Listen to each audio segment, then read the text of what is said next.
Final Fantasy VII lets you build your party any way you want, but what if Cloud could only use green materia? Barrett was stuck with yellow, and Aerith, well, let's hope she doesn't get purple.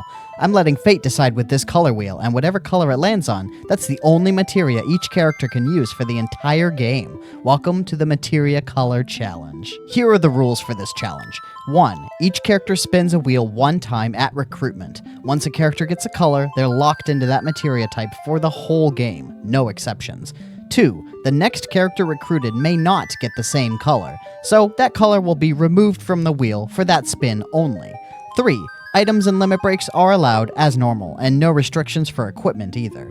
4. I'm playing the remaster on PS5, which has a few extra functions. I will be banning use of the Battle Boosts function, as well as the No Encounter function. However, the 3x speed function is fair game. 5. The available colors are as follows. Green for magic. This is a pretty standard build, useful the whole game. Might have lower physical attacking stats as a result of so much magic materia. Yellow for command. These give extra actions of some kind. Most of the early game ones are pretty bad at offense, but provide some sort of utility.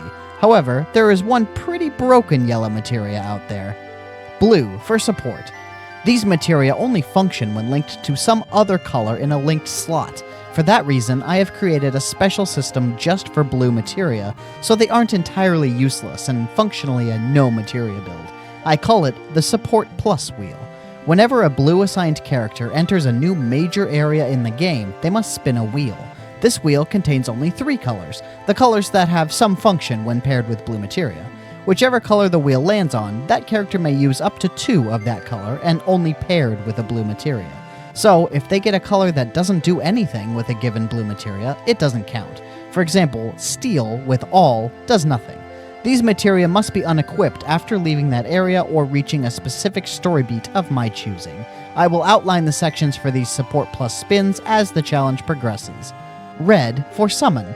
These materia have powerful summoned monsters that do a magic attack a few times per battle. Like green, they dramatically lower the physical stats of their user. One key factor here, though, is that there are no red materia in Midgar, so a red assigned character will have nothing for a while. Bummer. Purple for independent. Finally, the last color of materia is purple. These give passive bonuses to characters that equip them. A lot of them are stat boosts like HP up or strength up, so a purple character can become pretty strong at basic combat. As the game progresses, more and more powerful purple materia are found, so a purple character might look pretty beefy at endgame.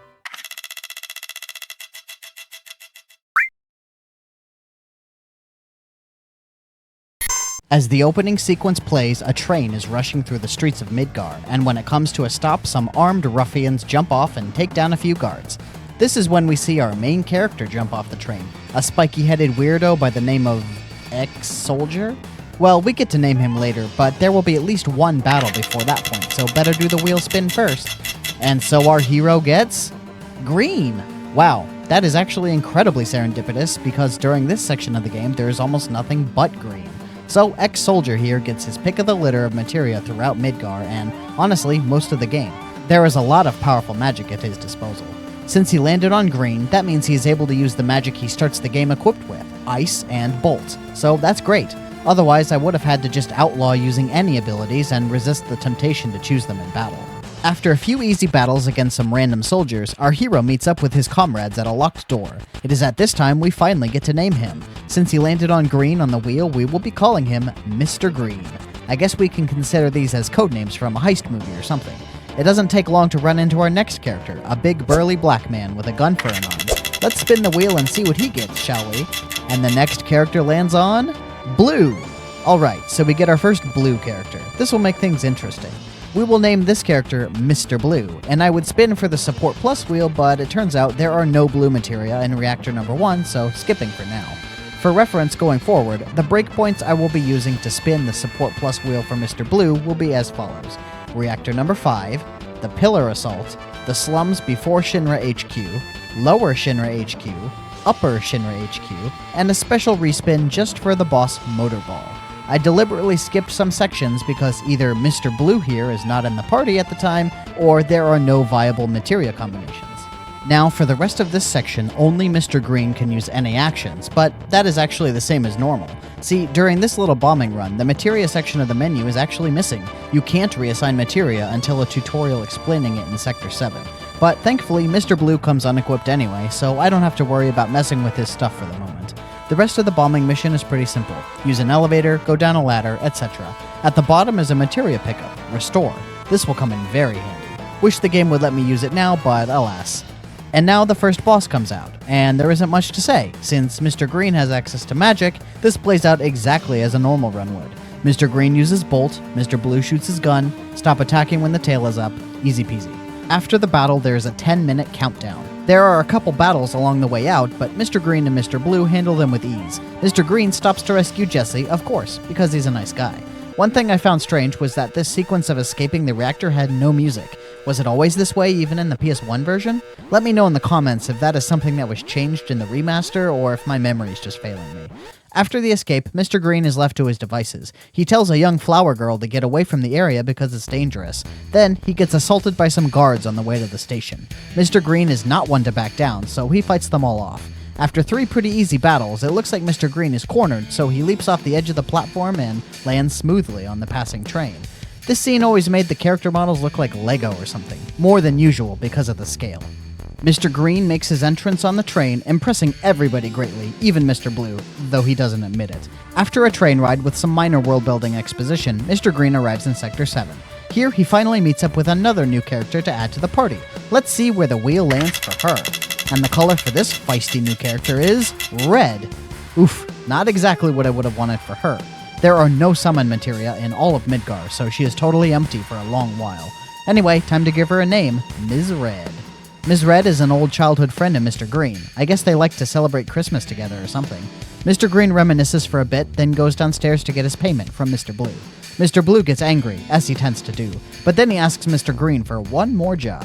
Mr. Green agrees for the price of 2,000 gil. Not a whole lot, to be honest, for mercenary work. I think Mr. Green should be looking elsewhere for cash. Now it is time to do some shopping in Sector 7. I considered buying the fire materia for Mr. Green, but figured maybe I would get one later, so decided not to. I did buy 3 iron bangles to equip to my whole party though. There is also an all materia in the beginner's hall just sitting on the ground. After cleaning up in Sector 7, Mr. Green heads to the train station to go to the next job, reactor number 5. On the train, it takes all of 5 seconds for something to go wrong and the situation to turn into an emergency. The train cars are getting locked down one at a time, and for some reason, just moving to the next car is sufficient. I thought Shinra had good security. Why wouldn't they just lock down the whole damn train? You can interact with a few people along the way. One random guy gives a high potion, another tries to steal your stuff, and you can confront him to get it back. This car is just full of naked dudes, which is actually a funny detail I never noticed before. Because in the next car, the Avalanche crew are all in disguises. I suppose they got them by robbing those people back there. Huh. The crew jump off the train, at wildly different times, mind, but somehow all land on the same spot. And here we enter the next area, and the first time that Mr. Blue gets to spin the Support Plus wheel. And the result for the Reactor 5 Support Plus wheel is magic. That is actually quite a good result here. So just for this section, until after the Airbuster boss, Mr. Blue will be equipped with Restore All in his weapon. Mr. Green will keep Ice and Bolt. Starting out, the team runs south along the tracks for a while. There are quite a few battles, but this point in the game is quite easy. After running for a while, they find some guards. The game explicitly warns you to turn back, but why would I ever do that? So I fight these guys. And then again. And again. And after doing it enough times to determine nothing is happening, I give up. Seems to be a total waste of time. Didn't find any particular info online either, but to be fair, I didn't look very hard. So running back the other way, eventually there is a chute leading down. How Mr. Blue fits down this narrow shaft is a mystery. Crawling around under the plate, eventually Jessie can be found milling about in a vent, and she admits it was her fault security went off on the train. Apparently she made some upgrades to Mr. Green's fake ID. Honestly, I'm curious what exactly she did. Did she give him a fake mustache or something? The reactor itself is very uneventful. Easy battles, layout is identical to Reactor 1, and no timer this time. Mr. Green does have a freak-out moment, but that's nothing new for him. On the way out of the reactor, the team is ambushed by Shinra. It seems this time they left a trap to catch the bombers. Though they don't care enough to actually stop the explosion, they just leave a flying robot behind and expect it to kill the party. Typical incompetent villain behavior. One quirk of the Airbuster battle is that the team is split in two and separated. Mr. Green is on a side by himself, and therefore out of range for Mr. Blue's Cure All casts. Though it didn't actually end up mattering this time. Mr. Green goes hard with the bolts, since like most robots, this thing is weak to lightning. Limits charge pretty quickly and do extremely hefty damage. This guy likes to counterattack when hit in the back, but it never ends up being enough to take anybody out. By the time a cure would have been necessary, it was defeated. As a matter of fact, literally as I clicked cure on Mr. Green, Ms. Red punched it and it died. Mr. Green gets separated from the party and somehow survives falling from the plate all the way to the slums. Now we get introduced to yet another member of the party, the Flower Girl from back after the first bombing mission. Time to spin that wheel, and Flower Girl lands on yellow, Command Materia. This is a bit of a mixed bag. During the duration of Midgar, none of the available Command Materia do anything offensive, though at least this means someone can steal items. After Midgar is when Ms. Yellow here will really take off though, thanks to the enemy skill materia. For the moment, I don't have any yellow materia, so just leaving her empty for now. Also, I put the restore materia back on Mr. Green since Mr. Blue is out of the party for a bit, and he would have needed to get rid of it now anyway. Just an interesting thing I noticed, for the other characters, Mr. Green, Mr. Blue, etc., there are enough characters available to include a space, but Ms. Yellow actually doesn't fit, so I just left the space off. But when you see the text in-game, something about the font makes it look fine. Probably just the size and shape of the capital Y gives the illusion of there being a space there. After a few seconds of chatting with Ms. Yellow, some Shinra dudes show up to capture her. This is where we meet Reno of the Turks. He steps all over the flowers in a really cool move. What a badass. The next sequence is sort of like a minigame where you have to defend Ms. Yellow from guards by dropping barrels on them from above. The locations are sort of intuitive, but not exactly. I didn't remember the exact right ones and ended up missing on the first barrel. Oh well, I didn't see any penalty for messing this up, so no biggie. After the little game with the barrels, Ms. Green and Ms. Yellow escape across the rooftops. Once again, the outside of the church really looks like Lego or something because of the perspective. After the roof hopping sequence, Ms. Green and Ms. Yellow head to her house in Sector 5. The first thing I did when getting to the Sector 5 slum was go to the pipe to get the infamous line, "This guy are..." Wait, what? They fixed the translation? Man, some things are better left messed up. It loses the slightest bit of charm by being grammatically correct. Anyway, I finally bought the fire materia here, and a tent. That way, we have it. There are a few other notable pieces of loot in the little town. Some kid left 5 gil in his drawer. Man, you'd have to be pretty hard up to steal $5 from a child. Anyway, I know you get a much better item later for not doing that, so I leave it. Also in the same room, a Turtle Paradise flare. Better not miss that, since it is a lot more of a problem to access this one later in the game. In the garden outside Ms. Yellow's house is the first purple materia, cover. Nobody can use this right now though, so just stuffing it in the bag and moving on.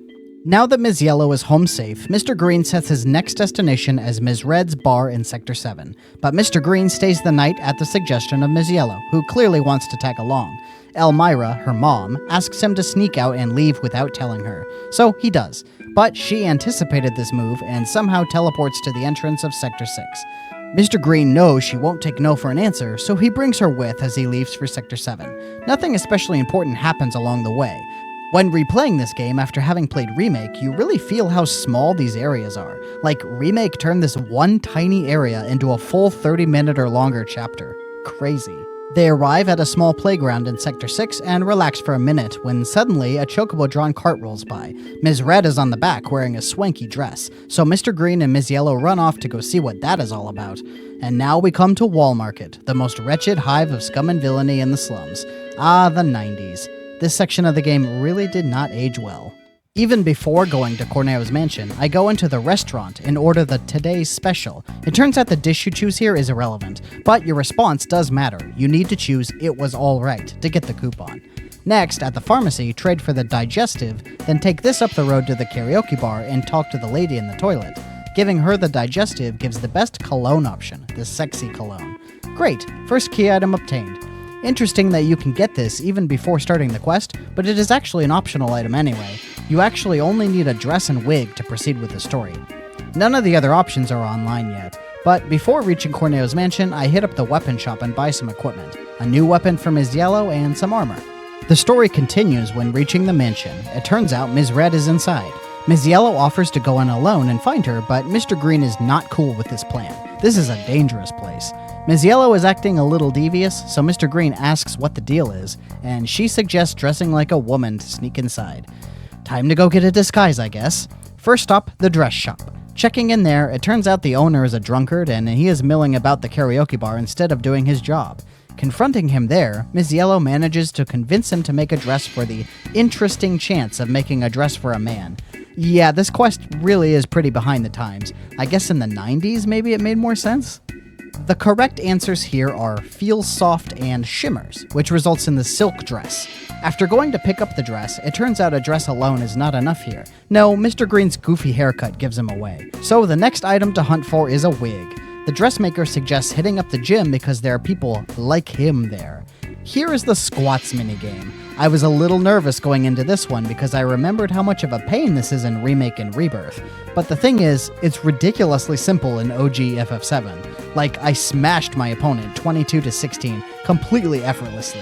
And there are no harder difficulties or anything like that, just need to do it once. Remake PTSD is real. Winning the minigame gives the blonde wig, which is the best one. I already mentioned just the dress and wig is enough to proceed, but if you want to get chosen as the girl of the evening, you need a few more things. The cologne is done, so next up is the tiara. There's the little materia shop up the road on the right. This guy has the weirdest hang-up. He refuses to talk to you until Ms. Yellow goes out of earshot, and then he asks you to do the completely innocuous task of staying at the inn and buying from the vending machine. You want to buy the most expensive item here, the 200 gil one. Then when you give it to him, it was a protein drink set. He uses this information to plot a business strategy to out-earn the inn owner. Okay, why the hell is he so concerned with Ms. Yellow overhearing this? What does gender have to do with this situation at all? Anyway, diamond tiara get. Next up is the underwear. At the bottom right of Wall Market is the Honeybee Inn, a very obvious strip club or brothel type situation. Lots of seedy dudes outside, including Johnny here. Even in OG FF7, he was a named character with a minimal amount of backstory. But that's about it. He seems to have a crush on Ms. Red, but that's it, nothing else of note. Nowhere near the significance he gets in Remake or Rebirth. The way inside is talking to this dude on the screen to the left. He gives you his pass, but only after triggering the quest by visiting Corneo's mansion. Ms. Yellow waits outside and Mr. Green goes in. You can interact with the rooms on the right, which are occupied. The bottom one has a weird roleplay session with the CEO of a company or something, pretending he's a king doing an arcane ritual.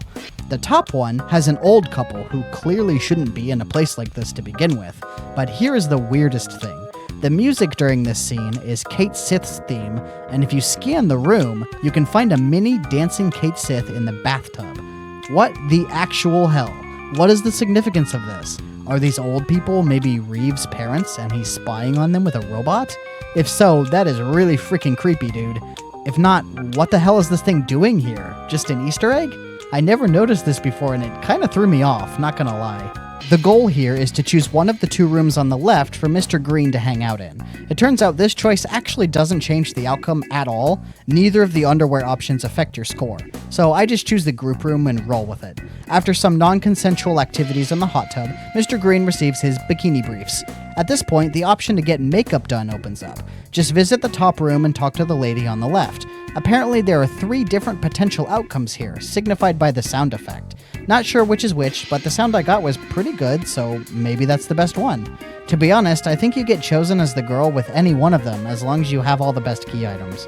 Now, Mr. Green takes all his hard-earned loot and changes in the dress shop. Everybody is very impressed. A funny side effect of my name choices, Ms. Yellow calls Mr. Green Miss Mr. Green. This will happen several more times in this playthrough. The dress is free, which is cool. Then Ms. Yellow decides to get one too. For some reason, nobody is happy with her choice, but she looks pretty good, for a Lego girl at least.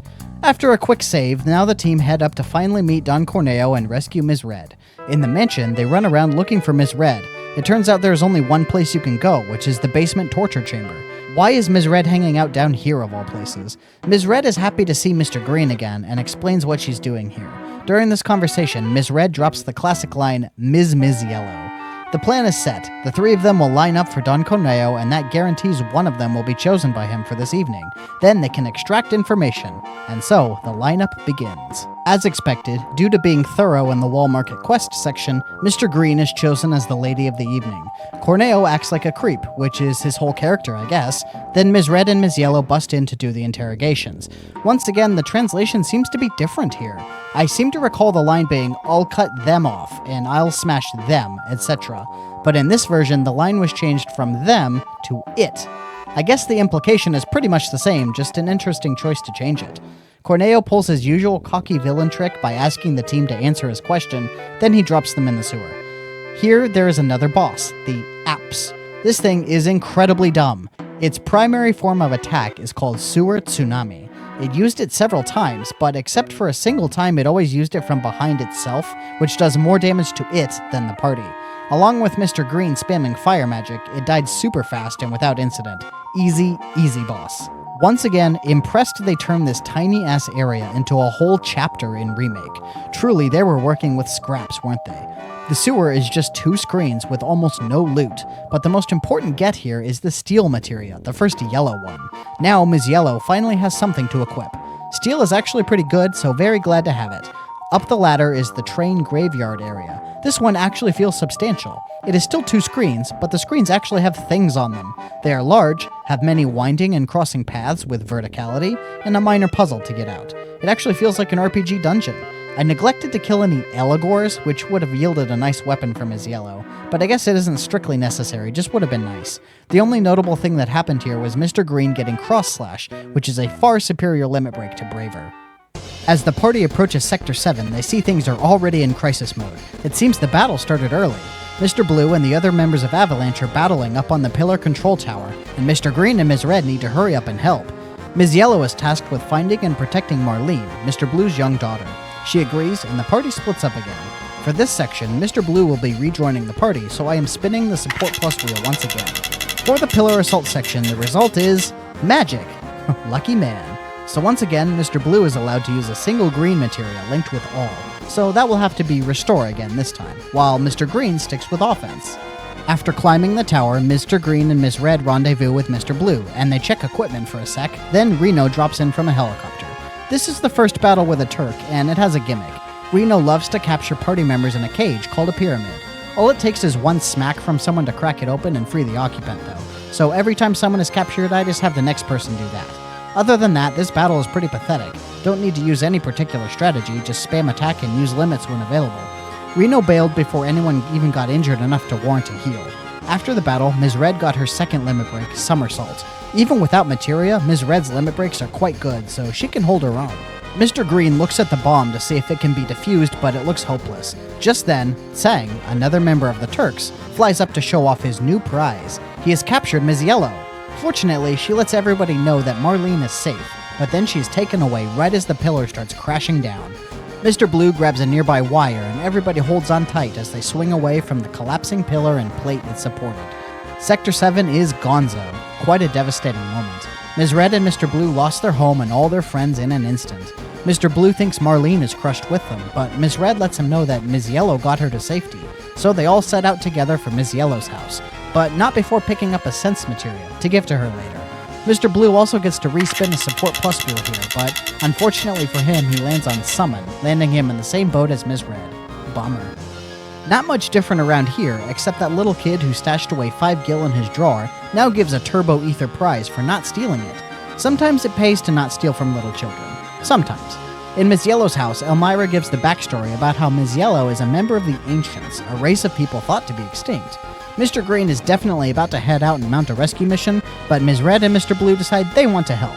Now it really is a heist movie. In order to reach the top of the plate and Shinra HQ, they need to find a place to climb, and someone suggests Wall Market for reasons. So off they go. Wall Market also doesn't have much new to experience, just need to buy some batteries from the weapon shop. Guess someone from the future told them they need them or something. The way up is located in a side alley where a bunch of kids are playing. Mr. Blue calls it the Golden Wire of Hope, and they start to climb. This is a pretty simple part though, no battles even, just climbing. At the top is the iconic shot of Shinra HQ with Mr. Green looking on. The next area is quite large with a lot of areas in it, so I decided to split it in two for the purposes of Mr. Blue's gear. There is a lower Shinra HQ, which is everything up until getting captured by the Turks, then upper Shinra HQ, which is everything after that until the bike minigame. And I decided to give one last spin to account for the boss Motorball at the end of the bike minigame to wrap things up. So first spin, lower Shinra HQ. Mr. Blue lands on Summon again. Another whiff. Can't win them all. You can typically choose two routes here, a quiet way with a pretty humorous and lengthy run up the stairs, or a loud way with lots of fighting. I chose the loud way here. If you take the stairs, you miss all the battles in the elevator and all that XP and potential loot. But if you take the elevator, you can backtrack down the stairs to pick up the only piece of loot in there, a single elixir. So it seems obvious to me, though it's worth taking the stairs once for the comedic dialogue in there.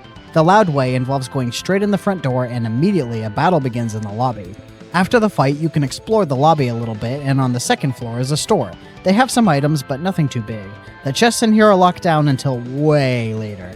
The elevator is the way forward. This is a sequence where you click on the stop button several times, each time advancing a random number of floors. Every time it stops, you fight a battle with some mooks. You'll probably have to fight like 6 or 7 battles all up here.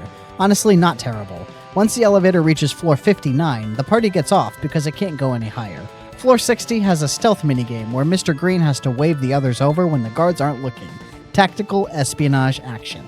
I get through without being noticed, though if you do get caught, it just results in some random encounters. Floor 61 is just a lounge area with some uptight suits. A guy mistakes Mr. Green for cleaning staff. Completely reasonable mistake. And he gives the keycard for floor 62. Not much else to do here, so moving on up. Floor 62 is a big puzzle floor. Apparently this puzzle is different every run and has 6 or 7 variations. I actually paid real money to the vice mayor here to learn how to do it legit and figured out the solution. For me, the password this time was the word Mako. Getting the password in one shot gives the elemental materia as a reward. Could be useful down the line, so slapping that on Mr. Blue to get a little bit of AP in the meanwhile. Next floor is another puzzle floor with some optional items. This time I just looked up the solution, wasn't going to waste time on this. Got all 3 item coupons and moved on. The star pendant is a pretty good get, especially for a fight coming up. The 4 slots isn't especially useful right now, but might be when my materia collection grows. And yet another all materia is pretty pointless. Up next is the gym. On this floor, there's a vending machine that is busted. You can punch it, a lady gets mad at you for doing it, and the payoff for this activity doesn't come until the end of the game. Great. Otherwise, there's a free rest and save point, so took advantage of that and moved up. Floor 65 is a rather pointless puzzle which just involves running around this floor and picking up key items. Kind of a waste of time, to be honest. Now, finally, floor 66. Here there's just some story. Mr. Green finds a vent in the toilet that connects to the big central conference room. He overhears them hashing out their evil corporate plot to maximize profits while destroying as much of the environment and innocent human life as possible. After the meeting, they see heartless science man Hojo heading towards the next floor and decide to follow him. This floor has some darker revelations. Hojo is preening over a specimen in a tank, who Ms. Red seems to feel sorry for, and Mr. Green catches a glimpse of a horror being kept alive in a tank. Mr. Blue knows exactly what to say, as always, very eloquently put. And here is where we get the last save point before a big boss. On floor 68, the team finally locate Miss Yellow, in the middle of an experiment being conducted by Hojo. He raises the floor and the red beast from before comes out. There is a little bit of a scuffle and Mr. Blue attempts to blast the place apart. When Hojo opens the door to make sure the specimens are safe, the beast pounces on him and the others rush in to help Miss Yellow. Then, a boss is raised up into the chamber, and Mr. Green orders someone to escort Miss Yellow. In this case, Mr. Blue takes the job, leaving Miss Red for the battle. And we finally get to name the last character of this section. After spinning the wheel, our little furry friend lands on... Summon! Well, that was kind of fortuitous. I guess we can name him Red 13. Sure. So now with Red 13 and Ms. Red, Mr. Green goes into battle with the HO512 specimen. This fight ordinarily would be trivialized by a combination of fire or ice and all to hit the whole enemy team at once. Unfortunately, that combination is a no-go for this team. Mr. Green can hit the back row with magic, so that is what he does. Focus on the boss with fire and ice magic. Miss Red has no materia, so she is stuck with melee and the occasional limit breaker potion. And while Red 13 comes equipped with some materia that I had no chance to remove, I made sure not to use any action except attack an item. While Mr. Green had very little trouble over the course of the fight thanks to his star pendant preventing poison, the others got wrecked. He had to use a Phoenix down to get Ms. Red back up, and before Ms. Red could do the same for Red 13, Mr. Green finished the boss off. So no XP for you, new guy. Sorry. The party has some introductions, and then they split up to get safely back to the elevator. I take Ms. Yellow and Ms. Red for now, making sure to grab everything that Red 13 had on. One very important get here is the enemy skill materia in the specimen chamber. It does nothing now, but boy oh boy will it be good later on. Not much to say about this section. A rando gives the keycard to this floor, but who cares? It isn't even really necessary. The goal is the elevator a few floors down, so down they go, and when Mr. Green steps into the elevator, it's a trap! President Shinra takes a second to outline his whole evil plot for the team. Very gracious of him. Then they get sent to holding cells. Mr. Green talks to all the members in each cell, then he gets some rest, and when he wakes up, things are different. The holding cell is mysteriously open. When Mr. Green investigates, he finds the guard dead in the corridor. After waking up Ms. Red, they free the others and form a new party. This time there isn't an option. The party is Mr. Green, Ms. Red, and Ms. Yellow. Red 13 is running ahead to see what happened. He is the first to find the tank with that creepy Halloween decoration busted open. A trail of blood leads out of the tank and goes upstairs. Not ominous at all. When they finally get to the end of the trail of blood, they find the president dead with a gigantic anime sword stuck in his back. Mr. Green clearly recognizes this as the work of Sephiroth. And just when he starts to put some pieces together, a helicopter shows up with the dead president's son in tow, Rufus. Everybody runs out to the helipad to confront Rufus. He certainly doesn't seem all that disturbed that his father is dead and a legendary war hero long thought dead killed him. He goes off about his plan to rule the world with an iron tyrant's fist, and Mr. Green tells everybody else to get away from here. He will handle this guy alone. So cool, so cool. Ms. Red offers to wait for Mr. Green, which leaves the remaining 3 members as the party for the next encounter. There isn't a whole lot to prepare here, except spinning the support plus wheel for Mr. Blue, and it lands on Command, which would be cool if any currently available Command Materia interacted with any currently available Blue Materia. But since they don't, this is another dud, and Mr. Blue is stuck with nothing for the next battle. But never fear, he will still be carrying the party.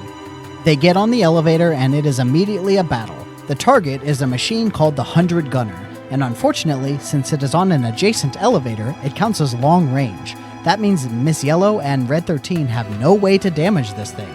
Ms. Yellow still has support value since she can use Sense and her limit breaks, but Red 13 is truly useless for about 90% of this battle. He can only use Defend and wait for limit break to charge. Fortunately, at least Red 13's limit break works against this boss, and Mr. Blue is just using attacks every turn, slowly but surely killing the enemy. After what seems like an eternity, they finally defeat the 100 Gunner, only for another boss to take its place immediately, and this thing is much, much more difficult. This is the Heli Gunner, and unlike the 100 Gunner, its cannon attacks actually do more than just damage. They have status effects, poison, and sometimes sleep. That means for this battle, Red 13 will actually contribute a little bit by spamming potions, because Ms. Yellow's limit breaks alone just won't cut it anymore.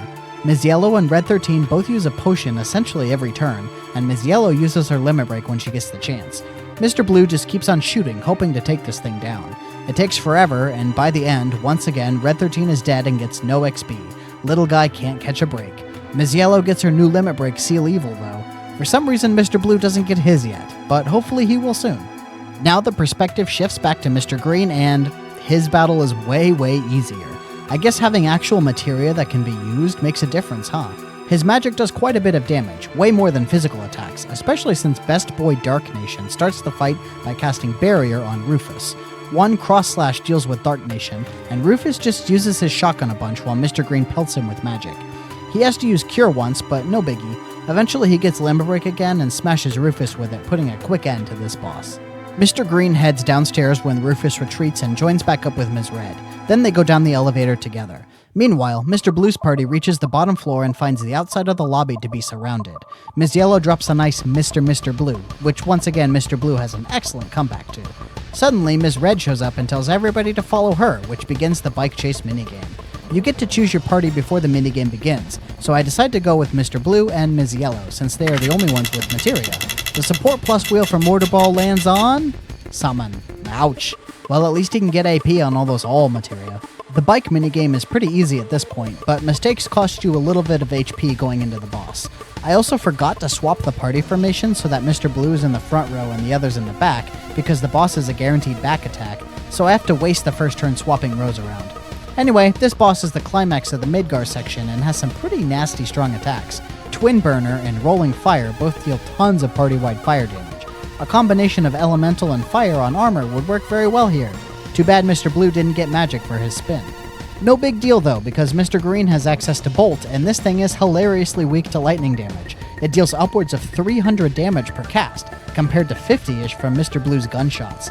Limit Breaks deal a good amount of damage as well, with Ms. Yellow's keeping the party healthy. Mr. Green has access to Cure in an emergency, but he's mostly on bolt duty. The one time the boss uses Rolling Fire, it deals a ton of damage, but it charges everybody's Limit Break at once, which just helps us deal more damage. This fight was so much more smooth than the elevator fight, it isn't even funny. After bolting the thing to death, the party finally gets a breather and climbs down outside of the city.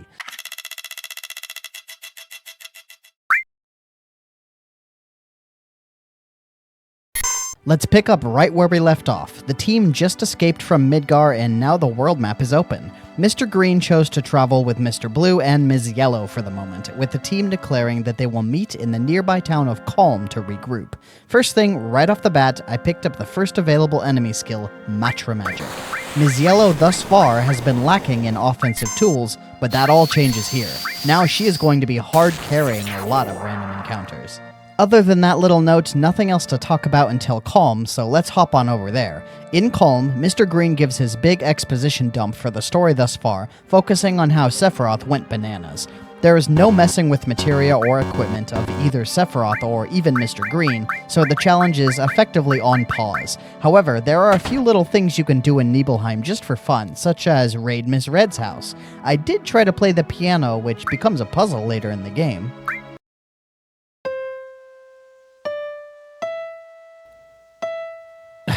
Damn it.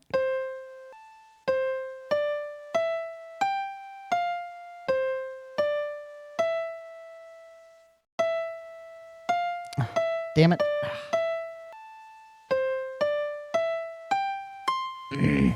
Damn it.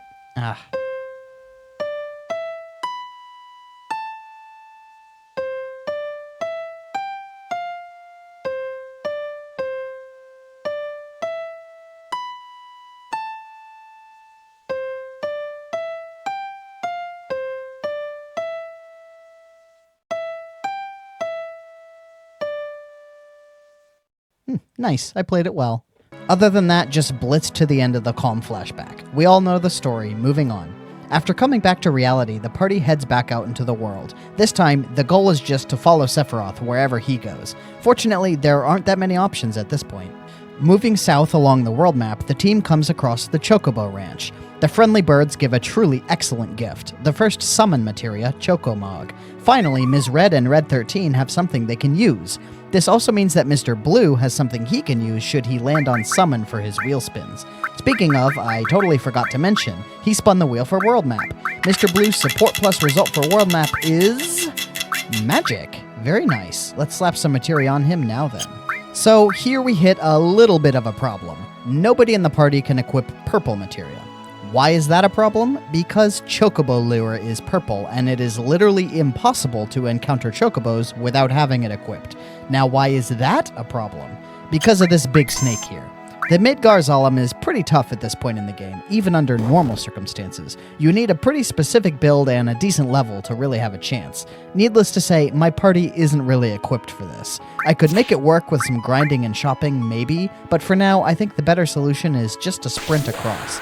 So that's what I did, after failing several times, of course. I even did attempt the fight, especially because its enemy skill is so good, but it just wouldn't work out at this point. I'll be coming back for this guy later. After successfully dodging the big snake, the party sees Sephiroth already dunked on them by skewering one, and then they head into the next dungeon, the Mithril Mines. So Mr. Blue spins his wheel for Mithril Mines, and he gets magic again. Cool. I guess I don't need to make any major changes here.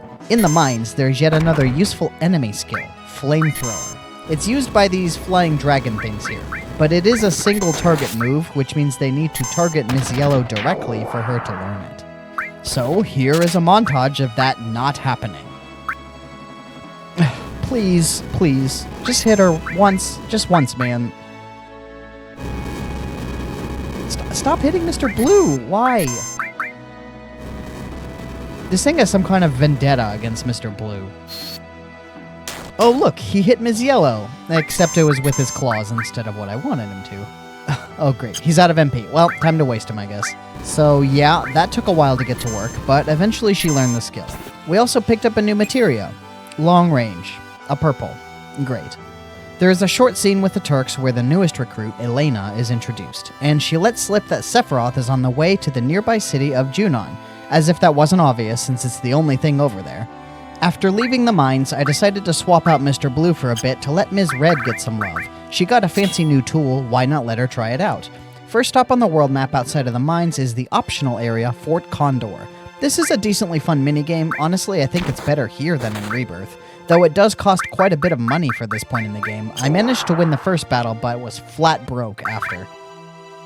Roaming the forest near Junon, the team encounter a shifty character, Mystery Ninja. She actually does a lot of damage here with her fire magic that hits the whole party, but Ms. Red came prepared with a limit break and took her down ultra fast.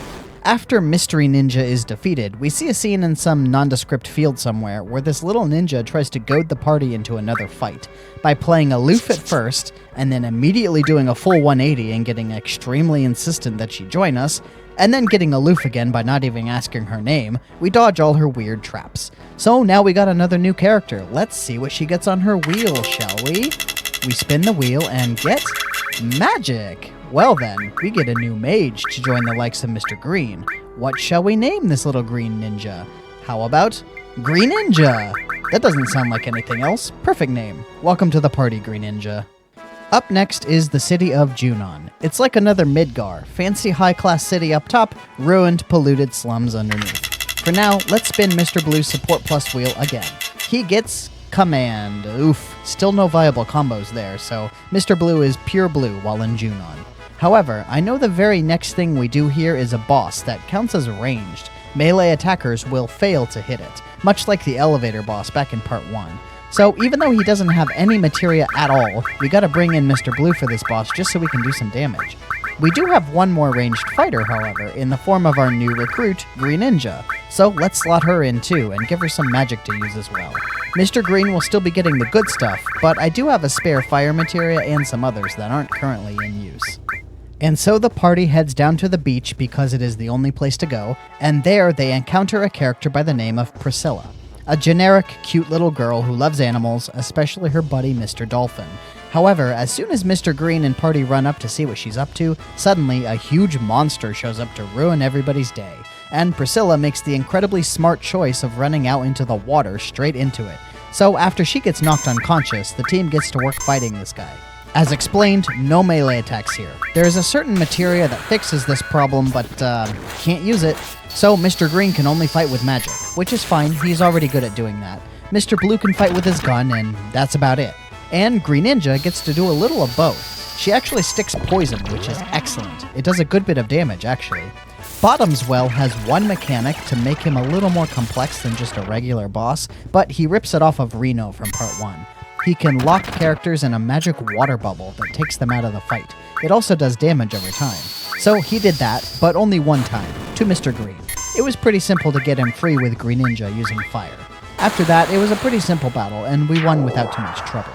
Following winning that battle, there's a mini-game of giving CPR to Priscilla, which takes way too long. And then, following that, after a quick rest and talking to Priscilla again, there is yet another minigame where Mr. Green has to jump with Mr. Dolphin. And, wouldn't you know, basically everything else in Junon is minigames too. Wow, and they said Rebirth was bad. I wonder where it got it. One thing worth mentioning is that Priscilla gives a new summon materia, Shiva. My red crew are eating good today. So after climbing up to Upper Junon, there is this neat glamour shot with the airship, and then Mr. Green begins his infiltration. He disguises himself as a Shinra soldier and is coerced into joining the parade. The first little part of the parade, you have to run out and join the lineup as smoothly as possible, and then press X over and over in time with the other soldiers. I didn't get the best reward, unfortunately, which is 5,000 gil, though I did get 10 ethers, which is pretty good. After that, there was a window to explore the town. I had to buy the Revive materia, which was all my cash, really, but there were some other notable goodies to find. A new enemy skill materia, and a bunch of sources of different flavors. I won't be using those just yet, maybe later. No need to rush with stat upgrades. The next minigame at the end of the Junon section has a much more meaningful reward, but it's also a lot easier. I got way over the threshold for the best reward, and it was a new sword for Mr. Green with much higher attack and double materia growth. Very nice. And now everybody sneaks aboard the cargo ship to cross the sea. You can spy the team hiding out behind the boxes over there during the minigame, a taste of things to come. The cargo ship is a new area, so here we go spinning that wheel again for Mr. Blue, and he lands on command again. Guess he isn't going to be contributing much this time. Mr. Green is on his own at first, and he has to explore the ship and find his friends. They are scattered about in various disguises. The first one is Green Ninja here, in a basic sailor outfit, puking her guts out. You can give her a tranquilizer. I'm not actually sure the function of that. Let me know if it does anything important or if it's just for flavor. Up next is Ms. Yellow, who is hanging out in a soldier uniform just across the room. She seems to be enjoying herself. Up the stairs on the main deck, Ms. Red can be found in another soldier uniform up on the lookout nest. She's in a more sour mood, angry at Shinra. Further down is a suspiciously moving soldier who looks like he might be dancing or something. Upon speaking to him, turns out this is Red 13, showing off his bipedal skills. I will say, this scene in Rebirth really cracked me up. But there really is something charming about how simple this scene is, with just his little tail popping out after bragging about how flawless his disguise is. Can't go to the next screen yet, so going back under. Below decks, Ms. Yellow mentions that Mr. Blue is missing and she's worried about him. So now we can finally go to the next screen that was blocked before and find Mr. Blue checking out Rufus and Heidegger in the cockpit. He gets angry and threatens to take them out right here and now, but then a timely announcement about a stowaway gets his attention and they run off to see what the hubbub is about. The stowaway isn't any member of the team, which means it must be Sephiroth. Time to build a party. I go with Ms. Red and Green Ninja for now. Below decks, everybody's dead. There are some random encounters against soldiers though. Weird. Anyway, further in there's a room with a suspicious guard facing away, and approaching him causes him to keel over and Sephiroth to pop out and jump scare Mr. Green. He doesn't know who the hell this guy is, but he starts spouting off about how the time is now, and then he throws a gross tentacle at Mr. Green and flies off. Time for a big boss battle, the first fight against Genova. Genova birth went poorly.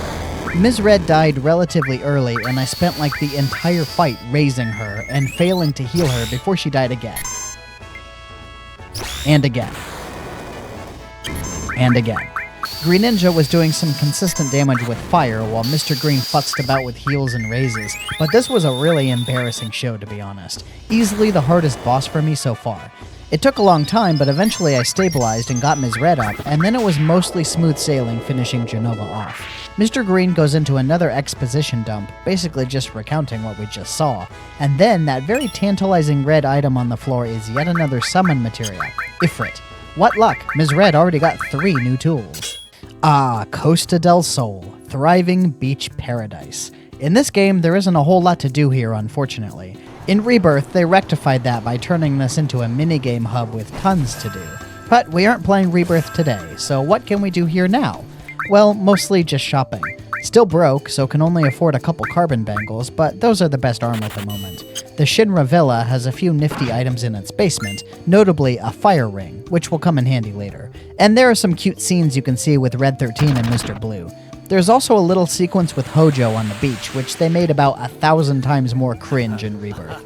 Finally, and I never noticed this on previous runs, but Green Ninja ends up working part-time at the materia shop. But it looks like she's actually legit doing her job, not stealing anything. Crazy. Resting makes all the party members disappear from the map, so make sure to check out all the cute stuff before you rest at the end.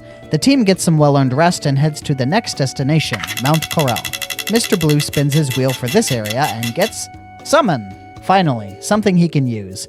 Thanks to the elemental materia, he can slot any of the available summon materia into either his weapon or armor to give an extra effect.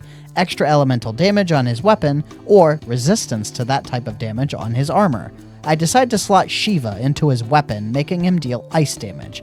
I figure if there's anything the monsters in the area would be weak to, it's probably ice. I also bring along Miss Yellow for this section. An old man on the road mentions that a man with a black cape has passed through here.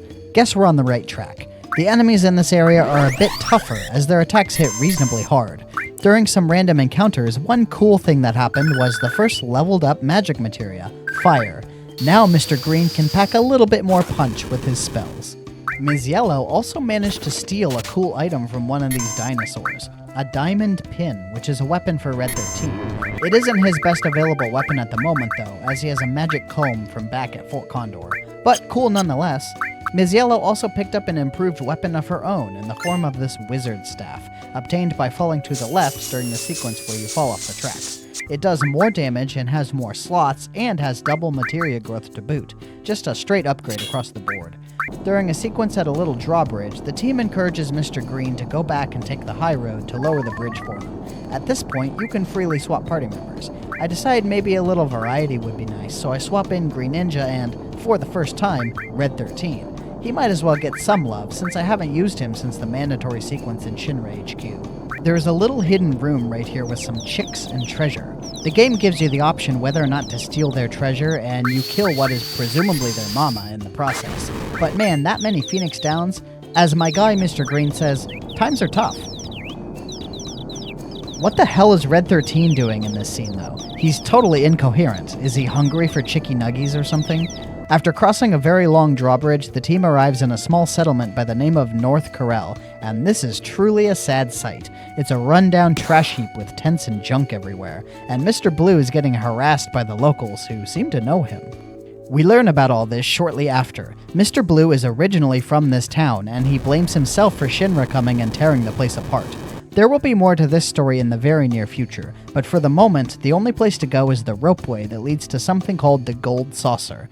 Gold Saucer is a very ritzy amusement park in the middle of a desert, only accessible through a ropeway that originates in the poorest town in the world. Okay, makes sense I guess. They have the nerve to charge you a whopping 3,000 gil to enter for the first time, or 30,000 gil for a lifetime pass. Fortunately, I barely have enough, so I just buy the one-time pass and go inside, since this is the only place to go.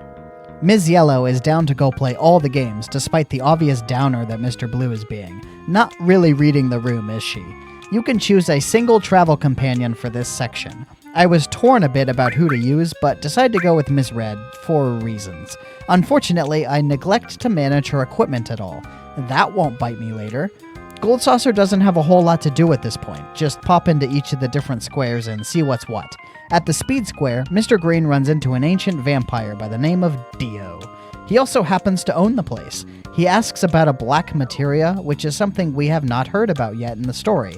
Then, when I tell the truth and say no, he accuses Mr. Green of lying, which is strange, because he legitimately has never heard of black materia before. Anyway, the next square with any notable events is the Wonder Square, which is where we meet our next party member. This fluffy white creature is a robot mount for a smaller black robot cat fortune teller. We immediately get to name him, so we better spin the wheel first. And the wheel lands on... Blue! Wow, we got another blue character. I figured it would happen. So time to name this guy. We will be naming him Blue Cat. Blue Cat tries to give Mr. Green a fortune, intended to locate Sephiroth, and after several failed attempts gives a mysterious and foreboding fortune. Using that as an excuse, he pulls a meta move and forces himself into the active party by merging with Mr. Green. So now we got a full group, and once again I neglect to equip this new guy. Though I do remember to remove his materia he comes with. I'll talk about that soon, but for now let's move on. I spend a little time playing games in the Wonder Square, but there isn't a whole lot of point right now. You can get a lifetime pass if you save up 300 GP here, but that would take a long time. It is significantly easier to get GP later.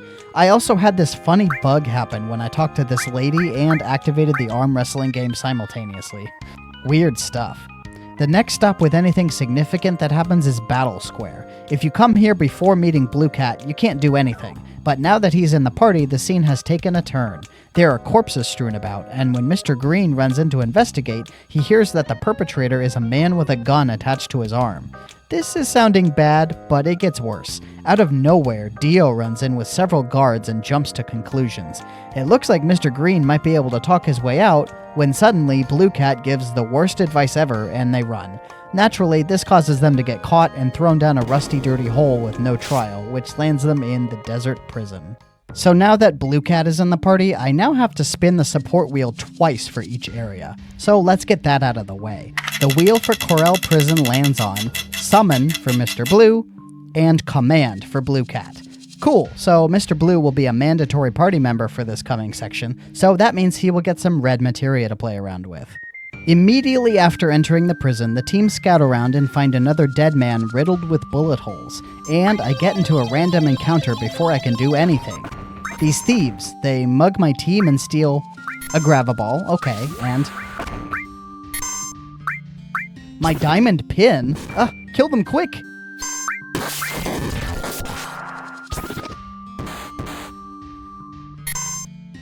What? No! My diamond pin! Well, that sucks. Lesson learned. Immediately equipping my team with materia. The next thief is gonna get blasted, let me tell you what. We enter a nearby shack and inside run into Mr. Blue. He looks like he might be setting up to shoot us when...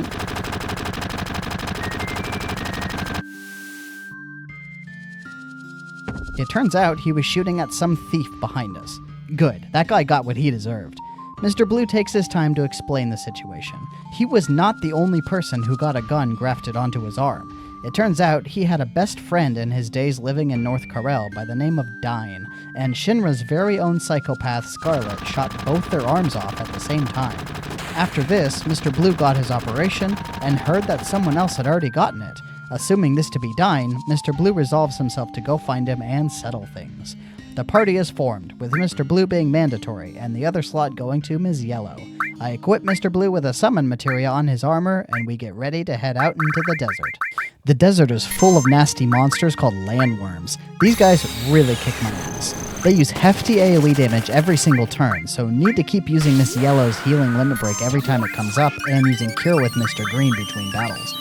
They are weak to ice, so some casts of ice too help turn the tables. And of course, everyone charges limit breaks fast, just in general, with all the damage coming in. At first, I don't quite know where to go, so I just run straight into the desert, fighting tons of landworms along the way. Mr. Green picks up his level 2 limit break, Blade Beam, which is fantastic. Eventually, I run into the Chocobo cart, which takes me back to the start. Now, after looking up what the hell to do here, I run straight to the right to get where I need to go. Upon arriving in the junkyard, Ms. Yellow manages to pick up a new enemy skill in the form of laser from some death claws, and then we proceed into the next room. I didn't get a heal before this sequence began, so I was a bit nervous, but turns out Mr. Blue starts at full power during this fight. Mr. Blue tries to negotiate with Dine, talk him down from his violent path, so to speak, but Dine is well and truly off the deep end. He only wants to see the world burn and take down everybody he can along the way. He laments the loss of his wife and daughter, when Mr. Blue tells him his daughter is still alive. See, Mr. Blue's suspiciously white young daughter is actually Dine's daughter, who Mr. Blue adopted in the wake of the tragedy of their town. But now Dine is saying some crazy things about taking his daughter to see his wife, so Mr. Blue has to step in and knock some sense into him. This is a solo boss, just Mr. Blue versus Dine. Mr. Blue has exactly one summon materia equipped here, and since it is still level 1, he can only use it once. So Mr. Blue drops a quick summon of Ifrit to start the fight, and that's it. No more special abilities. It turns into a back and forth. Mr. Blue shoots, Dine shoots, rinse and repeat. Dine is slightly faster than Mr. Blue, so he gets more attacks in, but Mr. Blue has limit breaks, which do hefty damage. Towards the end of the fight, Mr. Blue got pretty low on HP, so I gave him a high potion to survive. And that was it. Dine went down shortly after. Dine calms down and tells Mr. Blue to take care of Marlene because it is far too late for him, and gives him his prized locket of his late wife. Then, Dine leaps off the edge of the cliff, ending his life. Mr. Green and Mr. Blue return to the prison and go to a shady character by the name of Mr. Coates, who I apparently should have already talked to before this, but totally failed to do. Mr. Blue shows Coates the locket he got from Dine, which gets him an audience, and here he learns that the way to get out of the prison is by winning a chocobo race.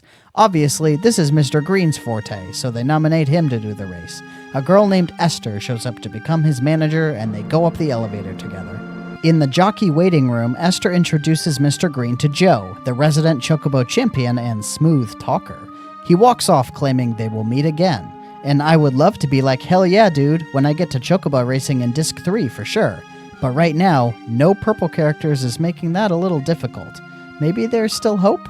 Before the race, there is one important pickup in the waiting room. Yet another red summon materia in the form of Ramu. Definitely don't want to forget this one because this is a one-time area.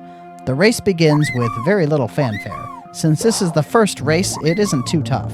I push ahead of the pack and then save stamina for the final push. The second place finisher was right on my heels at the end, but I managed to get first place. The reward for winning is the freedom of Mr. Green and all his friends, as well as a special prize from Dio.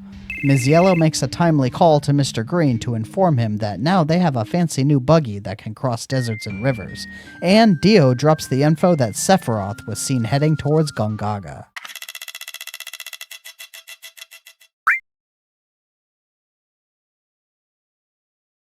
Mr. Green just finished winning a chocobo race, which got him and his friends free from the desert prison. They also received a shiny new buggy from Dio, hand-delivered. With this buggy now, there is a lot of world opened up to explore, including old areas which have some new things to pick up. Speaking of, that is exactly what we're going to do. First priority here is filling out Ms. Yellow's list of enemy skills, and there are some really big ones to get now. Before heading out, let's spin the Support Plus wheel for World Map for Blue Cat, since this is the first opportunity for him to do that. And the result for World Map is... Command. Alright, so that sucks for right now. But there will actually be command materia that work with blue materia later in the game. At that time, it might be pretty good to have someone capable of doing that. Now that we can move out, the first new enemy skill available is actually local, Aqualung. It is learned from these chimeras right here in the desert surrounding Gold Saucer, so picked that up within just a few minutes of loading the game. After that, took the buggy a little bit north across the river to the beaches near Costa del Sol. Around here are these little shellfish named beach plugs, and they have a really good one called Big Guard. But you need the manipulate materia to get this, which was obtained when we recruited Blue Cat. So that's why we didn't pick this up sooner. There will be another one with the same deal in a short while. Next, we drive the buggy straight into Costa del Sol, which is allowed because it lets you take it across the ocean. Stowing away on the cargo ship, it goes straight back across the ocean, and now we are back in Junon. I actually missed a few goodies on my first time through. For some reason, never entered any of the buildings on the side closer to the ship. After leaving the city, the next great enemy skill is found on these Zemzalets on the plains. This one is called White Wind. Again, Manipulate is actually mandatory to get this, but it's also the primary healing move that Yellow Materia has access to. Awkward that until now, Ms. Yellow has only had her limit break to heal with. I was considering Fort Condor, then I noticed I was flat broke. So, for now, going to another stop on this continent, the Sleeping Old Man. This guy will give you 2 goodies, depending on how many battles you've been in total across the game. If the last 2 digits are the same, he will wake up with a present, and the presents are a mithril key item if the digits are odd, and a bolt ring accessory if they're even. The mithril is going to be huge later on, but for now, just stashing it in the bag. It will be quite some time until we can make any use of it.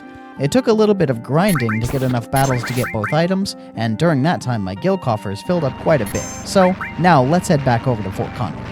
And this one kicked my ass. I ran out of money and all my dudes got killed, and there were still 10 guys on the field, including the commander. Good thing you can still win by fighting the boss, but you don't get the reward for the battle. Too bad. Now it's time to cross the Mithril Mines for the next big one, Beta. Yes, I'm coming back for a revenge on that big snick. Important piece of prep here. Need to equip a fire ring to Ms. Yellow. This completely nullifies fire damage, which is the only way she will survive being hit with Beta. Ordinarily, one would use the elemental fire materia combo in armor to accomplish this, but that is a no-go.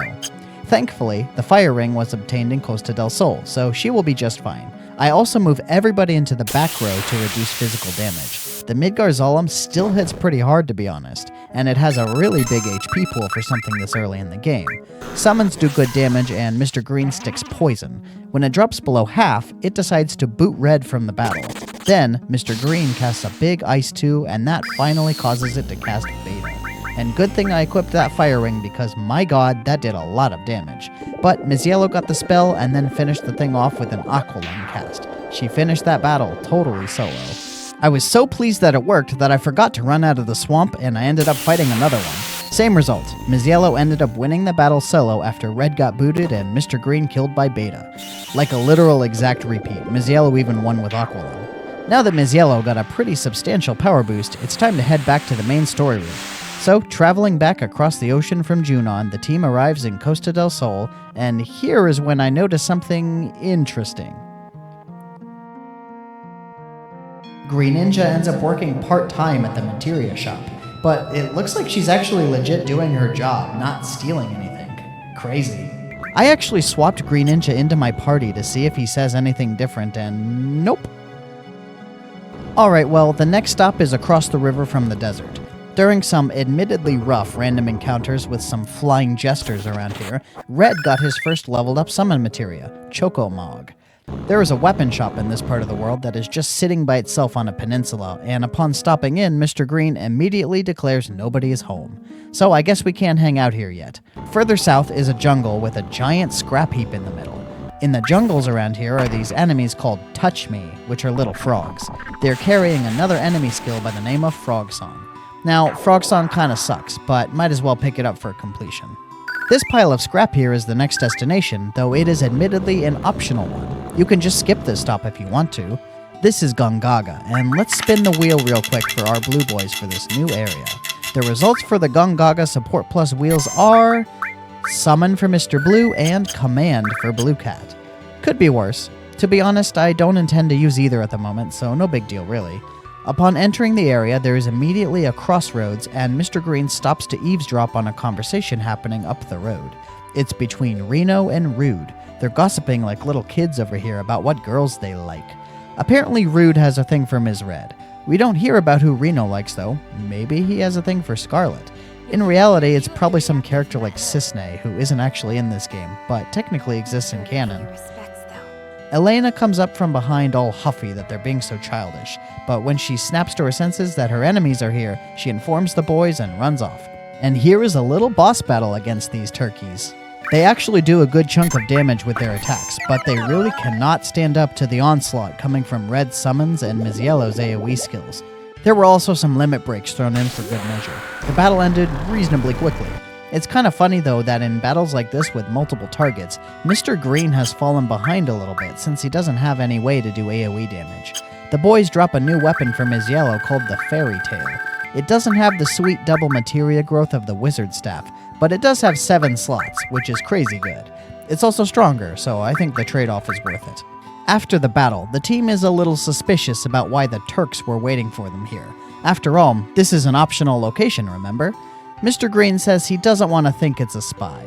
This is a show about a spy.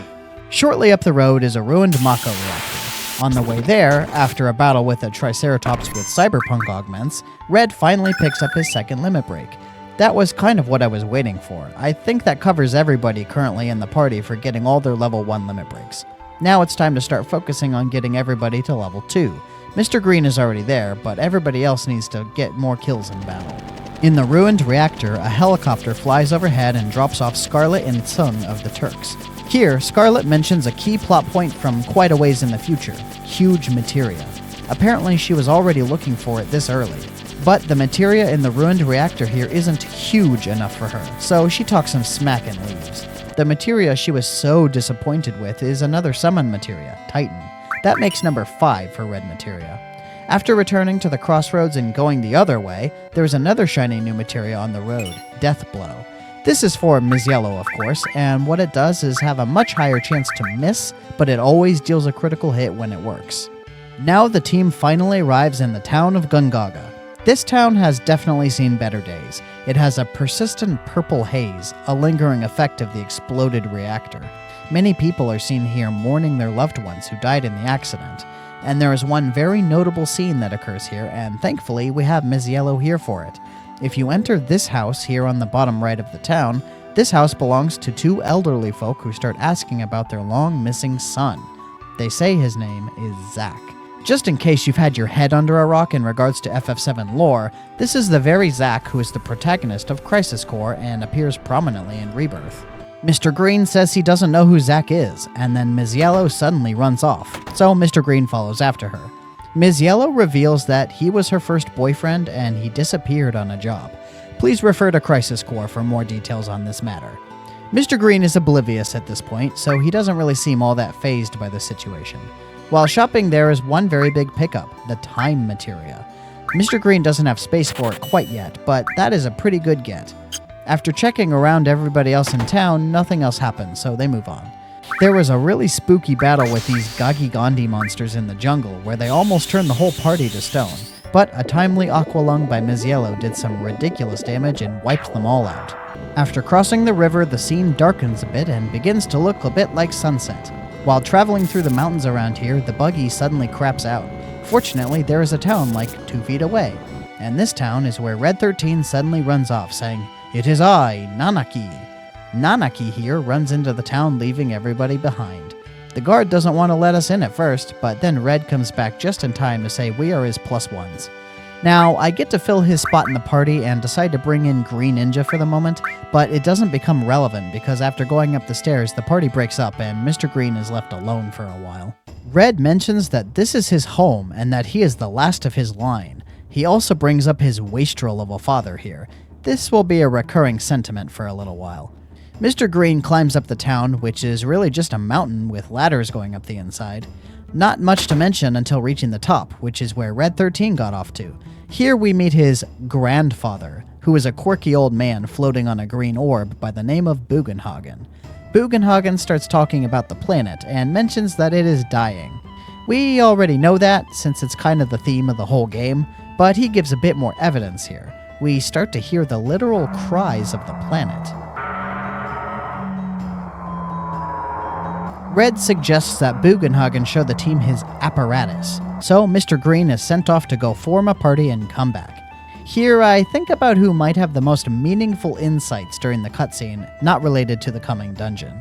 So I add Mr. Blue and Ms. Yellow as they are the 2 characters most attached to the end goal of saving the planet. Then I head back up to Bugenhagen's house. This is the planetarium scene, where Bugenhagen shows off this highly technologically advanced 3D holographic model of the solar system. How he got such a thing, and how he powers it, since clearly they don't use Mako in this place, is one of the great mysteries of FF7. We see a description of what the lifestream is, and how it forms, and what its purpose is. And then he uses some not-so-subtle subtlety to allude to the fact that Mako energy is actually made up of the lifestream, and that burning it is literally killing the planet. So when Mr. Blue said that Shinra is destroying the world with its greed, he wasn't wrong. He probably didn't know how right he was, actually. During this scene, I was really hoping for some interesting interactions with my companions, but it was like just Bugenhagen and Mr. Green talking. Ms. Yellow said a few generic lines about how cool the planetarium is, but nothing at all meaningful, and Mr. Blue didn't say a single word. Such a disappointment, to be honest. Very good opportunity for character expression, gone to waste. The next goal here is the bonfire on the ground level near the entrance of the town. Here, Mr. Green talks to all his friends. Green Ninja has basically nothing to say, just that she's bored out of her mind. Mr. Blue gives some vital backstory here. Avalanche was actually formed in Cosmo Canyon, which makes sense really, it's an environmental terrorist cell after all.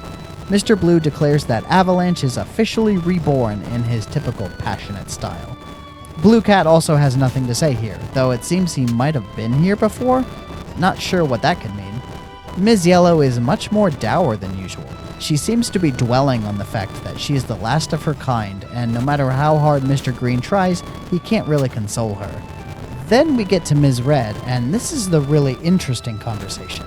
Ms. Red seems to be prodding for something with Mr. Green. She starts to ask, but then gives up, ending with the very cryptic line, "You really, really are you, right?"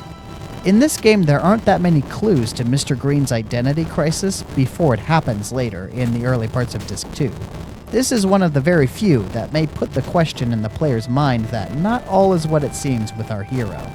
When Mr. Green speaks to Red 13, he starts harping on about his father again and how much he hates him. He has more daddy issues than Tidus. Oh, okay, maybe that's an exaggeration. Nobody has more daddy issues than him.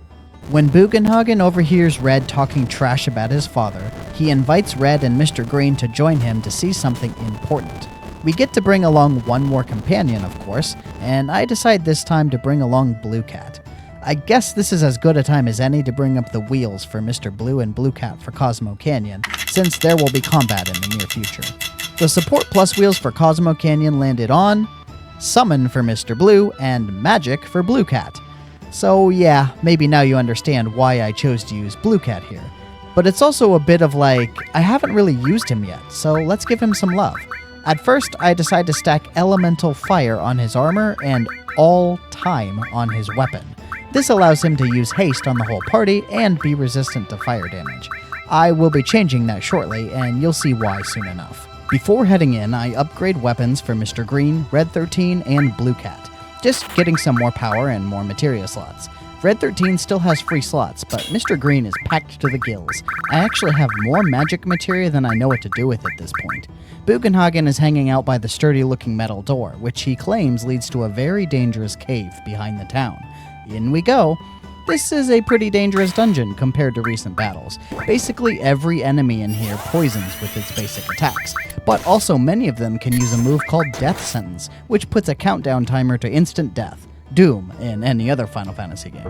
Death Sentence is actually a learnable enemy skill, but Ms. Yellow isn't around to learn it. Good thing it sucks anyway. There are just a ton of fights here, so spreading resources is very important. Red can wipe out entire groups if he summons, especially Ifrit seems to do some real work, but that ruins his MP pool very fast. After a few fights, I realized that the poison from these enemies is really taxing on Mr. Green's MP, so I actually have a solution to this problem. I have multiple star pendants which give poison immunity in the accessory slot, but I also find a handy-dandy new blue materia in this very cave, Added Effect.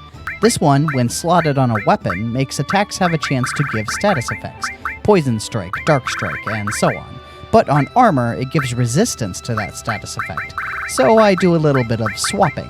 I move the poison materia off of Mr. Green and throw it on Blue Cat in the armor linked slot combined with Added Effect. Then I give fire back to Green Ninja since Mr. Green really doesn't need two of them.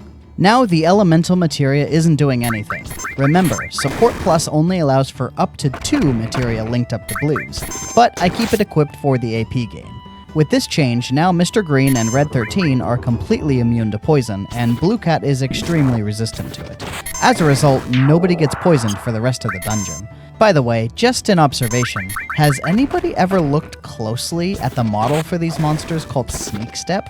Look at their ridiculous little feet. What a weird looking monster, and I just never noticed how funny they are until now.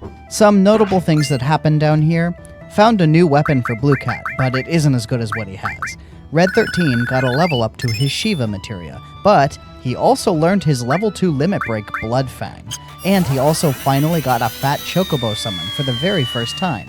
See, Chocomog has a little secret. Something like 254 out of 255 summons of Chocomog will give the generic Death Blow animation, which shows a Moogle riding a Chocobo. But 1 out of 255 times, it will instead be Fat Chocobo, which you can see on screen right now. This one does slightly more damage, but just the rarity of it is neat. In this room with the spider webs, there are battles against these monsters called Stingers when you walk into them. And these things kicked my ass. They deal just a ton of damage with their Sting Bomb move. It dropped everybody to near death. Fortunately, I got past all of them without losing anybody, but it was scary for a while. In the deepest reaches of the cavern, there's this creepy statue with a mask for a face. Bugenhagen is freaking out, man, and approaching it, suddenly it comes to life. This is Gina Tuck, and this boss should be pretty tough, except it has the same weakness as good old Evray Altana from FF10. Dies to life. That was pretty quick. Nobody had a chance to act except Blue Cat casting haste and Mr. Green casting life. Anyway, moving on, the boss drops a weapon for Ms. Yellow, which we can check up on later, and there's a pretty nifty gravity materia on the ground here. I'll find a slot for it later too. Everybody moves on to the next area, which is the final room of the cave. In this place, Red 13 learns about the battle with the Gi. They were attacking Cosmo Canyon, and this cave was actually a secret passage that could have led straight into the town. But a lone warrior ran through the cave by himself to defend this location. That warrior was Red 13's father, Seto. Red 13 finally sees his father for who he was, a hero who defended the lives of all who lived in Cosmo Canyon, not the coward that he believed him to be. Bugenhagen convinces Red 13 to continue adventuring, to try to save the planet from its impending fate, and Red 13 makes a declaration to save the planet with his friends and return a warrior worthy of his father's legacy, at which point we see tears falling. Red's father heard his son's words. Man, this is a great scene, even when it is made of janky LEGO PS1 character models. Quick aside though, Rebirth greatly expands this part of the game, but I would argue they do it for the worse. There's a whole bunch of new lore about the Gi that implies they're aliens or something who are separate from the lifestream, and that they are the source of the Black Materia? Very unusual retcons, not sure why they did that, to be honest. I kind of like the simplicity here. The Gi were just an aggressive tribe who tried to attack Cosmo Canyon, and they were routed by Red's father. Simple and clean, man, just like Utada used to say. Mr. Green has to form another party for the next leg of the story. I go with Ms. Red and Ms. Yellow. My reasons are, Red 13 just got his new limit break and I've been using him for a while, so switching back to Ms. Red to try to get her limit breaks too. But also, she's going to be story relevant for the next area, just like Red 13 was here. As for Ms. Yellow, let me have this one. I want to squeeze as much value out of her as I can. You know why. Also, something enemy skills. On the way out of the town, Red 13 comes running and rejoins the party. He was only gone for a few seconds, so whatever. The buggy's fixed, so off we go across the river to the next big story location, this little town nestled between very spiky-looking mountains. This town is Nibelheim, and it probably looks pretty familiar. This is the same town as in the flashback sequence back in Calm, the hometown of both Mr. Green and Ms. Red. The town is supposed to be gone, burned to the ground by Sephiroth in his psychotic break. But it's very much still here and looking good as ever. As good as a creepy little town in the mountains can look, I guess. There isn't a whole lot to see in the town itself. Mr. Green's house has a woman inside who doesn't take kindly to Mr. Green bringing up the town burning down. This is a trend for all the regular-looking NPCs in town. Mr. Green can opt to discuss the state of the town with them, and they get suspiciously angry about it. There are also all these dudes in black here. As far as I'm aware, this is the first location you see them in this game. Most of them give items when spoken to, and they have numbered tattoos. Mostly they just go on and on about Sephiroth and Reunion. In Miss Red's house, there's also a letter on her desk. There was a letter in the same location during the flashback, but it was mostly about kid stuff. This one is telling about what is going on here in the town. Shinra rebuilt it for some reason, and they are covering up some conspiracy. You can also play the piano. I played it well. No reward yet, though. Guess we will be returning later. Let's get to the meat of this town, the Shinra Mansion. I spun the support plus wheel for Nibelheim, but really it's just for the mansion. The results this time are Magic for Mr. Blue and Summon for Blue Cat. Those aren't bad hits at all, but for the moment I'm sticking with my party as is. Inside the mansion, there's a pretty major side quest. At least it has a lot more steps than most at this point in the game.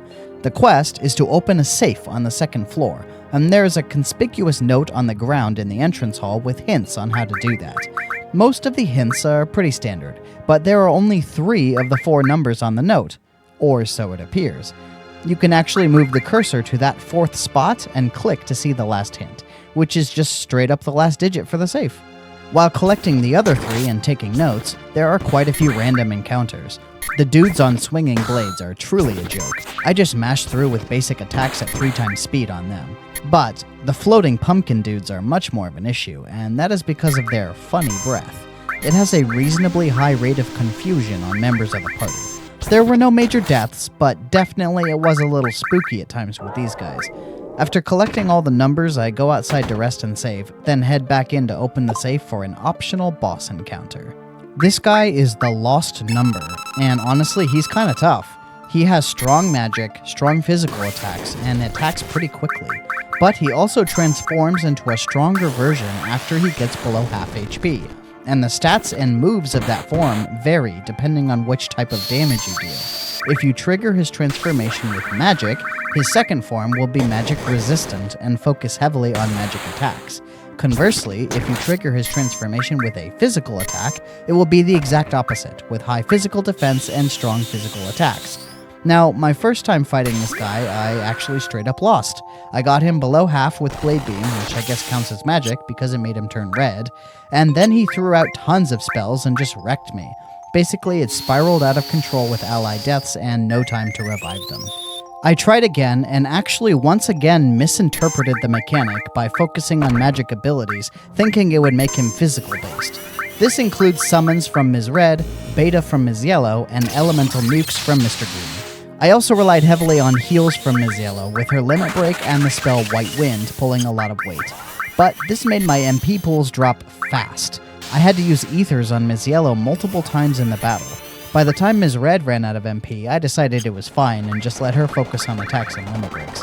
I was keeping an eye on his HP the whole time so I could predict when he would transform, but I didn't account for something: the stop effect on Chocomog. It just so happens that when Ms. Red landed a Chocomog summon on him right before he dropped below half, it stopped the transformation. The team kept fighting while he was stopped and dropped him quite low before he finally got his turn and then swapped into magic mode. By this point though, the team was in a good position to finish the job with physical attacks and limits. Mr. Green picked up his next limit break, Clim Hazard, after the fight. This boss has some seriously good rewards. The fight itself drops a one-of-a-kind item called Cosmo Memory. It doesn't take a genius to figure out this is for Red 13. It is actually his level 4 limit break, which there is no way I can use yet since he only has level 2 so far, but this is the earliest one I picked up. Next, there is a red materia on the ground next to the safe, the ONE Materia. That brings the number of summon materia up to 6. Finally, there's a key inside the safe. We will be making use of this key very, very soon. That's the optional side quest mostly done, so the next destination is down the hidden staircase in the upstairs room. At the bottom is a cave, and if one looks off to the side of the cave, it's possible to see a little cheeky hidden door. This door is where the key from the safe goes. Inside is a bunch of coffins, with one very clearly interactable one. After talking to this coffin, the team sees a dude in a Halloween costume in there, who says all these cryptic things about nightmares and sins. During this conversation, it is imperative to bring up Sephiroth. That is the key. Upon doing so, our brooding buddy here asks for details, and after that, he decides to go back to bed and the conversation ends. But you can talk to him again, where you can ask for his name. So here we have another playable character, and that means we gotta spin the wheel for him. Here we go. What do we get for this fancy dandy man? Looks like it's red. Uh-oh. That makes for 3 red characters already. Not optimal. It also makes things really dire for getting a purple character since we only have one more chance. Well, since we got red for this vampire cosplay loving guy, we'll have to give him the name Blood Red. I'm gonna be real here, I may not use him all that much in this series. Already got 2 red characters and both of them are generally better to use. For one thing, his limit break really stinks for most situations since you can't control his actions. Anyway, moving on to the library in the basement, we encounter none other than Sephiroth himself. He finally seems to recognize Mr. Green at least. He starts talking about the reunion and Jenova being the calamity from the skies, aka not an ancient, but actually an alien. Wild. He says he's headed north and then tosses a materia at Mr. Green. A green one. Nice. This is the Destruct Materia, which after some levels gets the spell Death. For now, it isn't particularly important since not many enemies have the barrier effect. There are some notes here in the library that, for those who know the full story, are actually pretty interesting. Let's just say this is where they got their framework for the ending of Crisis Core. Well, that's all for Nibelheim. I guess Blood Red doesn't actually join the party until you're headed out, but since I'm not using him right now, it doesn't matter. Resting at the inn again, and then let's follow Sephiroth, north out of town towards the mountains. Here we have another new area, a dungeon called Mount Nebel. This was also in the Calm flashback, but it is a lot more fleshed out here. Let's spin for the blue boys again. The results for Mount Nebel are the exact same as Nibelheim. Alrighty then. Once again, sticking with my party as is. I feel like I'm very close to getting Ms. Red's next limit break, which is my goal. And Ms. Yellow is sort of a permanent member right now, but she's especially important here because of an enemy skill used by the boss. The mountain trail itself is long and winding, has a few side paths that lead to some new weapons. The one for Mr. Green is pretty good. The fights themselves don't present a huge challenge since they're pretty vanilla. After crossing the rope bridge, the one that breaks during the flashback, there is this array of tubes that you can slide down. Don't remember which goes where, so let's just go down number 1 for now. And looky there, right in front of the boss. Honestly, let's just get this out of the way. Boss time. Good God, the Materia Keeper. This thing was tough. Tougher than Lost Number, actually. It has very strong physical attacks and can hit the whole party with Trine, which is the new enemy skill, by the way. Its most damaging move is the Hell combo, which is appropriately named, to say the least. Poor Ms. Red had no idea what hit her. And maybe the worst thing about this fight, it heals itself. And reasonably often, too. So it turns a damage race into an endurance match. Now, at the end of the day, I didn't lose to this guy, but I definitely should have. No MP left, used several ethers, and only one thanks to timely limit breaks. What a brutal battle. He drops a useless purple materia. I was ready to head to the save point back there and use a tent to recover when... a dragon? So this was scary, to say the least. I was not prepared to fight that boss again, so losing to this random dragon would have been a nightmare. Thankfully, I managed to recover. Needed an ether on Ms. Yellow, but in the end it turned out okay. Ms. Yellow even managed to steal a pretty good new armor called a gold armlet. I equipped that to Mr. Green after the battle and then finally used that tent and save. Still have some cleanup to do around Mount Nebel before leaving. Alright, so there are just a few more items to pick up around here. To start, need to wrap around the mountain through the route taken during the flashback sequence. Along this path, there's another dragon encounter, which leads to another gold armlet in hand. The room with the Mako fountain has a new elemental materia. Might be nice later down the line, but we do already have one of those. Also, it should be mentioned that Ms. Yellow's newest tool, Trine, is completely amazing and wrecks shop. Most battles end in one hit from her. Thanks to all those kills, Ms. Yellow picks up her first level 2 limit break, Breath of the Earth. I explore the reactor, but there's actually nothing there at all, so that was a fun waste of time, I guess. Back in the tube room, there's a nice shortcut that can be opened to avoid having to traverse the whole mountain again. Then we can jump down the tubes at the top to pick up the items. Tubes number 2 and 4 have items at the bottom. A new weapon for Ms. Red and an ONE Materia. The weapon has double materia growth, but is physically weaker than one she has now, so I decide not to use it. As for the ONE Materia, I kinda already have like 5 of those. Now we can go past where the boss was earlier, which leads back to the world map. There is one more stop on this continent just ahead. That little village with a big rusty green thing leaning. That's Rocket Town. There's only one battle there, but just in case, need to roll for our blues. The results are... Magic for Mr. Blue and Command for Blue Cat. With that in mind, I'm going to run Mr. Blue for this battle, just because he's been out for a while. I decided added effect poison in the weapon is a fun trick, and then I use elemental fire in the armor just to protect against an element. There isn't one specific element that the boss uses, so just taking anything here. Now the team enters the town, and immediately Mr. Green is confused at what that giant rusty monstrosity is. The town has a couple chests with some goodies, but nothing to write home about. Most importantly, in this house right in the center of town is where the story progresses. As they step into the backyard, they see a colorful little personal airplane, lovingly painted with the words Tiny Bronco. Mr. Green is kinda impressed, didn't know he was so into aviation. Mr. Blue is ready to take the thing and go, which I guess I understand. They need something to follow Sephiroth. While they're discussing their impending crime, a woman walks out of the house and informs them that the plane belongs to the captain.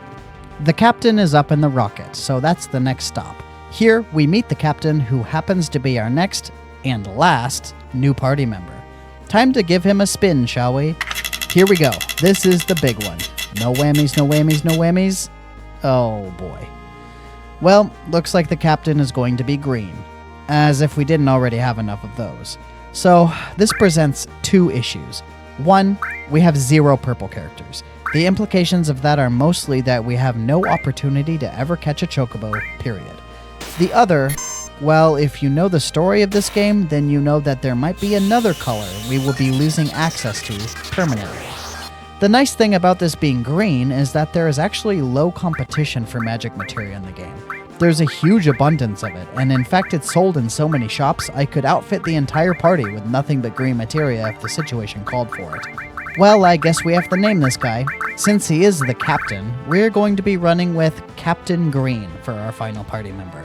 Cap rants about the space program and his dreams of going to space, which were ruined, and at the end of the conversation is too downtrodden to talk. Know how you feel, my guy.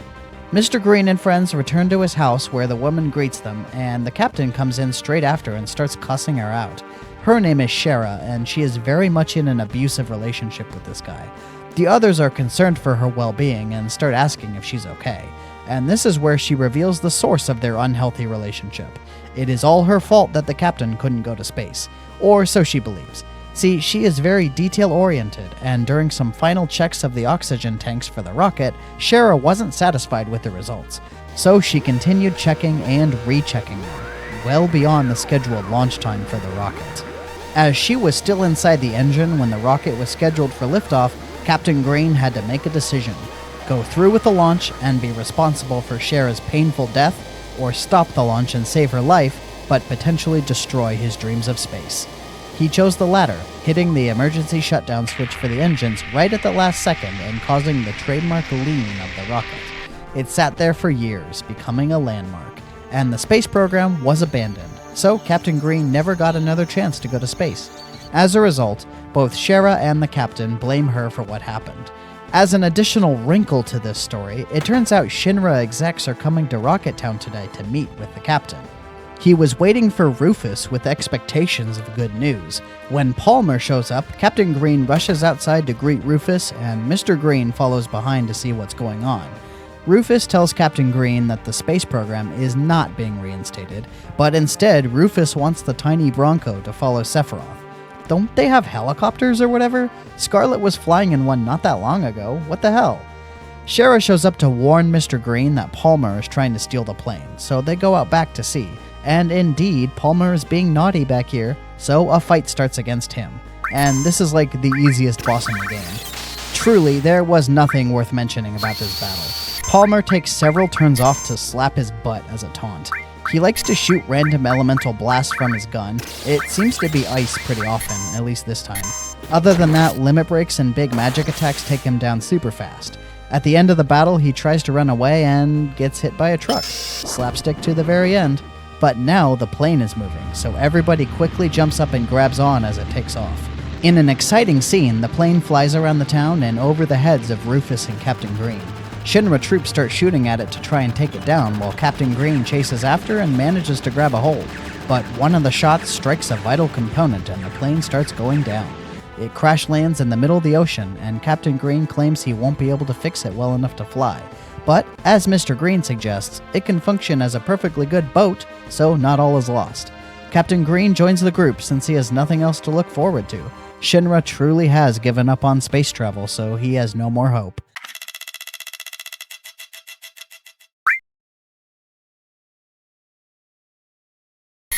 The game leaves you right in the perfect spot after the events of Rocket Town to explore this new continent far to the west. This is a pretty fun little optional side story with a twist, one that requires a little bit of party management beforehand. We're going to make sure our members have the strongest possible weapon, some decent armor, and accessories that actually do something. At the top of this little mountain, there is a scene with a party where suddenly Green Ninja comes yelling from behind and stops them. Mr. Blue is suspicious of this whole situation. Green Ninja tries to convince them that the area up ahead is familiar to her and quite dangerous, but Mr. Blue isn't buying. Then, suddenly, a couple Shinra soldiers come out of nowhere. They sound like they were looking for someone else, but are perfectly happy to nab Mr. Green instead. Green Ninja is like, "Nuh-uh, it wasn't me," but she runs off when the enemies attack, and that's when we notice something unusual. Nobody can use their abilities. No magic, no commands, only attack an item. So if it isn't obvious, all the materia is gone. After defeating these Shinra troops that love putting people to sleep, Mr. Blue puts 2 and 2 together and blames Green Ninja. She ran off to the north. Guess we need to follow her. We're going to have a bad time for the rest of the game with no materia at all. The path to the north of this continent is long and pretty harrowing. The enemies here can be powerful, especially these birds. Man, these guys kicked my ass like whoa. But these flying bugs here also have a poison that made things difficult for Mr. Blue. No materia means no AoE abilities, no crowd control, no ways to speed up combat whatsoever except limits and items. It took some doing, but eventually a town comes into view over the horizon, and as Mr. Green enters, he sees Green Ninja across the stream. As they lock eyes, Green Ninja shouts and runs away. Here begins the game of cat and mouse. Now, there is no materia to be had in this town for the duration of this quest, but I did spin the Support Plus wheel just in case. So, the Support Plus results for Wutai are... Summon and Summon. Alrighty then, guess our blue boys are a little red today. Except they aren't, because they can't use materia. Anyway, let's go after Green Ninja already and solve this dilemma. The weapon shop won't sell me anything. Probably could have used a little power boost right now. Oh well. This fancy shop here is the famed Turtle's Paradise, and inside we see some familiar faces.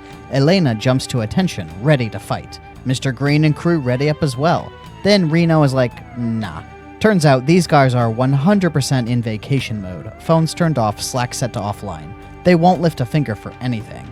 Elena, the newbie with something to prove, seems discontented with this, but she settles down and goes back to drinking. Anyway, let's leave these guys to their partying for a bit and keep looking for a Green Ninja. The item shop is across the bridge here next to the save point. They have some decent stuff, to be honest. These items that cast tier 3 spells would actually be really cool, but I'll avoid using them to keep to the spirit of the challenge. There's also this unguarded chest over here, and as we've seen elsewhere, for some reason nobody cares if you take stuff without asking, as long as it's from a chest. This is an MP Absorb Materia, and Green Ninja doesn't let us keep it for very long. Well, at least we found her. This house by the river has an old man and his grandchild. The old man is clearly suffering from dementia, but the kid doesn't hide anything. What's this about a girl coming in here? Opening up this little partition and... well, there she is! Damn, she's fast though. The path going left leads to a big pagoda. This big house on the right is open and has this nifty resting spot inside. Don't mind if I do. I'm sure the owner of this house doesn't care if some random strangers sleep in their guest room. After picking up some secret hidden items, Mr. Green talks to the master of the house, who's napping in this room over here. He's pretty suspiciously defiant in denying that such a character as Green Ninja has been around here. When he starts talking about Shinra and that he doesn't want any trouble here in Wutai with them, that's when she strikes. Green Ninja can't help herself but criticize this guy's lack of conviction in resisting Shinra. Oh, she's also his daughter. Green Ninja runs off again, and Godo, her father, is all pissed off now and tells us to leave. No place to go but back outside, where the big 5-storied pagoda is. Tried popping in, but no dice. We will be going back there later, but they actually don't let Mr. Green enter right now. Guess we need to head back into town to find our little ninja. Hey, look at that. That pod outside Turtle's Paradise just moved. Mr. Blue and Ms. Yellow get in position blocking escape routes, and Mr. Green gets into his best pot-punching stance and goes to town. After a few punches, Green Ninja comes flying out and tries to get away, only to get caught. She finally gives in and allows the party to escort her to where the materia is. And at that very moment, some Shinra troops come running and enter Turtle's Paradise. It turns out that he is here. Uh-oh. Reno and Rude are not interested in helping to look for him, but when the troops run off cursing the unprofessional Turks, Elena can't take it anymore and runs off as well. Reno lets her go, saying to let her have her way. The scene cuts to Green Ninja's house as she leads Mr. Green downstairs. She gives her little sob story about why she is so obsessed with materia and wants to restore Wutai to its former glory. Mr. Green gives some sympathy, and Green Ninja says to pull the left lever.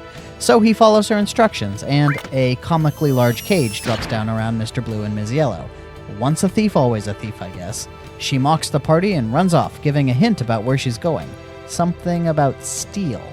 Flipping the lever back lifts the cage, so not the most effective trap in the world. In case anybody was wondering, the other lever also drops the same cage. So Mr. Green runs off looking for her, again. Though he does stop in to visit the Turks for a minute, they have nothing interesting to say. So the trick now is this bell next to Godo's house. Ringing the bell opens a secret door just under it, and inside we see Green Ninja being kidnapped by some black ninja, and Mr. Green exclaims, "You!" Now we finally see who he is. It's Corneo from back in the Wall Market section of Part 1. This disgusting lecher who spends his entire fortune and free time scouring the underbelly of Midgar for hot girls that he can kidnap and do gross illegal things to. And now he's got Green Ninja, who is so very clearly underage. You've gone too far this time, Corneo. You're going to get my channel demonetized. Oh, also he has Elena. Anyway, we chase him into the next room, which is this golden statue room in Godo's place, where Shinra troops show up to corner Corneo as he escapes. Except he does this fancy cartoonish dodge and slips past while the troops attack the party instead. Quick nap in the guest room, and then Mr. Green heads outside, where he finds Reno and Rude. Reno makes a limited time offer of a truce while hunting Corneo. Then he says that Corneo ran off to the most obvious place. Not a great hint, but it is actually a place we haven't even visited yet, the big-ass statue in the mountain. So now we are finally heading to where there will be some random encounters. There is also a pretty nasty boss up ahead, so I think it would be in my best interest to swap the party around. I'd check out my other members and figure that Ms. Red probably would do good work thanks to her strong limit breaks, and checking Red 13, what the actual hell? His weapon is broken strong. Why didn't I realize this? Alright, so red is coming in. Now with a rebalanced party more focused on offense, the team ships out for the most obvious place, the Da Chao statue. Reno and Rude are waiting here, and they suggest splitting up. They can be found in all the various dead ends on the mountain, and they chastise Mr. Green for wasting time. But you were here first? I actually accidentally went the right way and found Corneo on the palm in front of the big face. And here we see Elena and Green Ninja tied to the eyes of the face. Corneo does his typical thing where he says very uncomfortable things about the girls he has lined up and then sets up to choose one of them. Green Ninja is not having any of this, which leads Corneo to choose her. Again, she's definitely underage, dude. Do you really need to add that to the charges? Now, Mr. Green and co. come charging down. Ms. Red actually has several unique lines here related to her experience with this creep. I wouldn't doubt Ms. Yellow does too. Red 13 is just kind of third-wheeling it. After a back and forth, Corneo calls his buddy Raps, the companion to his previous buddy, Apps, and a fight begins. This guy is tough with a capital T. Seconds after the fight starts, he drops the bomb by casting Arrow 3 on Red, who survives with literally 1 HP. I don't think this is a demi effect either, it was just sheer luck that he didn't die on the spot. This fight, obviously nobody has materia, so it truly comes down to pumping out as much damage as possible with limit breaks and using items. One could use items that act as spell effects, such as the ones sold in the shop, but they aren't strictly necessary, they would just increase damage output. And that actually didn't turn out to be that important, because the fight wasn't even that long, less than 2 minutes real time. Did have to use quite a few items though, especially to heal up after casts of Arrow 3. Thankfully, the team pulled it off despite the odds, and got a nice chunk of XP, gil, and a peace ring. Then Corneo starts his routine again, that one gag about how the villain only acts like he's given up because he's sure he's won. He flips Green Ninja and Elena upside down, threatening to let them get squashed on the rocks below. But Reno shows up to even the odds, and as he distracts Corneo, out comes Rude from the background who knocks him off the ledge. Reno turns the tables on Corneo, only to let him drop to the ground below. Either he's dead or captured, I guess. The Turks get a call from the company asking them to capture Mr. Green. Another fight, perhaps?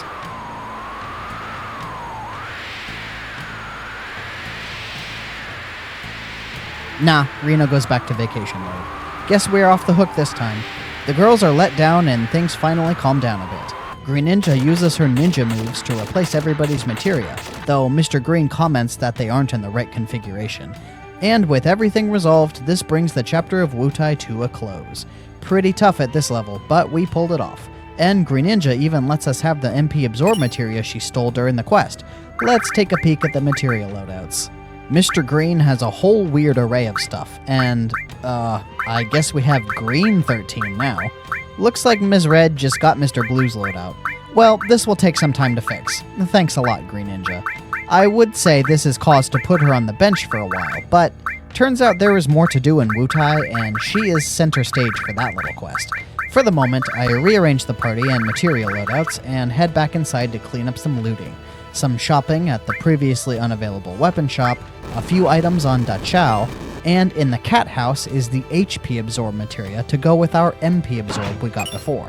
After all that, let's swap in Green Ninja and gear up for another doozy of a side quest. Green Ninja is flying solo for this, so need to make sure she can fend for herself.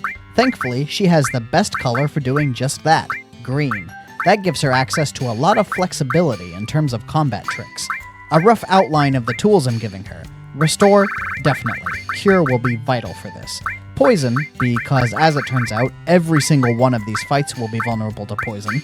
Time, for haste. That will increase her action economy and let her keep up. Some generic elemental nukes, won't be using too many of those. And that'll do it for now. She also has gravity, but it actually doesn't work on most of the bosses here. More on that later. So let's take our newly kitted out ninja girl and go visit the 5-storied pagoda. This is a mini dungeon that is only accessible to Green Ninja. Nobody else is allowed to climb it. It consists of 5 boss battles, but there is no limit to leaving to heal and come back between battles. The first boss is this guy, Gorky. When Greninja talks to him, he challenges her to climb the tower, and then some kid named Shake comes down to witness the battle. Gorky is the master of power, so he does his power change, and the battle begins. He is a flying demon thing who loves to spam the spell barrier. No matter, slow and steady is the name of the game for this quest. Greninja tries to poison this guy early, but it doesn't stick, so she gives up on that plan. This first fight is honestly a lot of growing pains, figuring out the rhythm of these fights. Greninja keeps heals rolling while letting Limit Break charge and hitting back when she gets the chance. Greased Lightning does pretty respectable damage, especially when it crits. Gorky likes to use regen as well, which is annoying, especially since in this game it doesn't show numbers, so no way to know how effective it is at healing. But eventually he runs out of MP, which means Greninja can just whittle him down with further limit breaks. He goes down after a short time, ending the first floor of the pagoda. Now, Greninja takes a rest in the nearby manor, and at this point I realize I could optimize her gear a little better.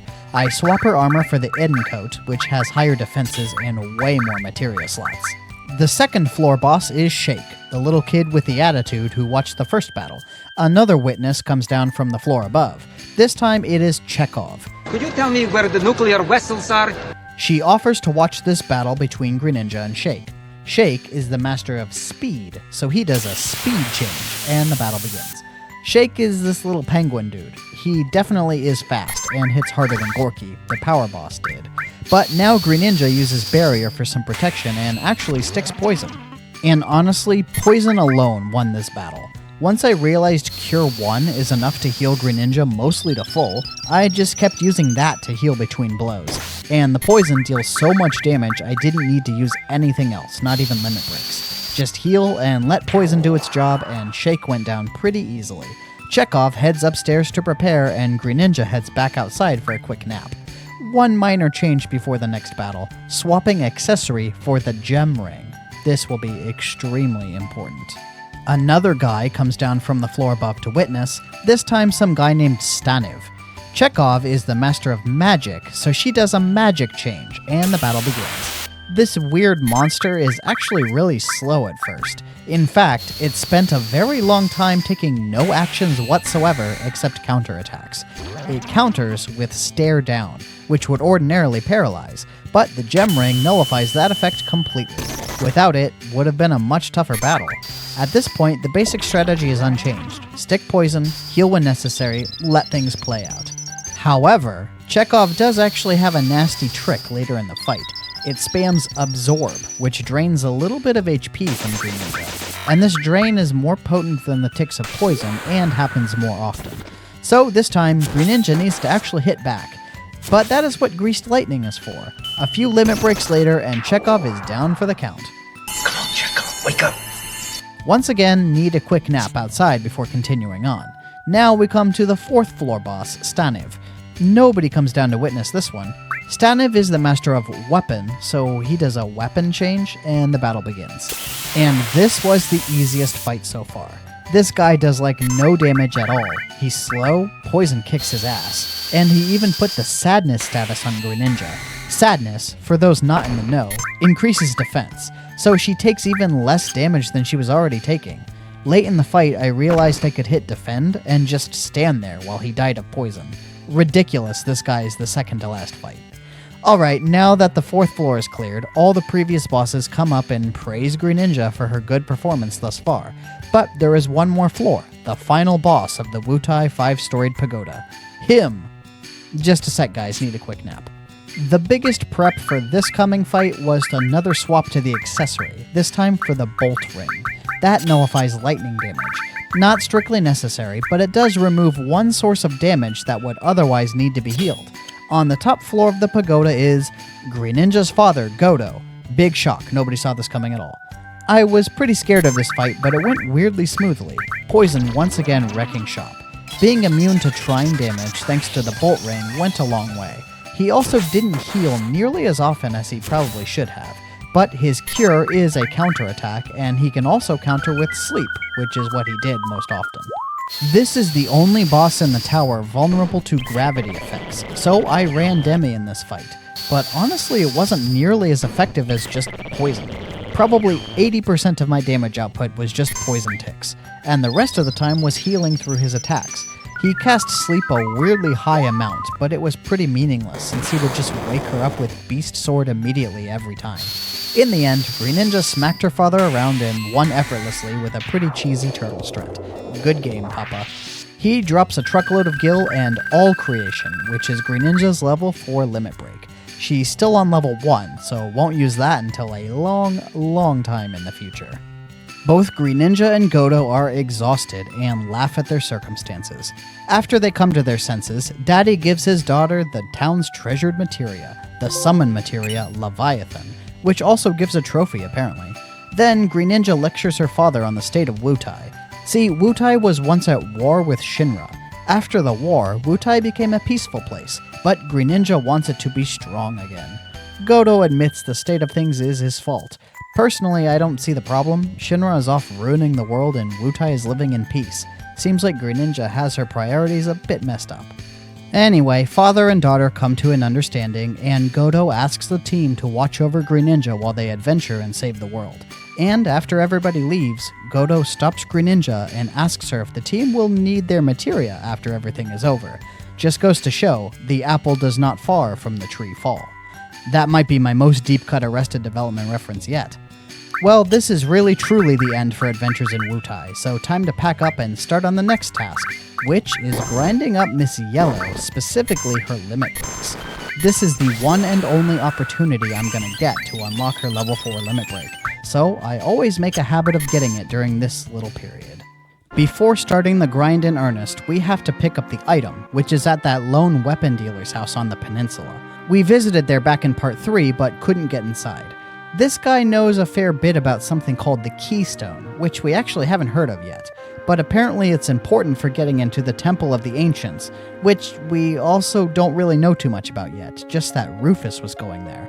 This guy sold the Keystone to Dio, who was storing it at the Gold Saucer. Setting that aside, if we give him a piece of Mithril, which we also picked up in part 3, he gives us a reward. One of the options is Great Gospel, Ms. Yellow's level 4 limit break. Great, that's handled. Now let's hit the grind. Here is my general strat for grinding limit breaks. With Ms. Yellow having access to command materia, it actually works out very well. For getting the kills she needs to unlock her next level, enemy skills are perfect. Trine will wipe out entire groups of enemies in one shot. As for grinding out limit break uses to get the next one in a given level, she also has tricks for that, namely Manipulate. She can manipulate some monster and have it smack her over and over, while Mr. Green keeps her healthy. Then, once her limit break is charged, someone hits the enemy to break her manipulate, and she uses the limit break. Generally guarantees at least one use per battle. Since the numbers are usually pretty low, like 6 or 7 uses, it doesn't take that long. Faster than grinding out kills anyway. For kills specifically, I made sure to do it in a lower level area to not warp the levels of the party too much. The area around Fort Condor was a safe grinding spot. The forests sometimes have groups of 5 show up, usually it's a group of 3 flyers. All in all, this took probably less than an hour total of grinding. The whole Wutai situation took an hour and a half by comparison, so not too terrible. Triple speed helped a lot. Again, not using the battle boost to cheese limit breaks or anything like that, just the speed boost. Nice. So, with Great Gospel successfully acquired, Ms. Yellow is at her peak. Earlier during this process, we also stopped by Bone Village on the North Continent. And while there, we picked up some nice armor, diamond bangles. That will pretty much cover us for armor for the rest of Disc 1. There is also a freebie red materia in the Sleeping Forest, Kujata. Slotting that in Ms. Red for now, but we can't proceed into the forest just yet.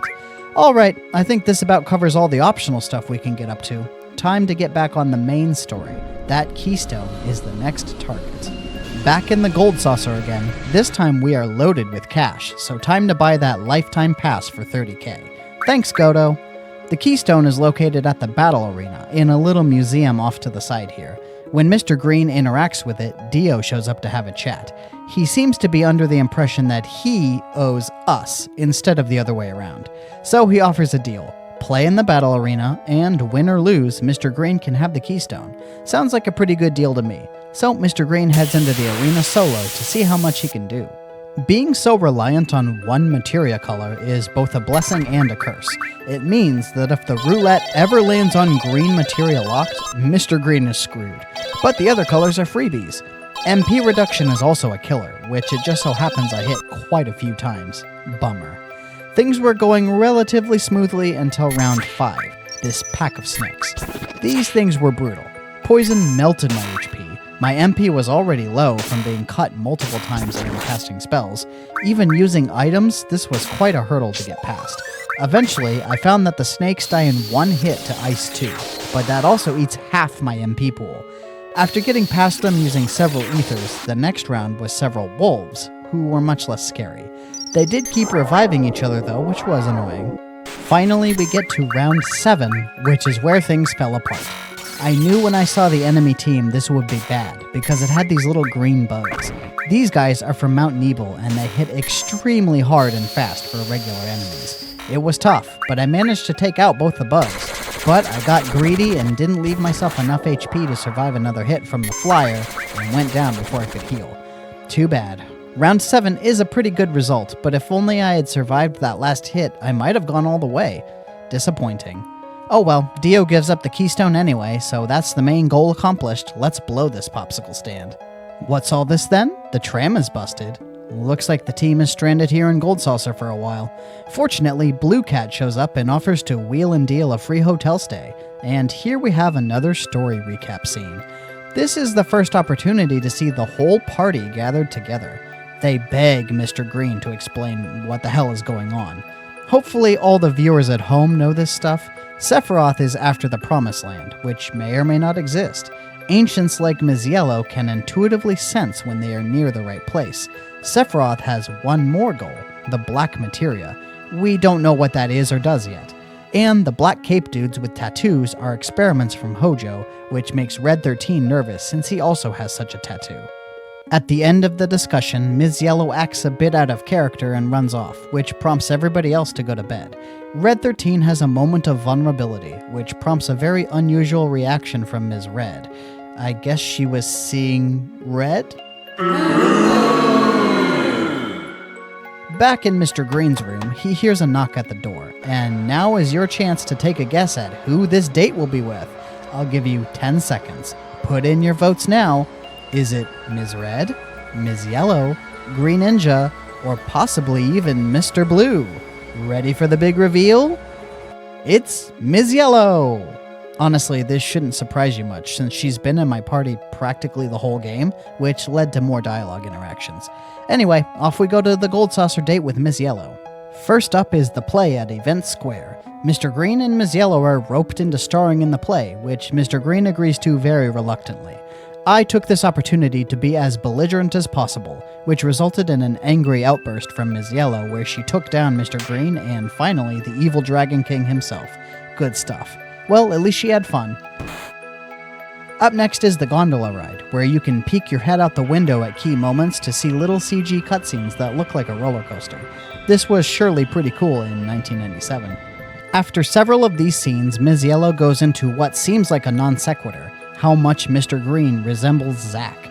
Once again, we are getting some indications that at the very least, Ms. Red and Ms. Yellow are picking up on Mr. Green having issues with his identity.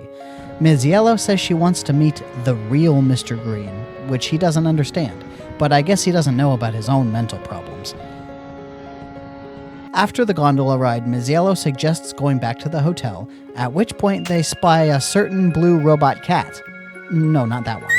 Blue Cat is sneaking around and he pulls out the keystone. That little sneak, he's stealing it. Mr. Green calls out to him and a chase begins. You chase him around various parts of the Gold Saucer until he runs to Chocobo Square. That is where he finally shows what he's up to as a Shinra helicopter arrives carrying Tsum, to whom he throws the keystone. Now it all makes sense. Blue Cat was the spy that was reporting to Shinra. Blue Cat admits he is a Shinra employee piloting this robot cat from safety back in Midgar. He doesn't say who he is, but he says he wants to continue as they were. Mr. Green and Ms. Yellow are not at all pleased with the idea of allowing Blue Cat to stay with them, which is when he pulls out his trump card. He has Marlene. I really wanted to see this scene with Mr. Blue in my party. I'm gonna have to replay the game and get him as my date just for that. Anyway, since he has a hostage, it seems we have no choice. Blue Cat stays in the party. The next day, everybody gears up to visit the Temple of the Ancients, with Shinra a few steps ahead thanks to Blue Cat's actions. The party is set to have Ms. Yellow in it, but who else should we bring? Well, I guess let's spin the wheel for Temple of the Ancients real fast and see how that turns out. The results for Support Plus for Temple of the Ancients are... Summon again for Mr. Blue, and Magic for Blue Cat. Would it be weird to run Blue Cat in my party right now? Nah, I'm sure it's fine. So the party for the temple will be Ms. Yellow and Blue Cat. Surely nothing wrong with that setup. The temple is located just a little ways off the coast of the main central continent to the east. It is this big-ass pyramid poking out of a forest. Can't miss it. How was this difficult for people to find again? And also, let me take this moment to vent another issue I had with Rebirth. Why the hell did they move the temple? Was it really necessary to put it on the North Continent? Yes, that makes the transition between the temple and the Forgotten Capital smoother, but it also alters the geography of the world, which makes it harder to justify it taking place in the same world as this game, or even an alternate timeline. Like, why would a physical structure be in a totally different location? Anyway, that was a little thing that miffed me when I first experienced it. Let's just get to the temple and get started. Outside, I equip Blue Cat with some materia. Gonna have to run added effect poison again. And this time, I decide Restore All would be a solid thing to have as well. There are some pretty tough battles here, so having another source of AoE heals will be big. Alright, with him geared out, let's head inside and get this super important dungeon underway. Ms. Yellow feels some stuff when she gets here. She can sense the spirits of her ancestors all around this place, protecting it. We head inside, only to see Tsung, who is lying wounded by the altar, and he tells us what's up. Sephiroth is inside. Surprise, surprise.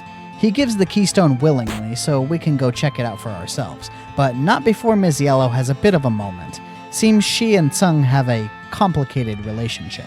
Well, in we go. This right here is the point of no return. Here we are in the Escher painting. Blue Cat is not impressed. So here's the deal with the fights here.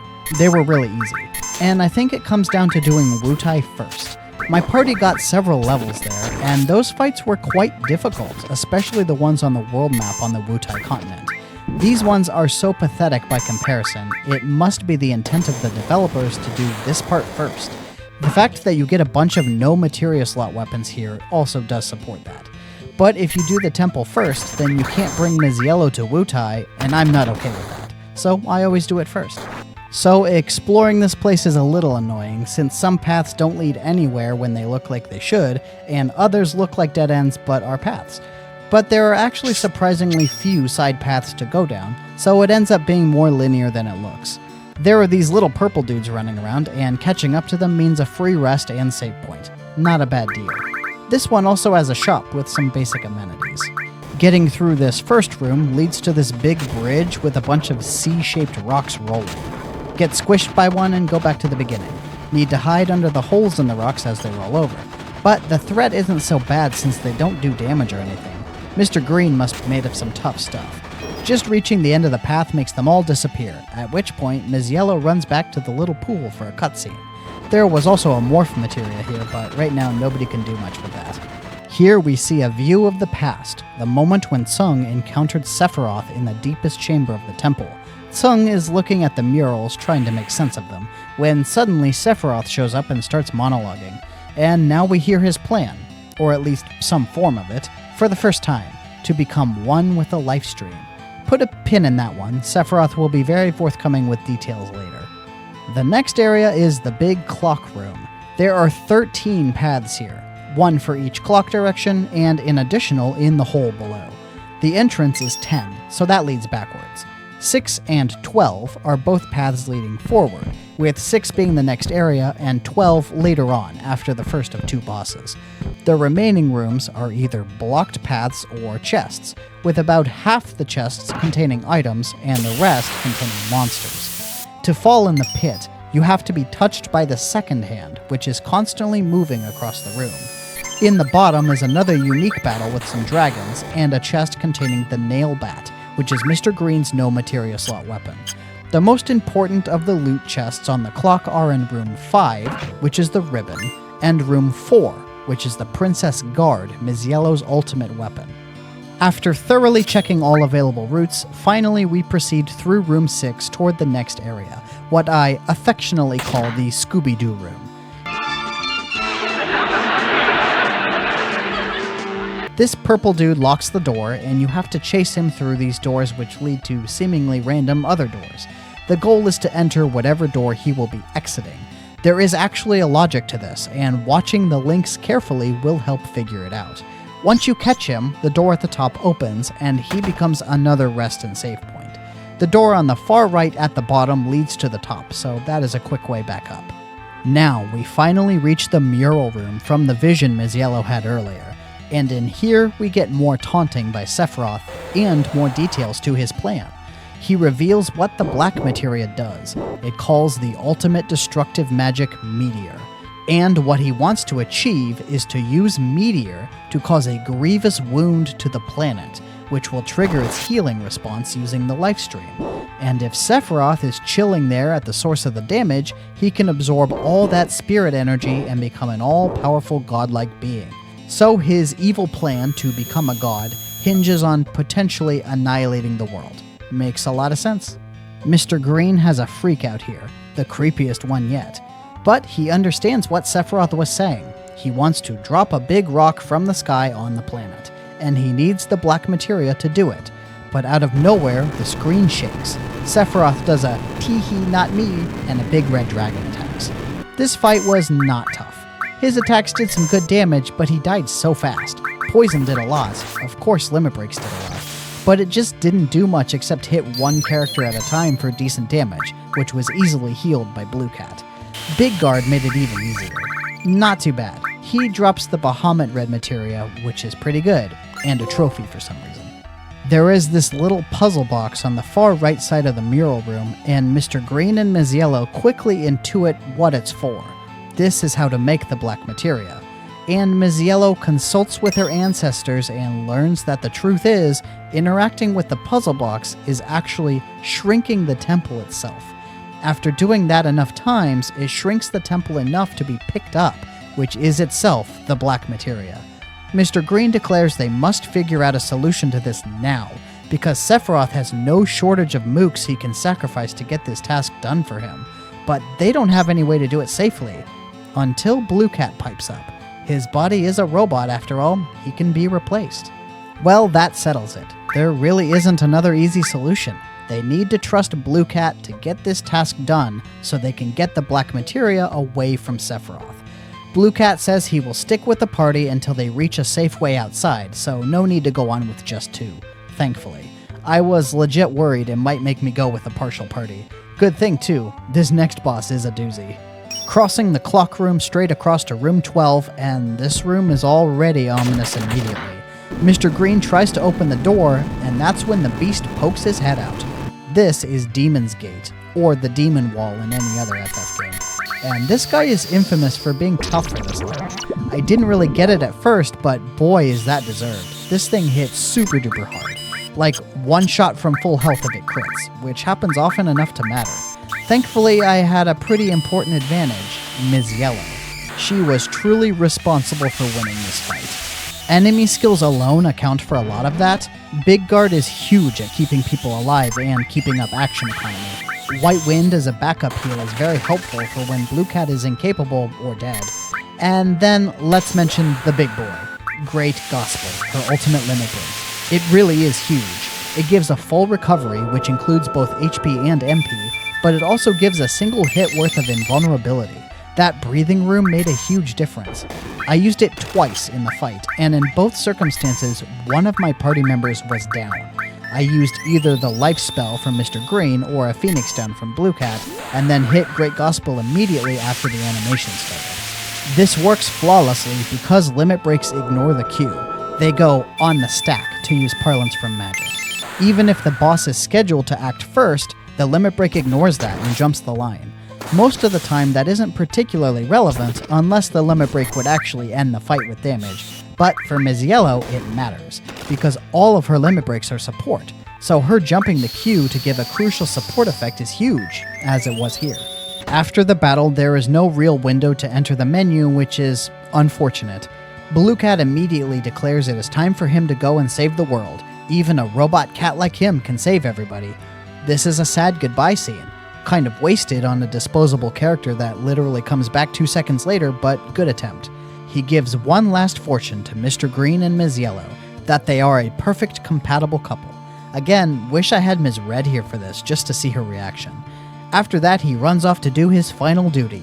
While Mr. Green and Ms. Yellow stand outside and watch, Blue Cat performs the actions from within the puzzle to shrink it. And the black materia awaits within the pit that is left behind. Mr. Green jumps down with Ms. Yellow hot on his heels. He claims the black materia and asks if they can use it, but Ms. Yellow says no, it would take a tremendous amount of spirit energy to activate, only possible in the Promised Land, which they assume Sephiroth hasn't found and couldn't possibly, as he isn't truly an ancient. So, right on cue, Sephiroth shows up to poo-poo on them and says he did indeed find the Promised Land. And he somehow forces Mr. Green to give him the materia. And after Mr. Green gives it up, Sephiroth runs off, leaving Mr. Green behind, who flips out and starts to brutally attack Ms. Yellow. Blue Cat shows up and stops him, causing Mr. Green to white out. We see a forest, a familiar-looking one at that. And Ms. Yellow steps out from between the trees. She forgives Mr. Green, but tells him he shouldn't worry, that she will handle Sephiroth and save the planet. She has a plan, and she can do it.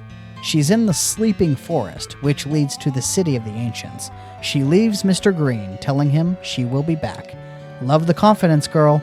Too bad Sephiroth himself was listening and follows after her. This is Bad News Bears.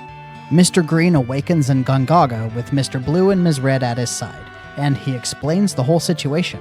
He doesn't want to go because he feels he will just hurt someone again. But Mr. Blue and Ms. Red believe in him and want him to try. And now we do a quick check of the inventory. Yup, there's the ribbon, thankfully, but the armor and weapon she had on is gone. All her materia was returned, though we won't be having a whole lot of use for it going forward. This is it. Ms. Yellow is out of the party from this moment on, and that means no yellow materia. Big bummer. At least she went out on top, being the absolute MVP of the last boss we fought together. Mr. Green gathers up his friends, and it's time to go after Ms. Yellow at the north end of the world, back to Bone Village. This time, the guys here offer to help find a key item called the Lunar Harp. This option was not available before. To find it, you need to place up to 5 of these little workers around the area, then set off a small explosion. The workers will then all face in the direction of the item. This helps you triangulate its position. Fortunately, I also just happen to remember where it is, buried in my lizard brain from childhood, I guess. It's right here, next to the tent on the top level. After picking up the Lunar Harp, we can finally pass through the Sleeping Forest to the area beyond. And now we have to spin the wheel for the Forgotten Capital, particularly for Mr. Blue, as he happens to be in the party right now.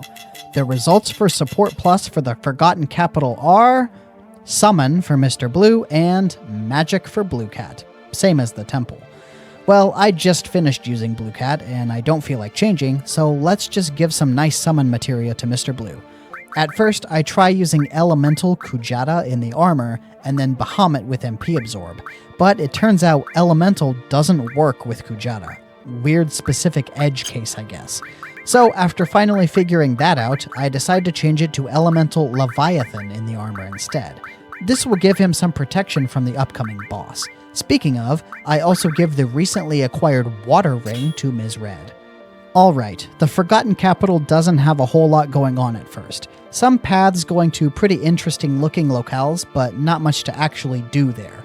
There is this room with some beds though, where the party suggests taking a little nap.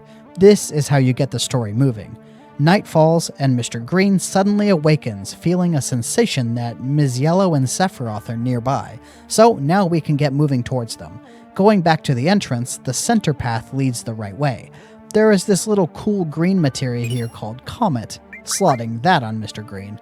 This staircase leading down only appears after sleeping in the beds, and it goes down into this cool underground area that looks kind of surreal. There is one last save point here, the last one on Disc 1. Going down a little ways, now we see Ms. Yellow praying on an altar in the center, and Mr. Green jumps across. Alone. As he gets close to Ms. Yellow, suddenly we lose control again, and Mr. Green takes out his blade. It looks as if he will strike Ms. Yellow with his sword, but Ms. Red and Mr. Blue try to yell at him to stop him, which makes him snap out of it. That was close, but Ms. Yellow is not safe. Sephiroth flies down from above and pierces Ms. Yellow in the back.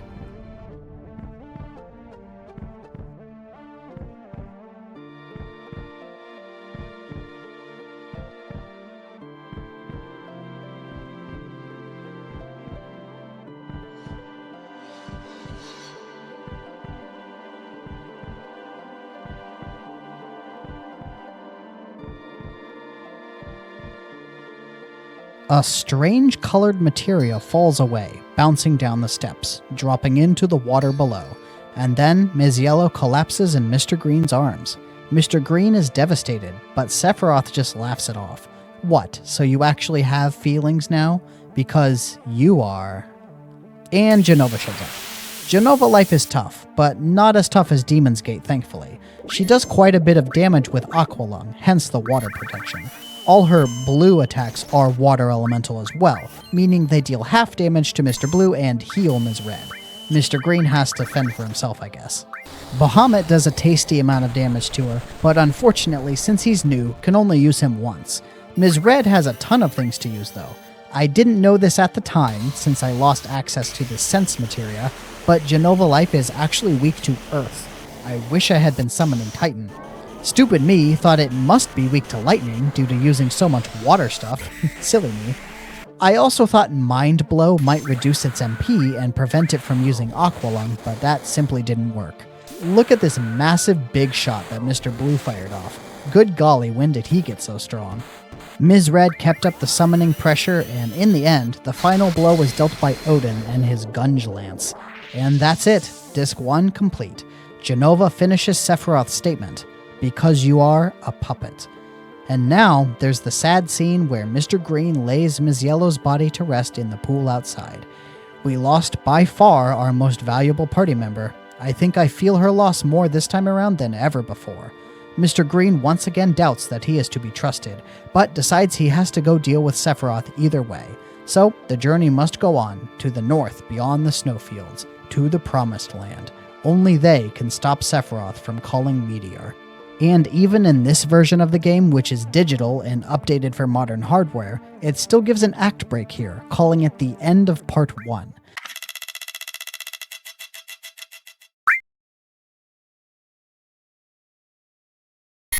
For reference, here is that image showing every character and their color again, with a small update to account for new developments. In terms of the story, we are right at the very start of Disc 2 now, following in Sephiroth's footsteps towards the north to stop him from summoning Meteor. After a quick update of Mr. Blue's materia setup, since he doesn't need water protection anymore, we can head on down the road to the next location. I spent a stupidly long time trying to figure out how to get this chest down here. This map just confused the hell out of me. One interesting thing that happened was that I got a very cool item drop from some bound fats. Dazers. Noted, that one could be big. This next cave has a bunch of vertical crevices to climb up, but other than that, nothing terribly important to note here. At the top is the exit to the world map. Now, I know what you're thinking. Isn't there somebody you've forgotten? Some character who has seen no play and no mention since joining? You're right, and this is a big oversight. I'm terribly embarrassed for all this. So, now, upon exiting the cave to the world map, I'm going to fix that problem by rearranging my party. I swap out Mr. Blue for Captain Green. Crunchitize me, Captain! Captain Green has reasonably strong weapons, actually, and it's nice to have another magic character, because it lets me get AP for all those magic materia. This section of the world map isn't extremely long, and the rabbits around here are just goofy, not that scary. At the top of the hill is this little quaint village by the name of Icicle Inn. How nice, a ski resort. French fry when you pizza, you're gonna have a bad time. First up on the left is a weapon shop. Mr. Green gets a fancy new weapon, and Ms. Red as well. They both needed the upgrade. Captain Green is looking fine with what he just found in the Forgotten Capital, so saving a bit of money there. There is a nice map of the glacier in this house. Yoink. Oh, this guy says we can have it, but also gets mad that we already took it. The other big location in this town is this house with a bunch of computers, and here we can get a huge exposition dump. The computer has several videos stored on it, which are actually the logs of a scientist by the name of Professor Gast, interviewing someone named Ifalna. She is an ancient, and her accounts speak of the things the ancients believed and their ancient history, especially regarding this cold area in the north. We learn about the North Cave, a place where something fell from the sky and made a huge wound on the planet. And then we learn what that thing was, the Crisis from the Sky, Genova. The next video talks about weapons, big mecha monsters created by the planet to protect itself. They were never used. What a waste. Then we see some confidential videos. It seems Professor Gast and Ifalna had a baby girl. Her name is Ms. Yellow. Wow, so this ancient was Miss Yellow's mom, and this scientist was her dad, and she was born in this cold town in the north. Then we see in the next video that Shinra, led by Hojo himself, showed up and took them away, killing Professor Gast in the process. Now we see how Ms. Yellow and her mother were captured to begin with. Well, that was a lot of information, but good world building. As we try to leave the town, a guy tries to stop us, but we need to get past. Then some Shinra troops show up to stop us, led by Elena. Elena confronts Mr. Green and taunts him that he could never dodge her punch. So after easily dodging her punch, she rolls on out of here. Hey, I didn't know she was a hedgehog. That same guy who was blocking the way says we will need a snowboard to proceed, and tells us the snowboarding controls. Well, it just so happens that a house in the middle of town has a kid who busted his leg snowboarding, and now he can't snowboard anymore. So he just gives Mr. Green his board. Gnarly, dude. Alright, let's go hit the slopes. Cool borders! Ready? Go! This is it. Now's your chance to prove that you can really carve. What? You should try the bunny slopes next time.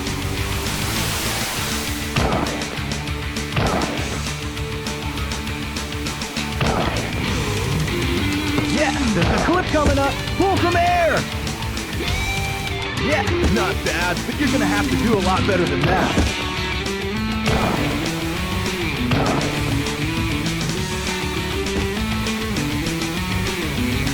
Checkpoint straight ahead. Hurry up! Sweet!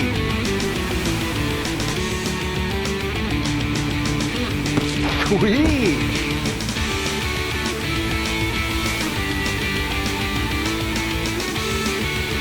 Sweet!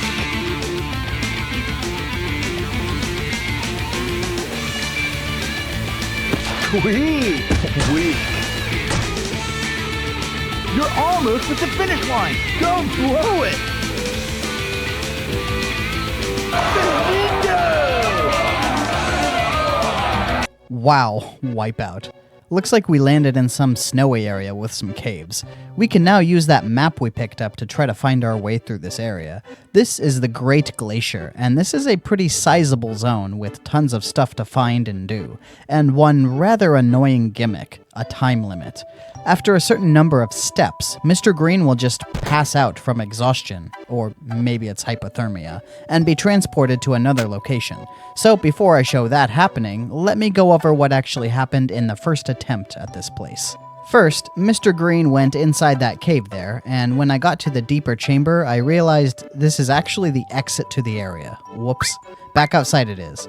Now, we climb up the hill and find a mountain peak with many paths leading away. Let's try this one over here. Along this path, there's a very cool find, the added cut materia. Honestly, that will be really useful later, super happy to have it. The next room has the hot spring. This is part of a local secret quest to get a good item. You just have to touch it, and then go to another place. Following the path further north is the infamous snowfield. This is a massive open area with disorienting winds. Mr. Green can leave a landmark behind him as he walks. Just mash X to keep tabs on your path as you walk and it isn't too bad. I made the mistake of getting too close to the southern edge as I walked and went backwards. This wasted a whole ton of steps to get back on the path. It wouldn't take long for that mistake to bite me. The area directly to the east on the snowfield leads to a room with a cave in it, and as Mr. Green approaches the entrance, down he goes. So close. He awakens in a nice, toasty, warm cabin, and there is some old guy here. This is Holzoff, a mountaineer who has been living here for decades. We hear about the glacier and the cliff from him. The cliff is super cold and can be lethal to those unprepared. Holzoff and his friend challenged the cliff, and his friend cut his own line and fell to his death. He's been living here ever since. He tells us the controls for the cliff climbing segment, and then gives us access to a free rest spot. That will be very handy. There's also a save point in his house. Outside, everybody is waiting in the cold. You can chat with everybody, and Mr. Blue has a pretty long, wistful comment about Midgar and how easy life is there compared to someplace like this. Can also change the party around here, but I choose not to, keeping Captain Green and Ms. Red for now. Though, for those who are curious, I of course spun the Support Plus wheels for Great Glacier. The results were Magic for Mr. Blue and Summon for Blue Cat. But yeah, not swapping them in right now. Heading back out towards the glacier, on the snowfield right smack in the middle is a cave with an all materia. The next destination is that hot spring again, which is straight south. After touching the hot spring, heading back to the snowfield, then going east. Now we are back where we passed out the first time. This cave contains a lady, and as long as you touch the hot spring, she gets super mad and attacks. She is an enemy known as a Snow. Snows love to confuse people as a counterattack. Good thing Mr. Green has a ribbon equipped, so he's immune to her wiles. The team bombard her with fire magic and physical attacks, and after she goes down, we get our well-earned reward, the Alexander Summon Materia. What a good find. Alexander is super strong in this game, and the holy element is incredibly rare. I think it's only on this one materia, actually. Well, might as well try to pick up some other loot. Going south from this cave leads back to the mountain peak, and this time we go west down the side. This leads to a frozen lake. There is a little jumping minigame here, and I'll just straight up say I looked up the solution. I'm on a schedule here. On the other side is a very valuable accessory, the safety bit, which protects against instant death and petrify effects. And before Mr. Green could reach any other items, down he goes again. That's fine, that was a very good haul. There aren't even that many more items to find. On run number 3 into the glacier, I pick up the stragglers, an elixir in a cave, and a mind source in a forest. Well, that's it. Back to Holzoff's house to prepare to climb the cliffs. Again, I did actually spin the wheel for Gaia's Cliffs. The results were Magic for Mr. Blue and Command for Blue Cat. But once again, I don't think I'll use them.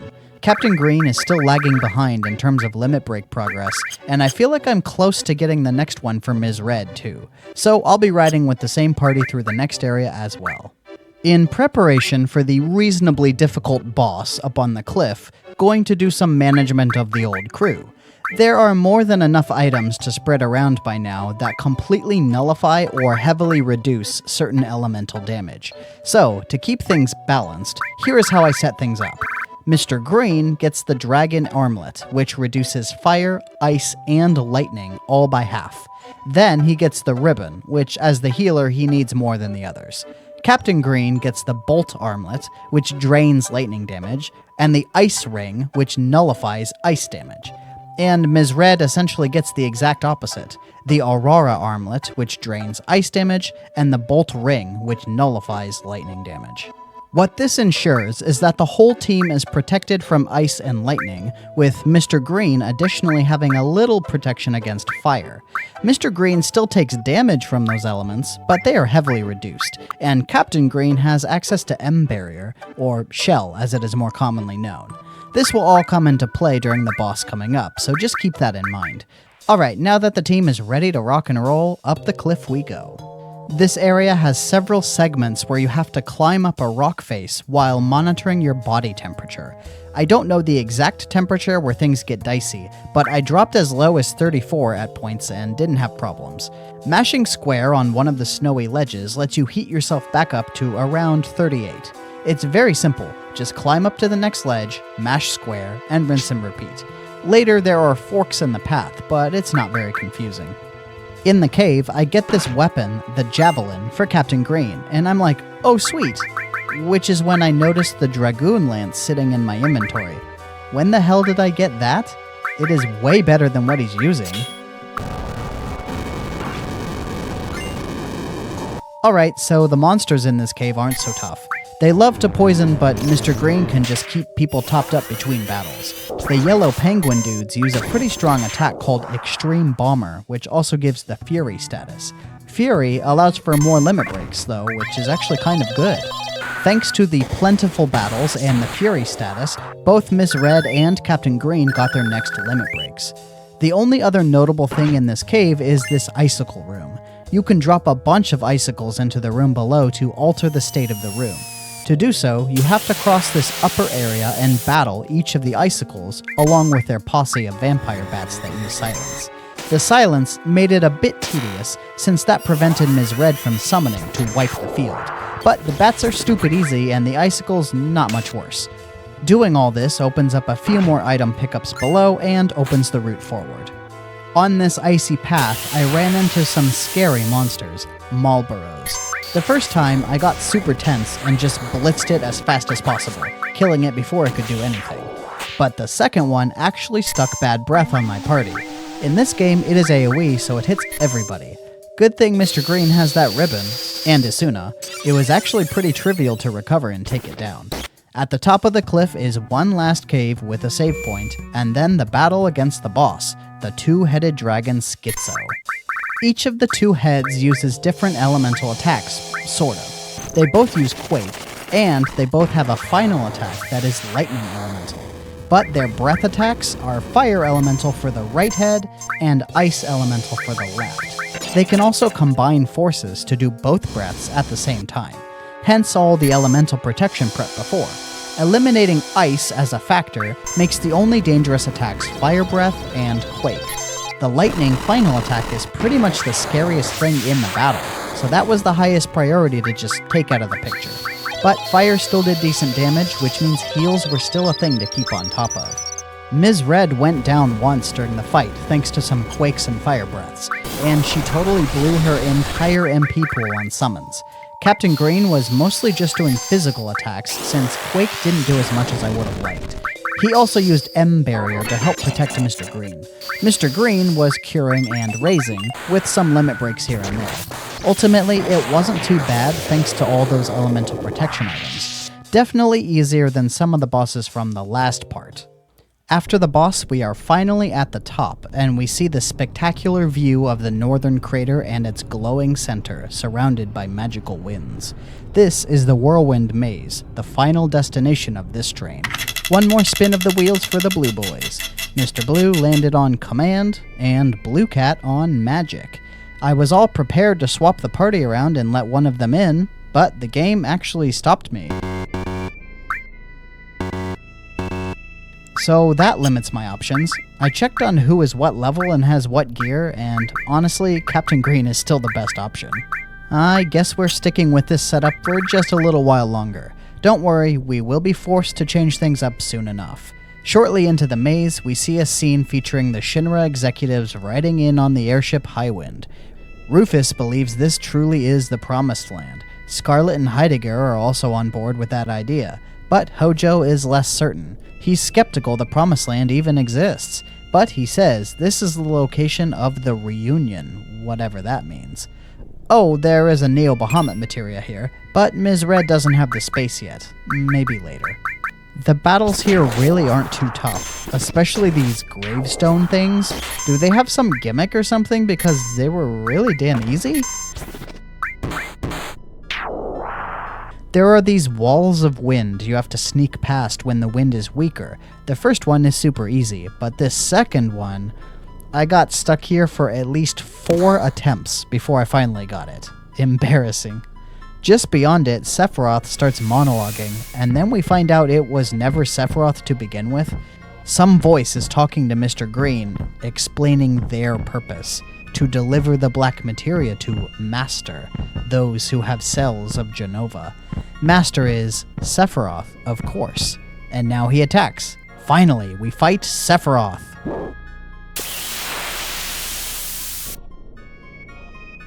That's not Sephiroth. So, Genova Death here is basically the same deal as Genova Life back in Part 4. It only uses one element for all its attacks. This time, that element is fire. Ms. Red is rocking the fire armlet, a clean swap for the Aurora armlet she had before. Mr. Green needed no changes since the dragon armlet protects against fire as well. Only Captain Green is raw dogging it here, because the fire ring was on someone else, and I was too lazy to backtrack to a save point and swap people around to get it. So yeah, Captain Green would just have to deal. Not that it ended up mattering. Jenova was super easy and went down very quickly. Only one scary moment where she targeted Captain Green 3 times in a row and almost killed him. And once again, Ms. Red blew her entire MP pool on summons, but the likes of Bahamut and Alexander do crazy high damage. Mr. Green had to baby Captain Green with cures throughout the battle, but eventually we took her down with limit breaks. She drops the black materia. I guess it wasn't Sephiroth himself who had it, but a clone made of Jenova cells. Mr. Green reclaims the materia, and then Ms. Red suggests he give it to someone else. He decides Mr. Blue can hold on to it. Most of the other members flat out refuse, with only Red 13 being another option. With the black materia safely in Mr. Blue's hand, Mr. Green takes Ms. Red and Captain Green and moves on, but not before picking up this yellow MP Turbo? That's a blue materia. Whatever. There is one more wind wall, which we expertly pass through unfazed. And then we enter a long sequence of story scenes with no combat in between. First, the team arrives in Nibelheim. Mr. Green is confident this is just an illusion meant to confuse them. That's when we see the sequence where the party of Shinra troops shows up at Nibelheim from the flashback, except this time it isn't Mr. Green with them. This is very obviously Zack, and Ms. Red is getting upset at seeing this. Mr. Green doesn't seem fazed. Next is the scene of the fire, and it isn't Mr. Green who comes running out of the mansion, but Zack. Mr. Green still denies that it means anything.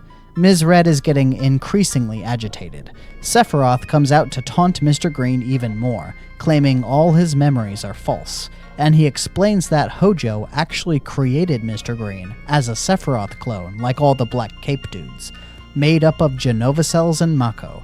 Ms. Red tries to console him, saying she has memories of him as a child, but Sephiroth just laughs it off. Mr. Green remains mostly calm in the face of all this, but when he tries to start laying out his memories in clear terms, he stumbles. He can't remember how and when he joined Soldier. The next scene shows the Shinra execs reaching the deepest cavern, which is apparently made entirely of materia. Hojo continues to deny this is the Promised Land, or that it even exists, but Rufus shuts him down. Then we see a creepy eye open behind the wall, to which Hojo refers to it as weapon. He brings up the videos left by Professor Gast that reference these things, and the scene cuts to Mr. Blue with the party, when suddenly the scene changes and Mr. Blue is alone. Ms. Red comes running out of nowhere and calls out to Mr. Blue for help. When the scenery returns, everybody else is gone. Ms. Red directs Mr. Blue to run ahead and help out, and then we see that wasn't Ms. Red at all, but Sephiroth in disguise. And the other party members were passed out on the ground the whole time. Cut back to the Shinra execs, and suddenly Mr. Green and his friends show up out of nowhere. And now, Mr. Green is no longer hesitating or confused. He knows what's going on. This is the reunion, and he was always destined to be here. Mr. Blue shows up, and you can try to control Mr. Green, but he moves without your input. He goes straight to Mr. Blue, who gives away the black materia. And once Mr. Green has it back in hand, Sephiroth beckons to Mr. Green. He apologizes to his friends, especially Ms. Red, and he says maybe one day she will meet the real Mr. Green. Then Hojo proclaims his experiment was a success and asks for Mr. Green's number. And when Mr. Green says he has none, Hojo is like, oh, you were a failure. So the fact that he was the only clone to make it here counts for nothing? Anyway, Hojo goes into a long explanation for what the reunion is. His theory was that by distributing Jenova's cells into many different organisms, eventually her body would attempt to reconstitute itself by gathering them all. This is the reunion, and I guess it turned out he was correct, except he didn't anticipate Sephiroth manipulating the events to his own benefit. Mr. Green finally discovers where the real Sephiroth has been hiding, inside the big glowing rock stuck in the ceiling.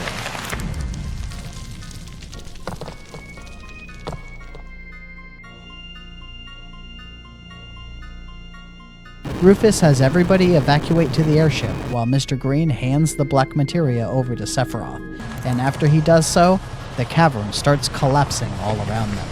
A bright light erupts from the crater, and from within fly out a bunch of enormous monsters, the weapons. We see Sapphire Weapon, followed by Diamond Weapon, Ultimate Weapon, who blasts off, nearly knocking Ms. Red overboard with the shockwave. Then we see in rapid succession the remaining weapons, including Emerald and Ruby. And the screen goes black. One more big story scene, a scene where Ms. Red describes her feelings at first encountering Mr. Green in Midgar. He was a nearly comatose wreck at first, but somehow snaps out of it in the presence of Ms. Red. This must be the moment Mr. Green's identity solidified itself, as an amalgam of Ms. Red's memories and something else. Ms. Red knew something was out of the ordinary, since his stories were always just a little bit wrong, so she wanted to keep him close, and made sure he joined the bombing mission with Avalanche for that purpose. Then Ms. Red wakes up in a brightly lit room with Mr. Blue waiting in the background. As her eyes adjust, Mr. Blue explains the situation. Mr. Green is missing. Nobody knows where he disappeared to. Ms. Red has been unconscious for 7 days, and Sephiroth is still at the northern cave, now protected by a barrier of light. And the weapons are destroying human civilization, with Rufus and Shinra battling them. Then Ms. Red asks about Meteor, to which Mr. Blue gives us the big reveal.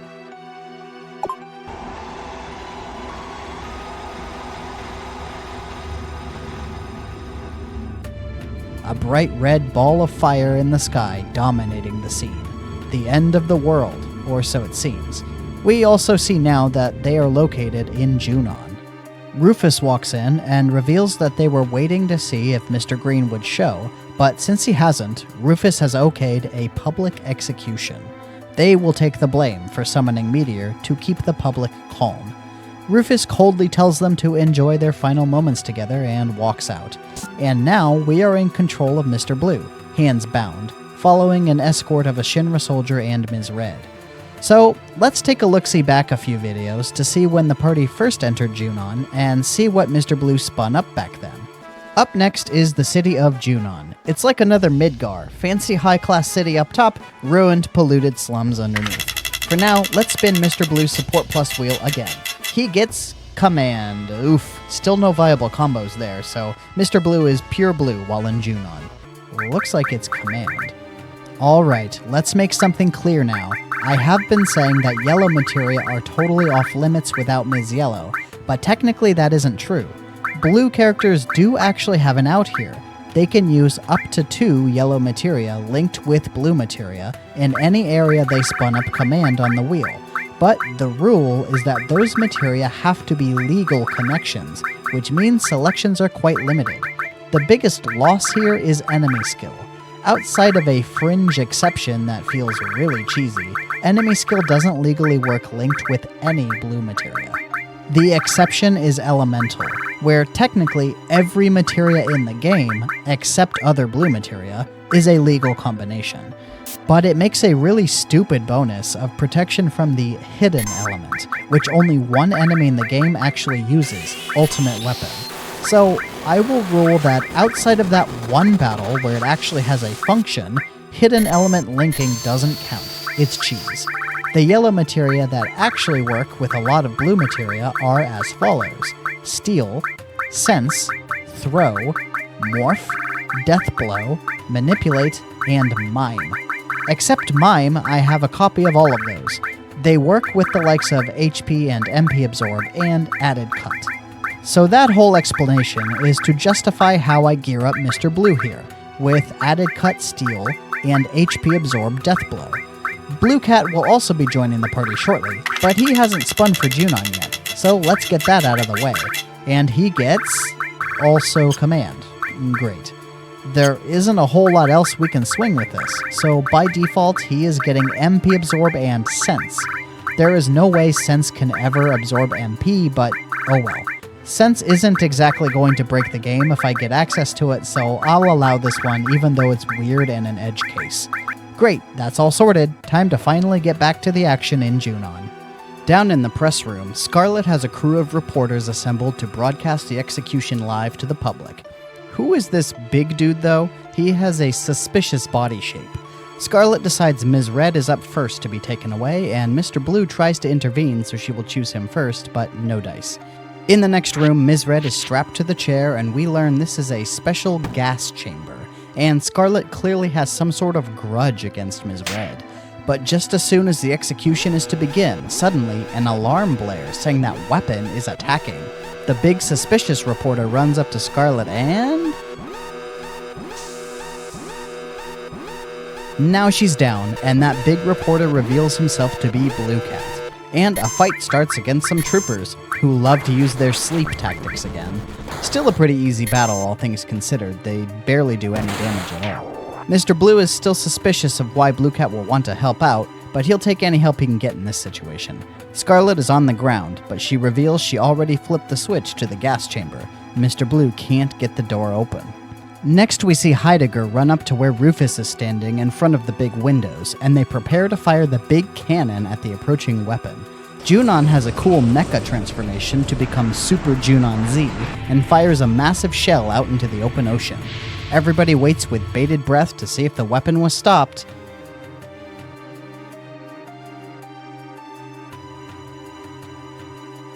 And then the alarm goes off again. Weapon is approaching fast, and he rams straight into the city, taking a bunch of troops out in the process. Mr. Blue can't do anything to help Ms. Red from here, so he and Blue Cat decide to leave and find another solution, only for the door to get locked by Scarlet behind them, preventing them from returning to help Ms. Red.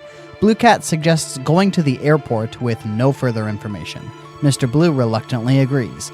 During a random encounter, Mr. Blue finally got his first level 2 limit break, Grenade Bomb. Another suspicious character appears on this long landing, a female reporter talking to the camera. When Mr. Blue gets close, she tries to ambush him to interview him, except when Mr. Blue flips out, she reveals she's actually Green Ninja.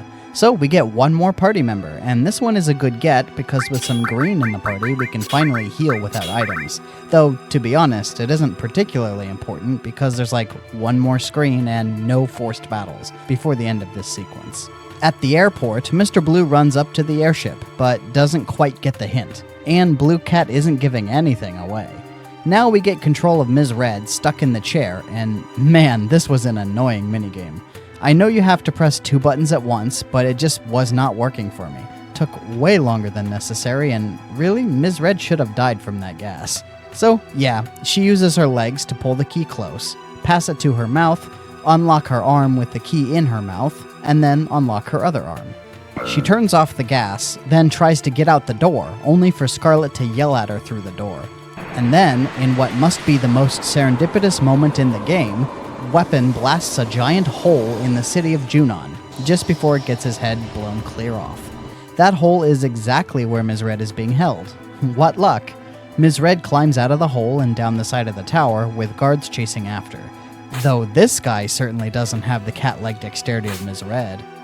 Nowhere to run but the end of the cannon, and here Scarlet finally catches up, and it turns into a slap fight? Here is my problem with this scene. I get Ms. Red is angry and wants to get back at Scarlet for hitting her, but Ms. Red is a professional martial artist, probably the best in the world at this point. Why the hell doesn't she just kick the hell out of Scarlet? Use Meteor Drive, damn it! Once Scarlet throws in the towel from her cheek getting smashed, Ms. Red hears a voice telling her to run to the end of the cannon. And as she does so, the airship flies up with Mr. Blue on the deck, throwing down a rope for her. Lego Ms. Red jumps and barely manages to get the rope, and they fly away into the sunset. Now on the ship, Ms. Red sees that all her friends are here. This guy over here tells the story of what happened.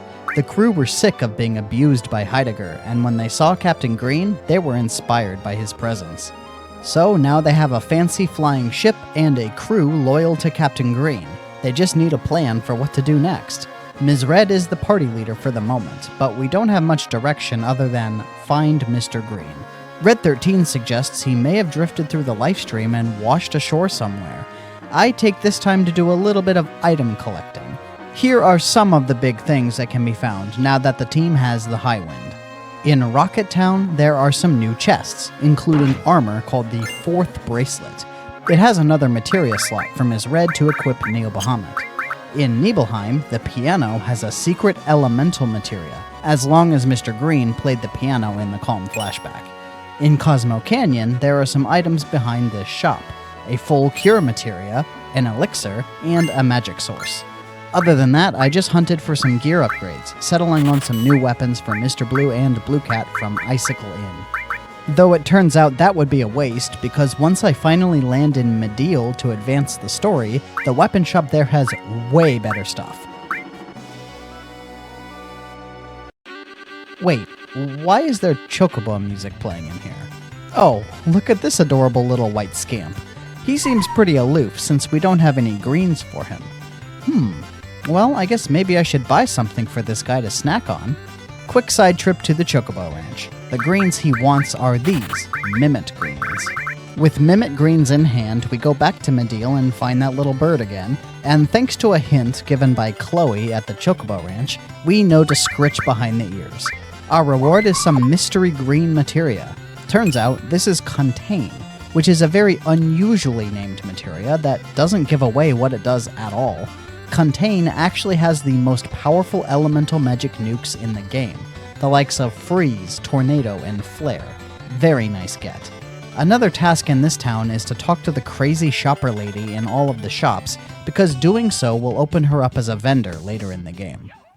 After checking out all the shops, Ms. Red sees this cute little doggy in the middle of the town, and while doting over it, she overhears some villagers chatting.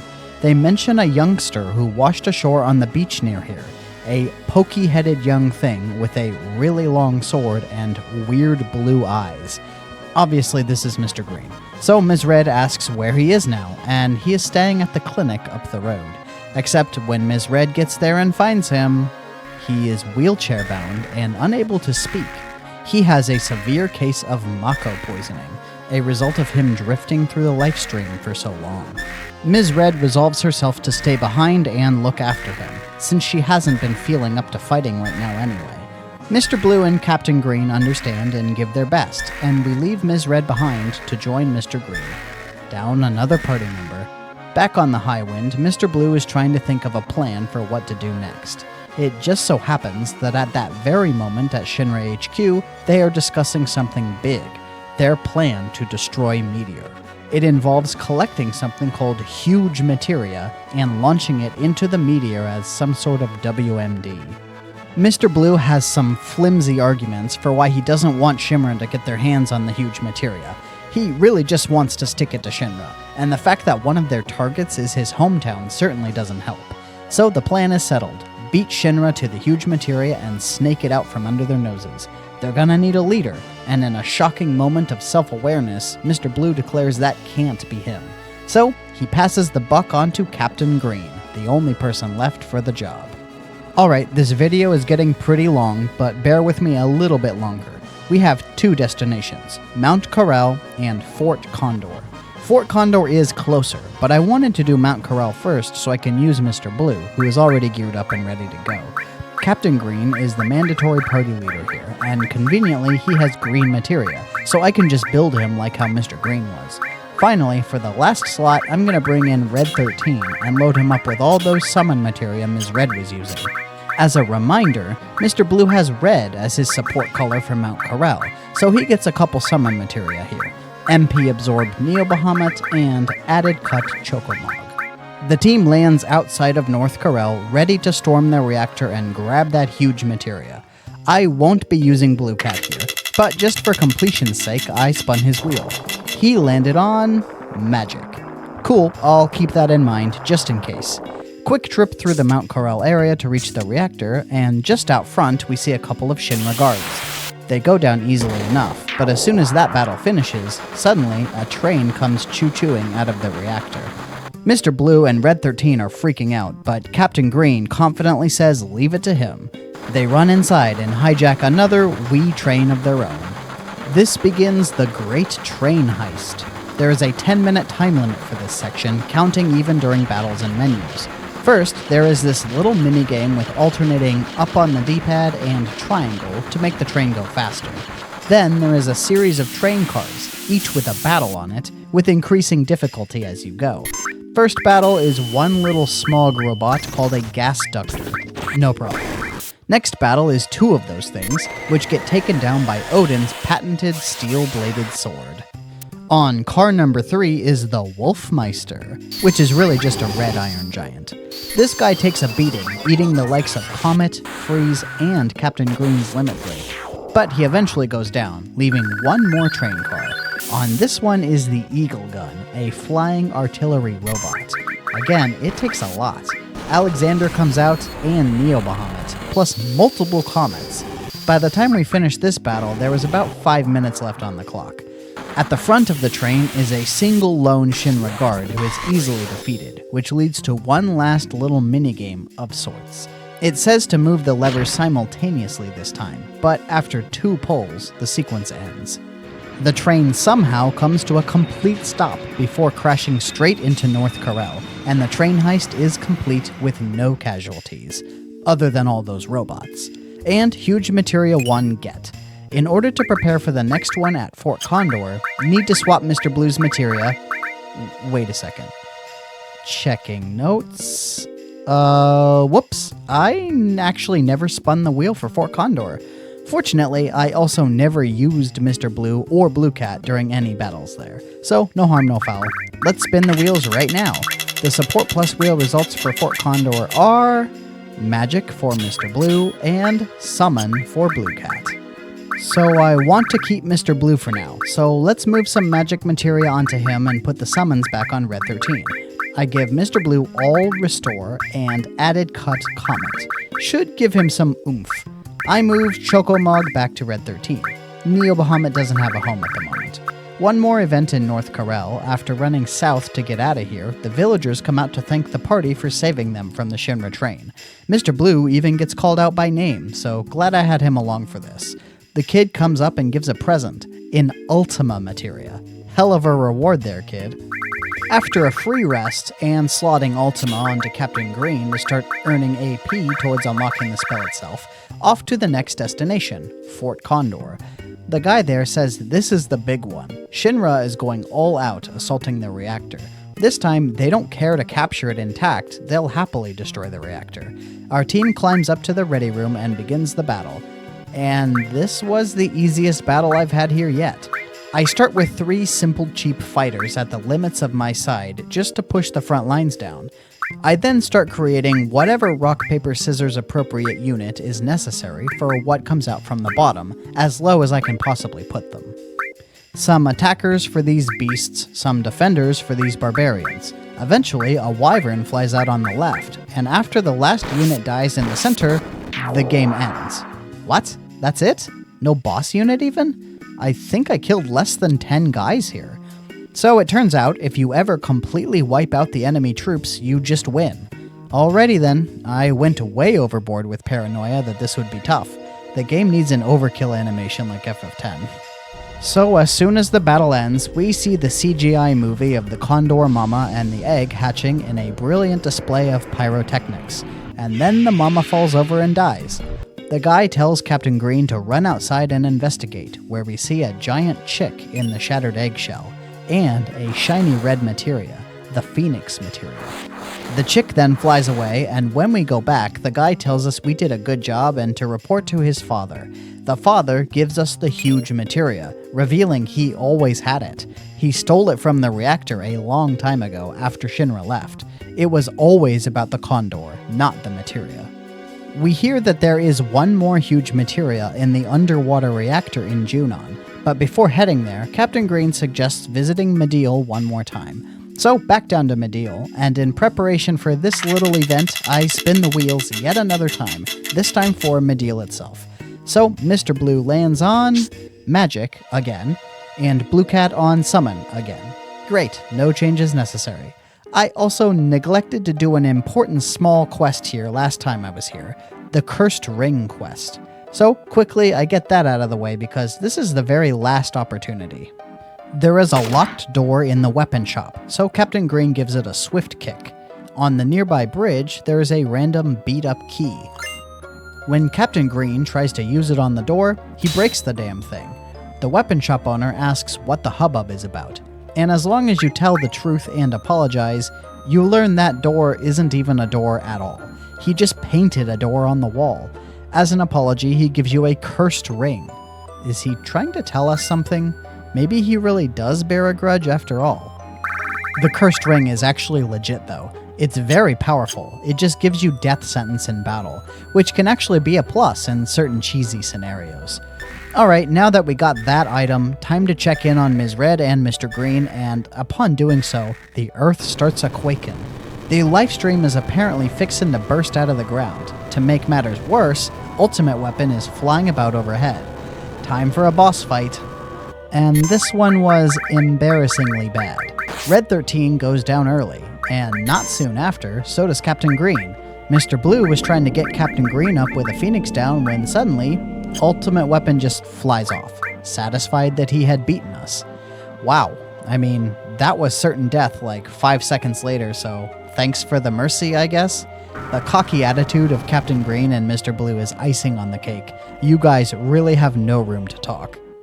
After Ultimate Weapon flies off, the big quake comes, threatening to take out the whole area.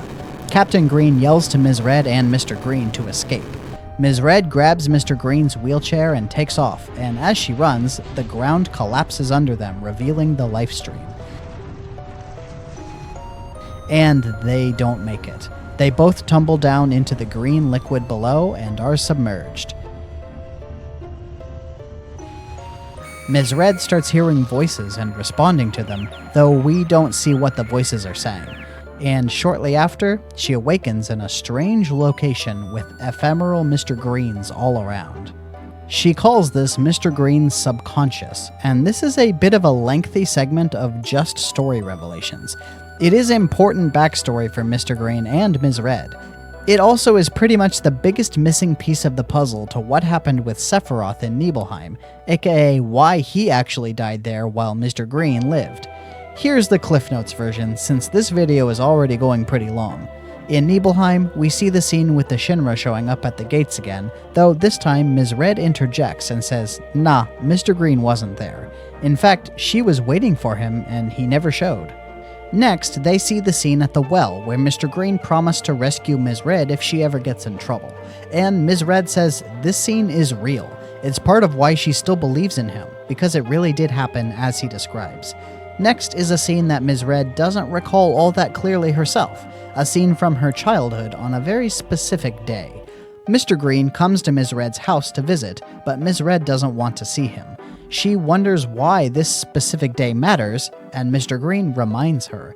This was the day Ms. Red's mother died, and shortly after, Ms. Red runs off with her gaggle of friends to Mount Nebel. She believed that her mother might be on the other side of the mountain and tried to cross the mountain to find her. All her friends gave up part way, but Mr. Green followed behind, and it turns out they both tumbled off a cliff. The grown-ups in the town blamed Mr. Green, and Ms. Red was badly hurt. This was the inciting incident for Mr. Green to want to become strong, like Sephiroth, the reason he aspired to join Soldier. He wanted to be strong enough to protect Ms. Red, and for her to notice him. They return to the Nibelheim incident, this time the reactor, where Ms. Red tries to attack Sephiroth with his own sword, but is quickly dispatched. Zack shows up and chases after Sephiroth as well, and this is where Mr. Green finally remembers his name. Zack clearly also lost as he flies out of the room. Then, a Shinra soldier runs up. He grabs Zack's sword, runs into Jenova's chamber, and successfully skewers Sephiroth. And here's the big reveal, that lowly Shinra soldier was Mr. Green. We see several other scenes from the Nibelheim incident, where a rando Shinra grunt was standing around while more important characters were talking. That was always Mr. Green. He actually was present in Nibelheim, he just didn't reveal himself to Ms. Red. After defeating Sephiroth, Mr. Green went to attend to Ms. Red, but Sephiroth survived and left with Jenova's head in tow. Zack asked Mr. Green to kill Sephiroth, and when he tried, this time Sephiroth stabbed Mr. Green with his big-ass sword. But Mr. Green had some strength left. He somehow managed to overpower Sephiroth and fling him off the edge into the Mako pool down below, but then collapses himself. The aftermath of this scene is covered in Crisis Core. But basically, Hojo captured the badly injured Zack and Mr. Green and experimented on them. Zack rescued Mr. Green, and they both managed to get as far as Midgar before Zack was killed. Don't have footage to show, as I don't have the game on hand to capture it. Go play that one yourself if you haven't. Anywho, with Mr. Green's identity issues finally resolved, he and Ms. Red fly up out of the livestream, only to find the party gathered in the wreckage of Medeal. They are escorted to safety on the Highwind, and Mr. Green apologizes for everything and gives the truth of what happened. Mr. Green is more sure than ever that he needs to continue fighting for the planet, with some remorse that Meteor is his fault. And now we finally have the full party again, accepting the obvious, of course. Mr. Green is back in charge, and the next step is to get that last huge materia in Junon.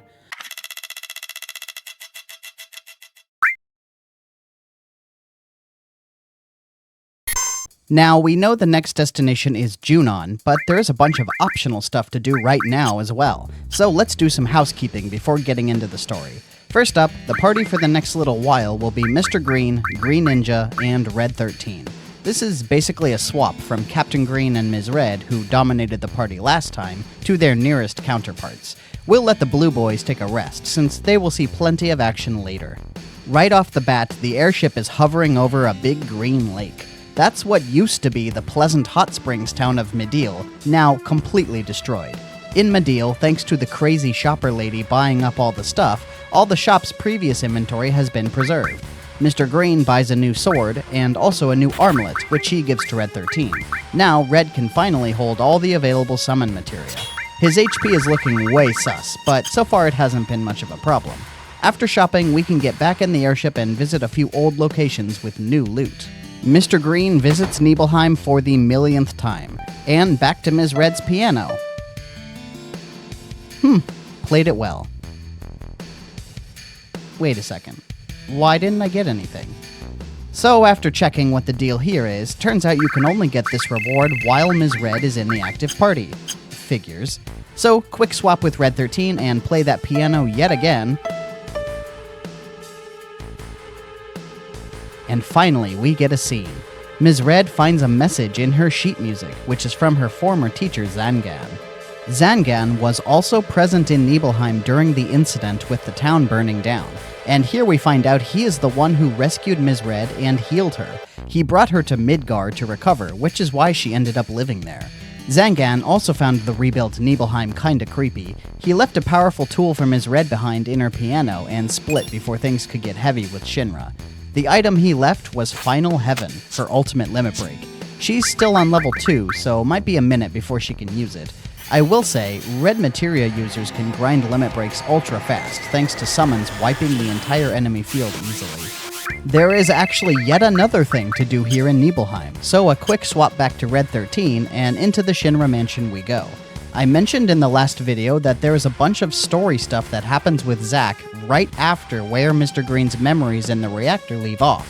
They are explored pretty thoroughly in Crisis Core, but I was reminded that you can actually see some of it here in the OG as well, in a hidden optional scene in the basement of the Shinra Mansion. Simply walk down there and it'll play. Pretty long, too. We see Zack bust out of containment and then free Mr. Green. We see them riding a truck to Midgar and Zack just never shutting up. And we see his tragic final moments on Midgar's doorstep, and the dumbass Shinra troops who let Mr. Green live for actually no reason. Then Mr. Green claiming Zack's sword. By the way, for anybody who plays Magic, Zack Fair is a masterclass in storytelling through mechanics. Check this card out. Also a note here that I already read earlier, but is funnier after watching that scene. The note says, Subject B escaped during A's resistance. Someone lied to their boss to cover up a stupid mistake. I tried to visit Gongaga to see Zack's parents. Maybe now that Mr. Green remembers who Zack is, he will have something to say to them? But nope, nothing. Kind of a missed opportunity there. Too bad. Well, the next important optional task is to return to Midgar, which we can do now, by visiting Bone Village and finding the key hidden there. It's located right up here on the upper level near the campfire. The workers are pointing at something else, I guess. Ignored. With this key in hand, we can re-enter Midgar. Back when I played through part 1 of this series, I had no idea how I would handle Support Plus spins throughout the run. So I think for the sake of convenience, I'll just respin all of the Midgar slums as one area for Mr. Blue, since it is a small enough area to count as just one. In addition, Blue Cat hasn't spun yet, so it works out. Let's see what they get. Mr. Blue lands on Magic, and so does Blue Cat. Alright, good to know for the future. Not changing the party right now though. Not that the battles here are going to be difficult or anything. Back to Midgar. Nothing to see in Miss Yellow's church. Almost feels like she would be here tending the flowers still. Obviously, the enemies here aren't even worth fighting. There's nothing new in Sector 5, though some of the NPCs have new lines related to Meteor. Ms. Yellow's house is empty. Her mother said something about relocating with Marlene, and now we know Marlene is in Shinra custody, so... Wall Market is where the action is, and by action, I mean a couple new items. The weapon shop owner here has a unique item he is selling for 129,000 gil, without telling us what it is. That's a bit pricey for me at the moment. I will be really wanting that item later, so keep it in mind. The other thing is in this weird automated item shop near the south exit of Wall Market. The first time through, this thing is useless. It just shoots at you. But now, it actually works. As long as you use Ms. Red, that is. And adding Captain Green adds to the scene. Captain Green goes to work fixing the machine, and when Ms. Red tries to use it, an item pops out. The Premium Heart, her ultimate weapon.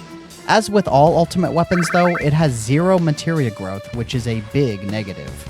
And that's actually all we can do in Midgar for now, so let's get out of here. I think it's finally time to hit the main story. The next destination is Junon. Let's spin the Support Plus wheels for the underwater reactor real quick. The results are... Magic for Mr. Blue, and Summon for Blue Cat. Just to keep in mind, I guess, going to stick with my current party. As Mr. Green walks down the street in Upper Junon, suddenly the perspective shifts, and Mr. Green stops to comment that something feels... missing? Wonder what it could be. Well, I'm sure it doesn't matter. These goofy training soldiers pull a classic cartoon gag and run away when Mr. Green shows up. Or maybe they're just moving to defend the reactor. Which is right down this elevator. These two guards are less afraid and want to use a date with this elevator lady as a reward for beating Mr. Green. Turns out she was into it too. Sorry for your loss. It's going to be a bit of a trend where running around down here just leads to more battles with guards. There are also random encounters, of course. Nothing too scary though. Wonder what this doggo is guarding back there. Love this underwater tunnel. Wish you spent more time down here in some sort of full-fledged dungeon with this as the backdrop. But it's just 2 screens with a unique battle background, and so many elevators. Finally, we get to the actual reactor part of the reactor, which has a bunch more guards to fight. And in the core, we arrive just in time to see them using some sort of crane game to grab the huge materia. And the very next room over is the submarine dock, where we see them dropping their prize in the prize chute, a big red submarine. And that guy looks familiar. It's Reno, who has no time to deal with us right now, so he sicks a giant robot on us instead, the Carry Armor. Right off the bat, Red 13 is taken out of the fight. Maybe if I smack the arms a bunch, it'll drop him. Why does that hurt Red so much, though? Uh-oh, next the arm grabs Mr. Green. Green Ninja's on her own, and she can't heal anybody grabbed by the arm. Hope this works. Nope, Red is down. Wait, what? Now it grabs Green Ninja. Game over. Well, that was a problem. Guess need to go back in for round 2.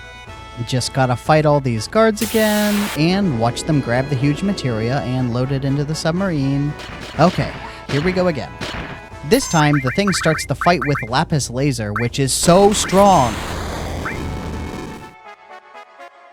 Red 13 dead, Green Ninja gets smacked and died immediately, and then, again, well, that's game over number 2. Wow, that was stupid. 2 fights in a row where I got the worst possible RNG and got immediately wiped. This might be tougher than I thought. Fight guards, crane game, Reno, and this time, I have a little bit of a plan. I start by unequipping a ton of superfluous materia from everybody, only the essentials this time. See, a trick about this game is that materia alter your stats, with green and red materia doing the most. Generally, green and red materia completely tank your max HP, as evidenced by Red 13 here having such a minuscule HP pool. So I'll just remove a bunch of materia from everyone and see if that makes a difference. Maybe if they have more survivability, this will go better. I also decreased the battle speed to give myself more reaction time. This time around, it doesn't grab anybody, and it doesn't use lapis laser, which allows my team to get to work pummeling it. Mr. Green uses Blade Beam to hit an arm hard and everything else a little. Red uses Ramu since this thing is weak to lightning. Mr. Green follows up with Bolt 3, and then Red, Kujata. All the while, Green Ninja is using M Barrier on the whole team to protect against lapis laser. Kujata kills one arm. Mr. Green uses Comet 2, but it doesn't do as much as I would have liked. Bolt 3 really is the way to go. Another cast of which takes out the other arm. Now, everybody has barriers up, so Green Ninja can join in casting nukes, but she doesn't have Bolt, so ice it is. Red runs out of casts of Ramu and Kujata, so next up is Neo Bahamut, which does a whole lot. Finally, the boss uses Lapis Laser, but with M Barrier, it doesn't do too much. It doesn't even get another turn before the fight is finished by Odin. Wow, as long as the boss doesn't spam its strongest attacks, you can actually win. Who knew? Red 13 gets his new limit break from the fight, and now we gotta loot this room because this is the only opportunity to do so. You can't return here. In the boxes we get a weapon for Blue Cat, a very nice weapon for Captain Green, and a key item called the Leviathan Scales. The party beats up all these Shinra troops and boards this other submarine in the corner. The guys in the cockpit seem weirdly familiar. Why are they using Mr. Green's victory animation? Well, Mr. Green feels sorry for these guys, so takes them prisoner. And they're more than happy to be hostages. Both Mr. Green and Green Ninja have a moment of shared seasickness. Man, she looks like she's having a hell of a bad time. Red 13 is the adult in the room and tries to start the submarine. Why is the dog driving again? Before starting the minigame, we can check the controls. It's a little awkward, but not terrible. This is a lot of pomp and circumstance for this mission though, and the penalty for failure is losing a huge materia. Better be careful.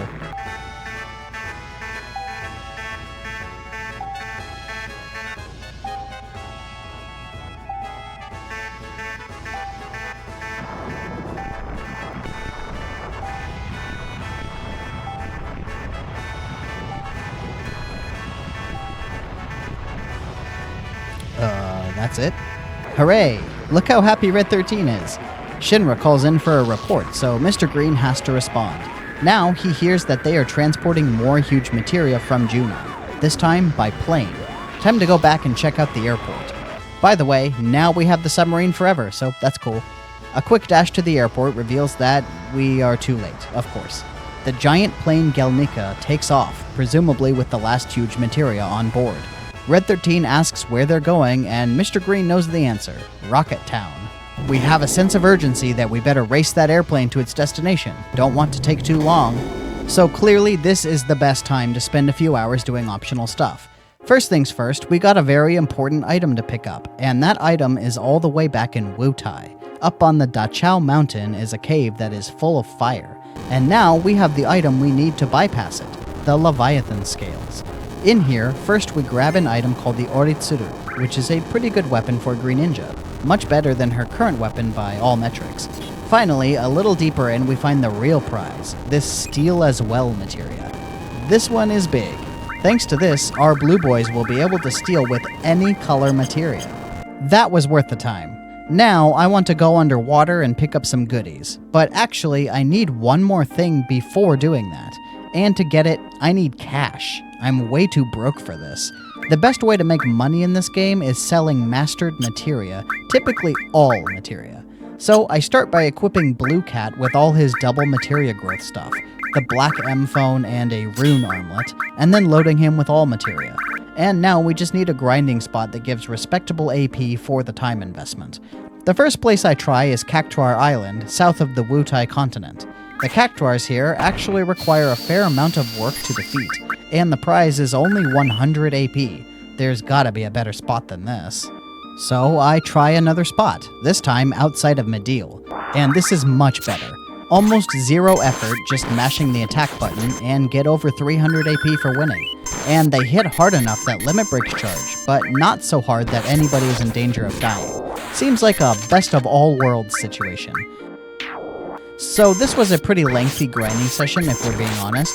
Thanks to 3 times speed, it only took about an hour of real time, but that's quite a bit for this game. During this time, everybody got a handful of levels, many materia got leveled up or mastered, especially green materia, and several new limit breaks were learned. Landscaper for Green Ninja, Meteor Rain for Mr. Green, Slots for Blue Cat. Slots gives a trophy, which is weird.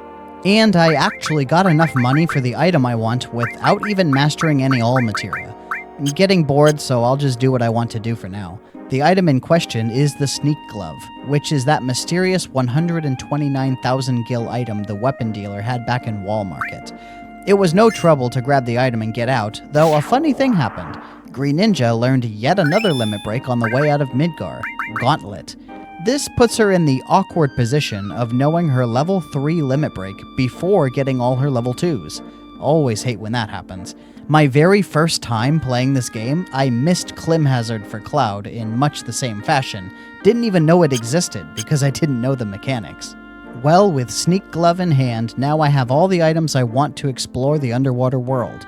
I'm going to go ahead and spin some wheels real quick. The results for Support Plus for the underwater dungeon, the Gelnika, are Magic for Mr. Blue and Command for Blue Cat. That works out perfectly. So Blue Cat is going to get a little swapping around, the Sneak Glove to maximize his stealing abilities, and for Materia, Sense linked with Steal as well, and Steal linked with Added Cut. That should make it extra easy to steal items and even let him hit things to boot. Now to finally visit the bottom of the ocean. And first thing we see down here, a not-so-friendly face. That big green monster. Definitely have no interest in playing with that guy right now. Sticking to the outer walls, just south of Junon is the crashed wreckage of the big red submarine. Huge materia recovered. Perfect, that's 3 of 4. Blue Cat sure looks pleased in this scene.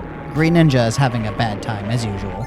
Down a nearby tunnel we find more wreckage, this time of a crashed plane. This is the Gelnika, an entirely optional dungeon, but well worth your time. And especially worth coming here right now, since there is an optional boss fight here, but only for a limited time. Before that though, some looting. Heaven's Cloud is a weapon for Mr. Green, found right here in the entrance. Better than what he's using, by just a little. In the next room we find a Mega Elixir and then the Escort Guard, which is an excellent piece of armor for male characters, giving that to Mr. Green as well. And then we meet the first monster in here and... good God, look at that damage it did to Green Ninja! And she's in the back row. So this was a bit of a nightmare. Lots of Phoenix Downs, lots of casting of life, very scary near game over moments such as this one. Thank goodness Mr. Green is immune to lightning. And he has a super high evasion, so that was a big help here.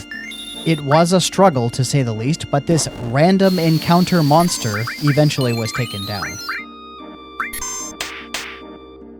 Clearly we are out of our league down here.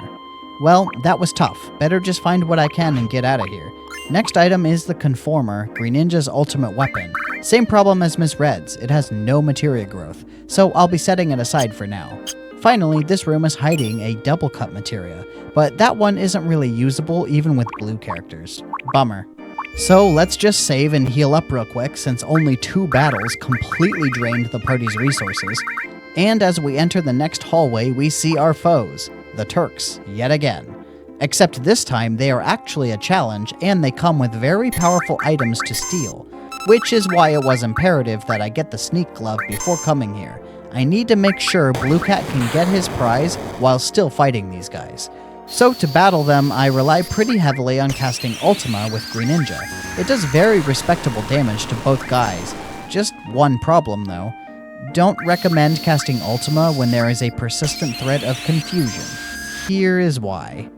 Well, that was a pretty funny way to lose a boss fight. I checked for any accessories that might block confusion, but looks like only ribbon. Oh well.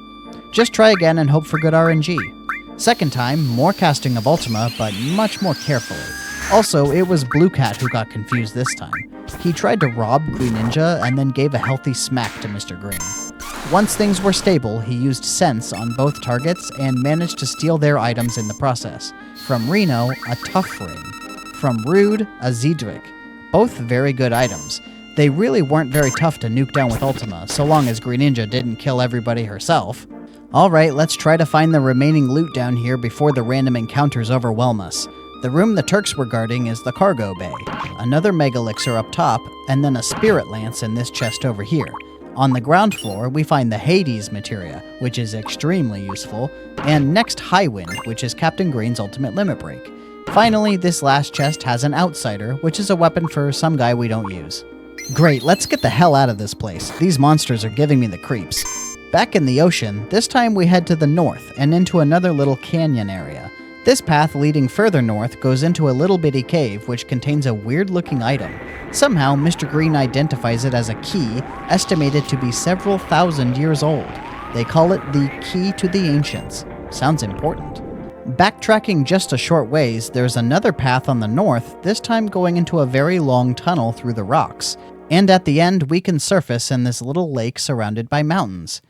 Okay, I can't prevent this any longer. We need to bring in Blood Red here. This is actually the very first time he has been in the active party the entire game, and it is just for a cutscene. In this cave, you get a big flashback dump of scenes involving Blood Red and his history as a Turk protecting some doctor. At the end, we see him getting experimented on and I guess that's how he became a vampire or something? The biggest revelation here is that this woman named Lucretia is actually the birth mother of Sephiroth, a product of a nefarious human experiment. She herself was injected with Genova cells while the baby was in the womb, so she also has superpowers, I guess. Eternal life or something. The scene ends very abruptly. We go back in and she's gone. Looking this up. Okay, need to fight 10 battles it seems. That works. Back to Mideel for a minute, swapping in Red 13 to get him some AP and limit break progress, and then 10 battles away we go.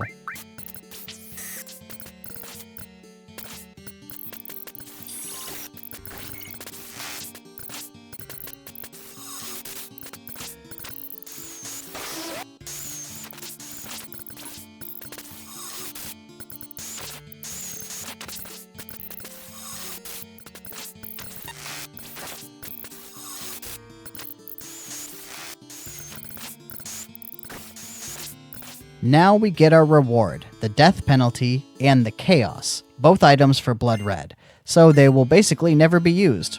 Sorry, Vincent fans. I explained this when we got him, but it sucks he turned out to be red. We got two much better red characters. He just has no role in the party. At least with all the green characters we got, we generally want more than one of those at a time anyway, so it works out. Not so with red. Anyway, this tangent has gone on long enough. That is the last major optional thing we wanted to do here, so let's get back onto the main story. Next stop, Rocket Town. Obviously, we need Captain Green here. The game will force us to use him anyway, so we might as well prepare for it. Just gonna throw all that good materia that Green Ninja was using and put it straight on Captain Green. He can use the Spirit Lance that we picked up in the Gelnika. It doesn't have a lot of materia slots, but thanks to this wizard bracelet, we can load up his armor instead and keep the essentials, only removing mastered stuff. When we arrive in town, the first thing I want to do is actually go to the shop. Why? Well, I actually did master several materia before, and one of which I mastered multiple of, Transform. I don't need more than one mastered copy of Transform, so gonna sell the dupe and 350k, that's a good haul. Especially for a junk materia I will literally never ever use. Very nice. Alright, let's get this Space Odyssey on the road. Everybody in town is looking at the rocket in suspense. It is clearly getting ready for takeoff. We can see a bunch of soldiers on the platform. We have to fight our way through all these guys, but Captain Green makes short work of them with Ultima. This spell is so incredibly useful, guys. Now green characters can wipe whole enemy teams with ease. So lovely. On the top is yet another encounter with the Turks. These guys seriously are everywhere. Well, this time it's just rude. Now you can steal another Zedric from him here, but it has 0 materia slots. I don't need more than one of those. The fight itself is so stupidly easy. Ultima wipes the ads, then Meteor Rain beats Rude. It was a 1-2 punch and over in a flash. Now we get inside the rocket, fight one last guard, and in the cockpit we see a bunch of the workers getting the rocket ready. They are all excited because they think that Shinra is actually going to destroy Meteor using their rocket, and their enthusiasm gets to Captain Green too. He starts to believe in it. He offers to take over, but Mr. Green is like, why? And here he gives an actual good reason to save the huge materia. It contains generations of knowledge and wisdom. Much better than Mr. Blue's "let's get Shinra because screw those guys." But Captain Green has a speech of his own here. He's actually had several of these recently, and more to come, a regular rhetorician. He passionately feels science is the right path to victory, or at least he does right in this moment. Then suddenly Palmer comes in over the comms and says the rocket is ready for launch.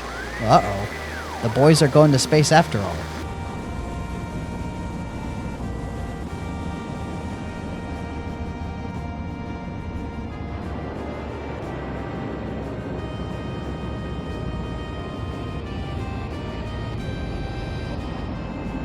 Captain Green is calm. He finally tells us there's an escape pod, which definitely puts things a little more at ease.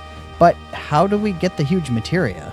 This one was pretty annoying. You have to enter in passcodes, with Captain Green giving hints as you type them in. And his hints are nonsense. Like, what does this mean? I interpreted it as, you need to press triangle at least once, but it turns out it means, don't use triangle at all. So frustrating. Before time ran out, I just looked up the solution, but I did actually try for over 2 minutes of the time limit to figure it out myself. Well, huge materia get, that's finally the last one. Time to get out of this rocket before it explodes and kills us all. Except when they go downstairs towards the escape pod, one of the oxygen tanks blows up and traps Captain Green under debris. Try as Mr. Green and his animal companion might, they can't free Captain Green. He's just about to give up when Shara shows up. Shara was right all along about the danger of that one particular oxygen tank. Shara helps free Captain Green, and he apologizes for the way he treated her all these years. Finally, some redemption and closure. That's a character arc. They climb into the escape pod and launch, and the rocket continues on its course towards Meteor. We see the rocket crash into Meteor, and then the scene cuts to many perspectives of people on the planet as they watch the event. The one that gets me the most is this scene of Bugenhagen looking on from inside his planetarium. Does his apparatus really have so much accuracy that he can see this sort of thing with a 3D model in real time? What level of technology is this? And why does this random old man, a staunch environmentalist who swore off Mako, have it? Well, the rocket fails to destroy Meteor, but duh, we stole all the huge materia. It was just an empty rocket. Everybody's super sad, and even the team on the Highwind are feeling the disappointment. If the biggest, most powerful corporation on the planet couldn't do it, how can we? Which is the general mood on the airship. But then Captain Green shows up to lift everybody's spirits. Here we go with the speeches again. He says this planet is just a sick kid that needs someone to protect it, and that someone is us. Wow, getting us pumped up. So what is his grand plan to actually get that done? Oh, he doesn't have one. So, yeah, things are bad. Then we start hearing the cries of the planet again, and everybody is reminded of the first time we heard that, in Cosmo Canyon. Red 13 is down with visiting his grandpa, so that becomes the next plan. Let's go see that crazy old dude. Though here is some interesting information. Blue Cat drops the bomb that Bugenhagen used to work for Shinra. Blood Red backs him up by saying all of Bugenhagen's machines were directly made and gifted by Professor Gast himself. Huh, I guess that explains my confusion at his weird at-odds character trait of loving gizmos when he's so devoted to nature.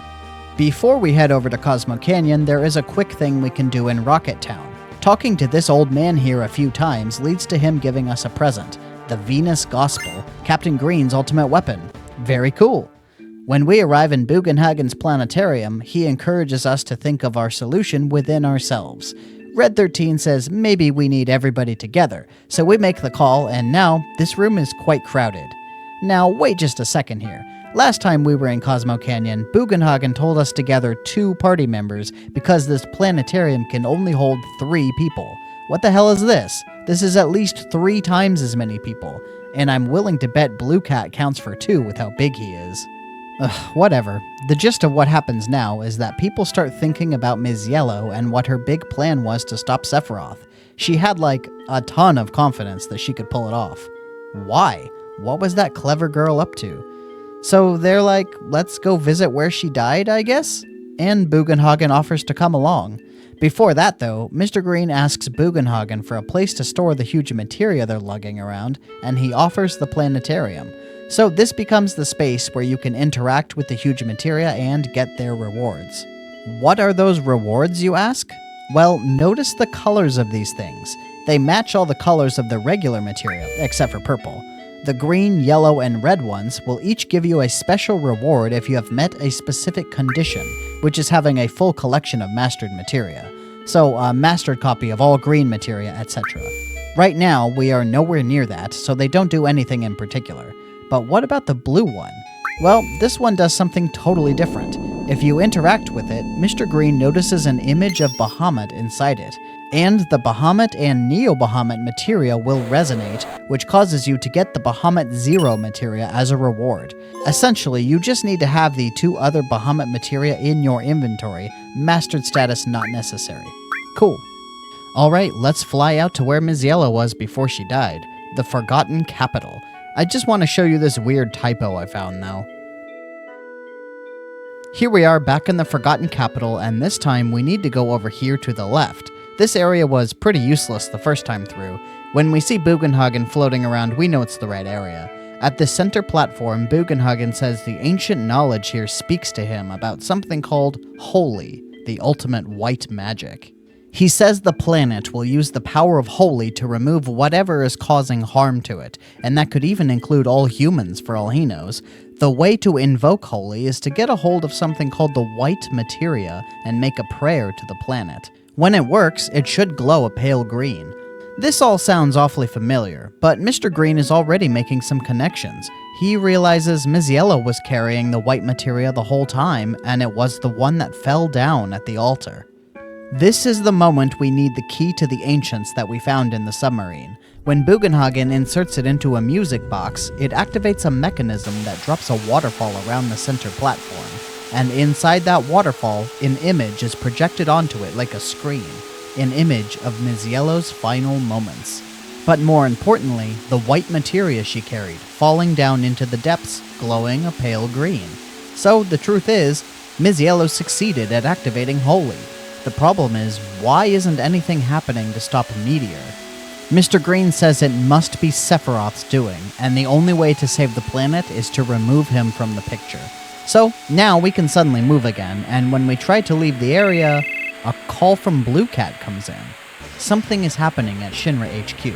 Remember when the Junon cannon disappeared? Oh, that's what was missing. Well, Rufus moved it to somewhere else, somewhere with a ton of energy to spare.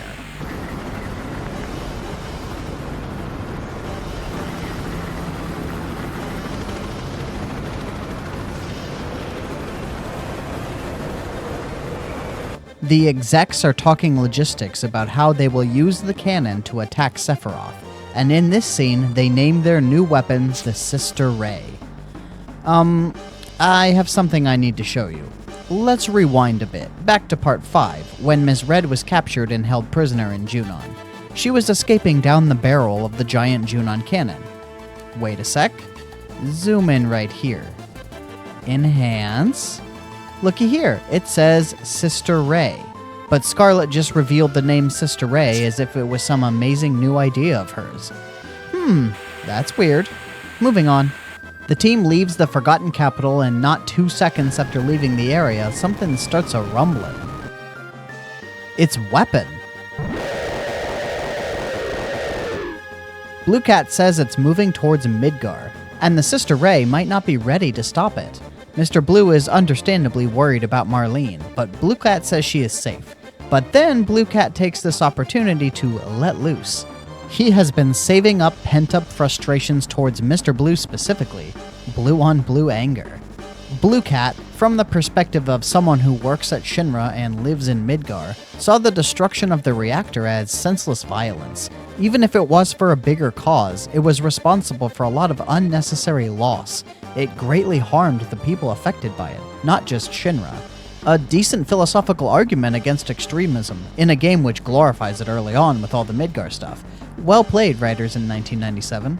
So after this, it becomes clear that the only course of action is to defend Midgar from Weapon, because there is no guarantee that the cannon is ready.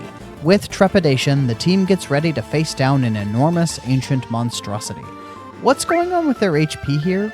That can't be right. So this time I decide to bring in the OG crew, Mr. Blue and Ms. Red.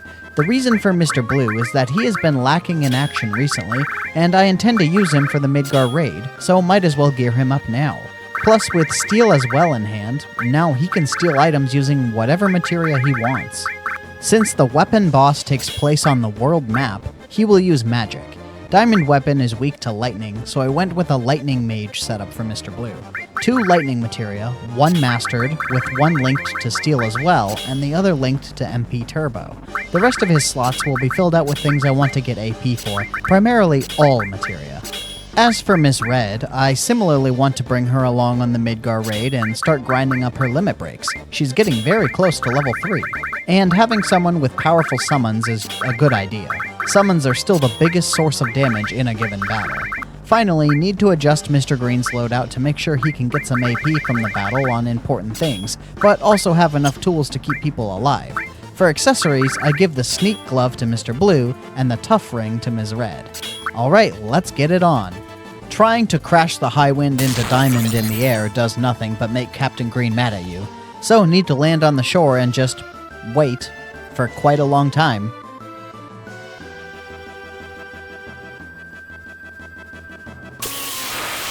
Oh, is it time? Finally. So all that preparation for this fight ultimately wasn't that necessary. Diamond Weapon is by far the easiest of the weapons. The first use of Bolt 3 got a successful steal of a weapon called the Rising Sun for a Green Ninja. Ms. Red went ham with Bahamut's for days. All the most popular Bahamut's were here, including a very nice 8k hit from our newest member, Bahamut Zero. Out of 20k max HP, that is pretty substantial. Mr. Blue kept up the pressure with Bolt 3s, which did a little less than 3k per hit. Mr. Green was mostly putting up defenses and healing, and before I even realized it, the fight was suddenly over. Nice, gold trophy. Tons of AP for winning this one, look at all those mastered materia. And then we are treated to a cool sequence of CGI cutscenes mixed in with goofy Lego characters running around. Diamond turns away from the party to aim towards Midgar, so with nothing else they can do, everybody runs back to the airship. In Midgar, preparations are ready. Time to fire the laser. This scene is pretty cool with all the Mako being sucked up from every reactor in Midgar. Then a big old Bimu fired straight at Diamond. Except Diamond also shoots some Bimus right back. Mutually assured destruction. Diamond is pierced by the shot and goes down. And then we see the shot continue on towards the northern crater, taking out the barrier as well. Rufus is hearing the good news when suddenly, all those beams from Diamond are still coming this way. The top floor of Shinra HQ is destroyed in the barrage, and all we see of Rufus is a fiery explosion. Now we rejoin the party, and Mr. Green suggests visiting the northern crater to see the results. The barrier really is gone now, and the airship can get inside. The path forward is open. But Blue Cat has more to say. Scarlet and Heidegger are trying to make contact with Rufus, but can't. Presuming he must have died in the attack, now the chain of command is all out of whack. Reeve tries to take control of the situation, since something funny is going on with the Sister Ray. Somehow, the reactor is still feeding energy. Someone is operating the cannon manually, and Reeve is desperately trying to get to the bottom of it. We see it is Hojo, and his goal is to shoot the cannon at Sephiroth again, this time to give him a ton of extra energy. Mr. Blue knows Blue Cat is Reeve, but nobody cares. Moving on. There is nothing Shinra can do directly to stop Hojo, and if he succeeds, he could destroy all of Midgar along with empowering Sephiroth. Blue Cat asks Mr. Green to come in and help, and when he passes on the message to Heidegger and Scarlet, they take it rather poorly. Apparently, they'd rather do things their way and arrest Reeve, and then go off to handle the situation personally. Nothing else to it, time to fly to Midgar for the big climax. But first, we got another spin of the wheels. For the upcoming Midgar raid, the Support Plus wheel results are Summon for Mr. Blue and Magic for Blue Cat. As mentioned, I want to use Mr. Blue for this part, for good reason. So we gotta swap a couple things for him. I decide to use a pretty fancy trick. First, Chocomog and Steel as well. I choose Chocomog mostly because it's dirt cheap, but also it can sometimes cause stop. As for the other combo, I use Added Effect with Hades in his weapon. This gives him the potential to inflict a whole pile of status effects with his weapon. Here's the status screen indicating which ones. Ms. Red and Mr. Green need minimal changes, just filling in the empty slots for Ms. Red and optimizing Mr. Green's slots. Then a quick rest and off we go. Once the airship flies over Midgar, the team starts coming up with a plan of attack, saying it would be impossible to use the train system to get around. But Captain Green is like, are you guys serious? We're in an airship. Let's go in by air. Of course! Everybody runs off together and gathers on the deck ready to jump. And now we have this neat skydiving segment where you have the CGI cutscene of the approaching Midgar in the background as everybody's falling. Mr. Green can do flips and spins in the air because he's a badass. They land somewhere on the upper plate, near the cannon, but not quite on the mark. Blue Cat suggests going underground to avoid some bad guys, so down into the underplate we go. Honestly, this section is the biggest area with the most to explore. Many optional side paths with chests, and there's so much space that it has a lot of battles. These spinning saw blade guys can cause confusion, which is a little bit annoying. Again, only Mr. Green is currently immune to it.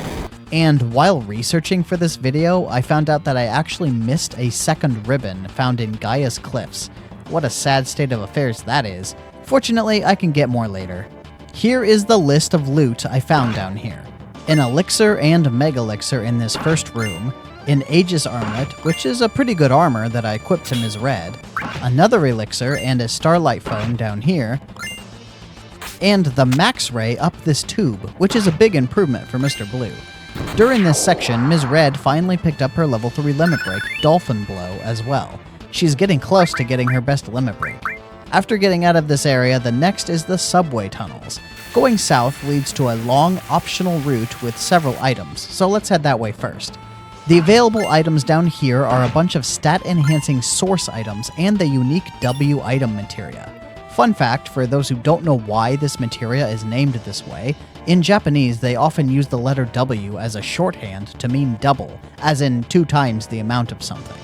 Okay, all the way back at the beginning where we entered this tunnel system, just a short ways north and the Turks come out to attack. We've run into these guys like 4 times already just in this video, though this is the very first time Elena joins the battle. So they have all their usual stolen items, the Tough Ring from Reno and the Zedric from Rude.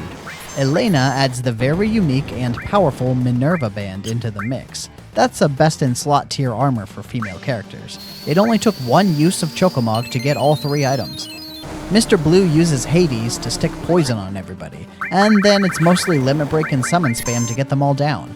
Their damage was extremely high, which made for a rather difficult battle, especially with only Mr. Green capable of healing. He had his work cut out for him healing everybody. This is why the all materia is generally so crucial, because single target heals kinda suck. Anyway, everybody decided to bow out after a nasty Bahamut Zero hit that wiped them all out. And the reward for this battle?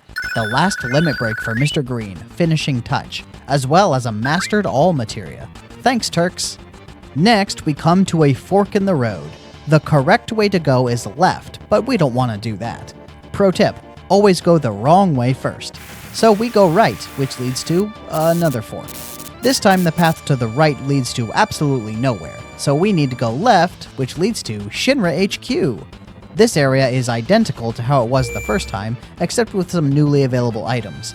All the enemies are pathetic level 10 or whatever dudes. The first task was to climb up the staircase again, which is very easy at 3 times speed. However, the item I was expecting wasn't there. That's odd. I checked what it's supposed to be and see it's a weapon for Red 13. Well, that tells me I should probably just bring Red in for this part. Since Ms. Red got her level 3 limit break, I'm satisfied with her progress, so I just hard swap her out for Red 13. He will be joining us for the rest of the mission.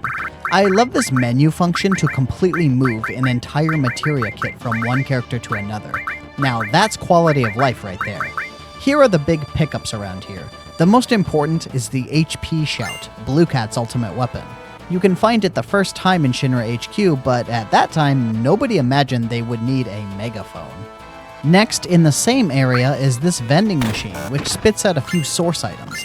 The first time through, this lady would yell at you if you tried to bang on the machine. Now, nobody's here to stop your vandalism and get the big prize. Obviously, there's the Behemoth Horn, the aforementioned weapon for Red 13. It's actually the best one I've got at the moment.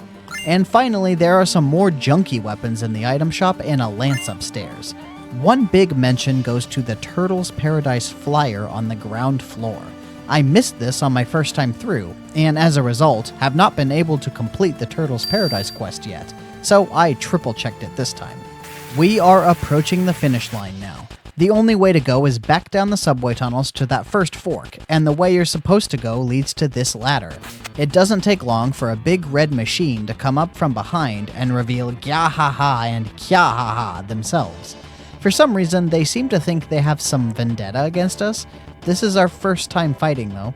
So this is the Proud Claude, which is a very odd name for a robot. It generally uses single target attacks against whoever, none of which hit ultra hard. The Bahamut crew obviously deal tons of damage. I make a very specific point of destroying this breastplate here called the Jamar armor first though. You get a bunch of extra XP, AP, and gil for doing so. Hades does absolutely nothing to this thing. Guess that makes sense, it is a giant robot after all. It also has no items to steal, so Mr. Blue's whole shtick just doesn't work here. But he can shoot at it. Not much else to say. Bahamut, limit breaks, cure when necessary. Red 13 had to use Phoenix once to raise Mr. Green. It took a sorta long time though. This thing has a lot of HP to whittle away at. When it finally goes down, Mr. Blue gets a whopping 3 mastered all materia at the same time. That's just so much money. Wow. Also, Mr. Green gets another weapon improvement in the form of the Ragnarok. The very next room is a little courtyard with a save point and a couple chests, one of which is the best armor in the game, the Misteel. Straight on Mr. Green with that. His escort guard can move over to Mr. Blue. I save and heal up a bit and then go up the stairs, which leads to the Mako cannon. The big reason you need Mr. Blue in the party is right here. His ultimate weapon, the missing score, is in this chest, but the chest won't even be there if he isn't in the party. But it also feels a little like his moment, since it's the big return to Midgar and face-off against his nemesis, Shinra. It also feels that way for Red 13, since this final battle up here is against Hojo, who Red 13 holds deep resentment towards. So this is a pretty good final party for this battle. Hojo is absolutely insane, talking about his big plans to help Sephiroth by flooding him with Mako energy. And the more insane part, here we get confirmation that he is, in fact, Sephiroth's birth father. Though you would be forgiven for already guessing that, flashback to the scene with Lucretia, you can clearly see that she runs off from Blood Red to be with some scientist with glasses. That same scientist is later seen experimenting on Blood Red. Who the hell else could it be? Well, Hojo doesn't want to go down without a fight here. He injected himself with Genova cells to cause his own transformation, and he's eager to show us the results. The first form is easy peasy. Chocomog stuns the ads for a while, but even after they start moving again, they aren't much of a threat. The next form is pretty scary. Look at this thing. God, whoever designed this must have worked on a horror game before this. It has multiple arms you can target, but for the most part that isn't necessary. Attacking the main body is the key to winning. It regenerates the arms after a short while anyway. After defeating the second form, we get one more. This one really reminds me of Parasite Eve, which, man, I wish I could get footage of for this video, but alas, no modern remakes of that game yet. Maybe someday. This form likes to use a 4-hit melee combo against a single target. Mr. Green just pulls some kung fu dodges out and avoids every blow.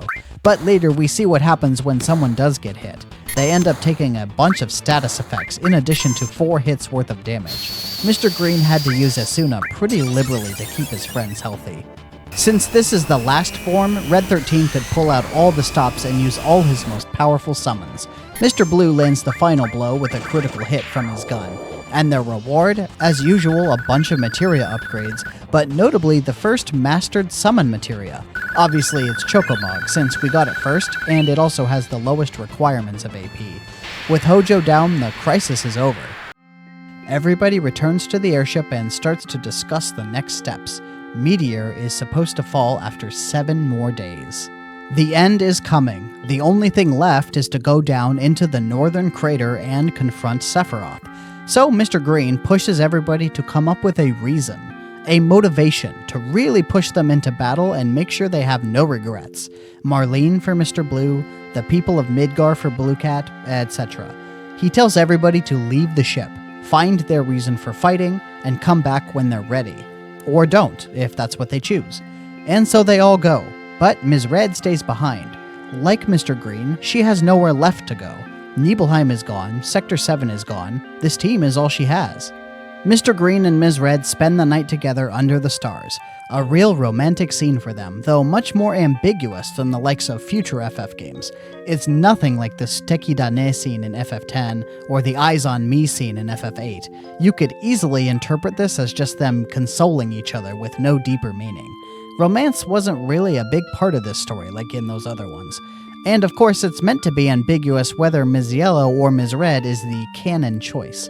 So morning comes, the two of them assume nobody has returned, and they decide it's time to head out with or without them.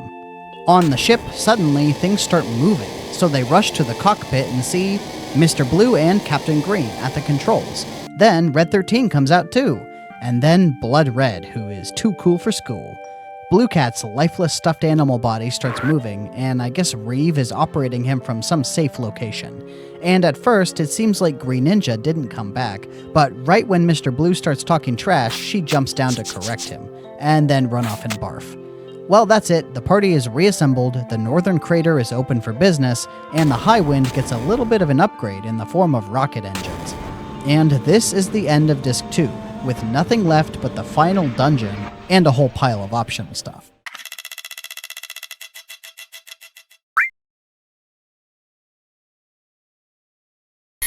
For this climb, we need to get one thing figured out, the party setup. The northern cave is a little funky, so there is actually a correct party, so to speak. To explain, about halfway down you have to split up into multiple parties. Depending on who you send down which path, they can find different items. And in true PS1 RPG fashion, you can game the system to make it so those items they find are actually duplicates of items you already picked up. So the optimal setup that will get us duplicates of the most powerful stuff will leave us with a few characters left to work with.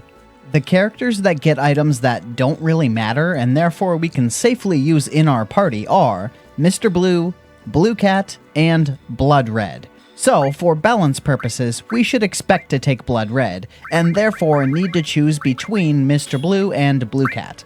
To that end, let's spin the Support Plus wheel for Northern Cave for both our blue boys to help make a decision here. The results are Magic for Mr. Blue and also Magic for Blue Cat. Great, the least decisive result possible.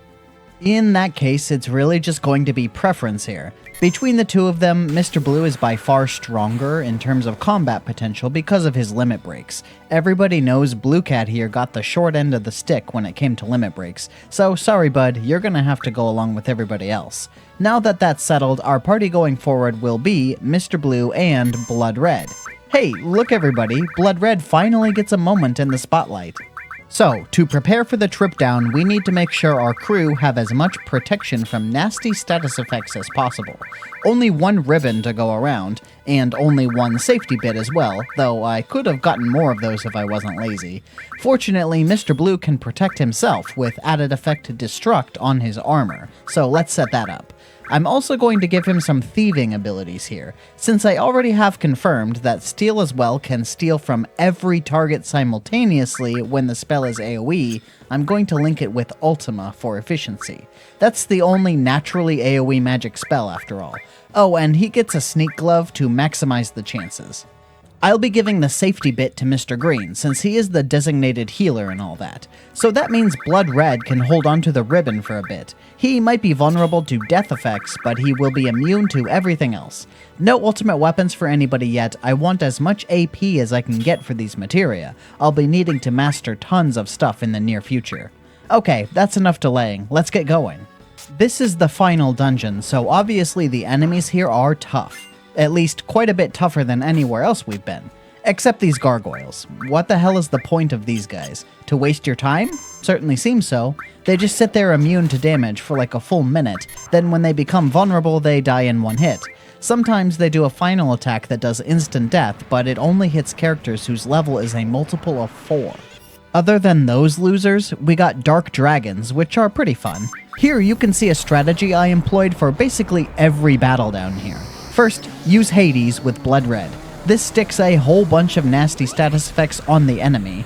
Then use Ultima with Mr. Blue, that does damage and steals an item. Then just smack smack smack until it's dead. Often it can't react during this process thanks to Hades. This dragon certainly had a bad time. Next, we have these little floating dudes called parasites.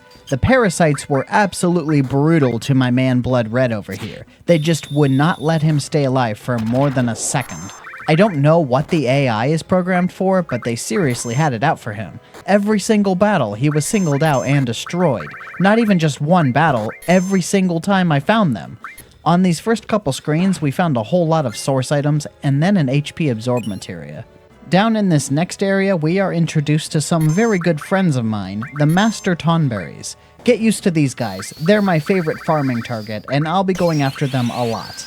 Mr. Blue can steal very valuable elixirs from them. Like most things down here, Hades makes them quite easy. They get stopped, which prevents their counterattacks and all that.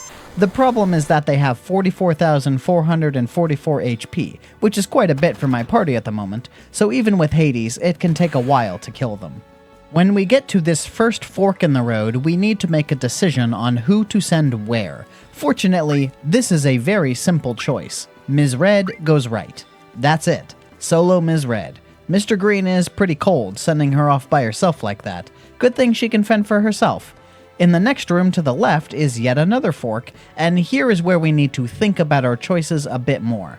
It's basically my main party goes down, and everybody else goes up. So we send Mr. Green, Mr. Blue, and Blood Red down. With this, we should get the best possible spread of items at the end. We start down the path, and this first area is the most simple route.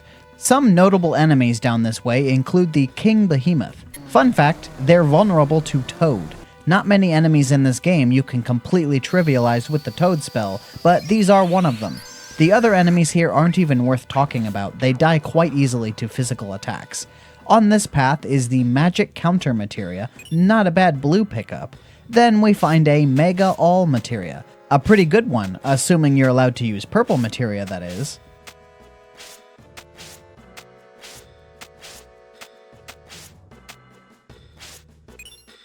Once we reach this screen, this is where the path ends and we need to double back. To maximize efficiency, we actually need to take all three paths in one sitting. So back the way we came until we reach the top of the path, where Ms. Red went.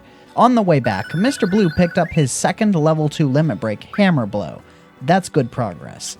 Over here is some very good loot. We find a Misteel, arguably the best armor in the game, a Tetra Elemental, which is a powerful accessory that protects from the 4 major elements, and some elixirs and mega elixirs.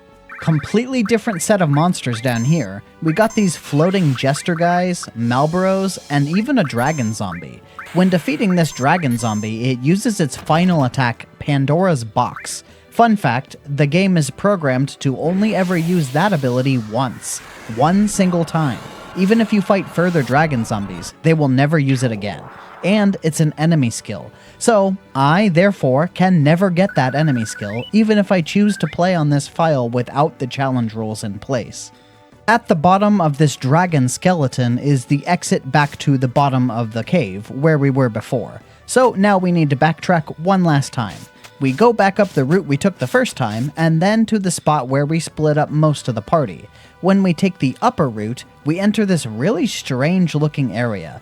Guides and stuff always call it a swampy area, but I've always thought it was way more surreal than that since I was a kid.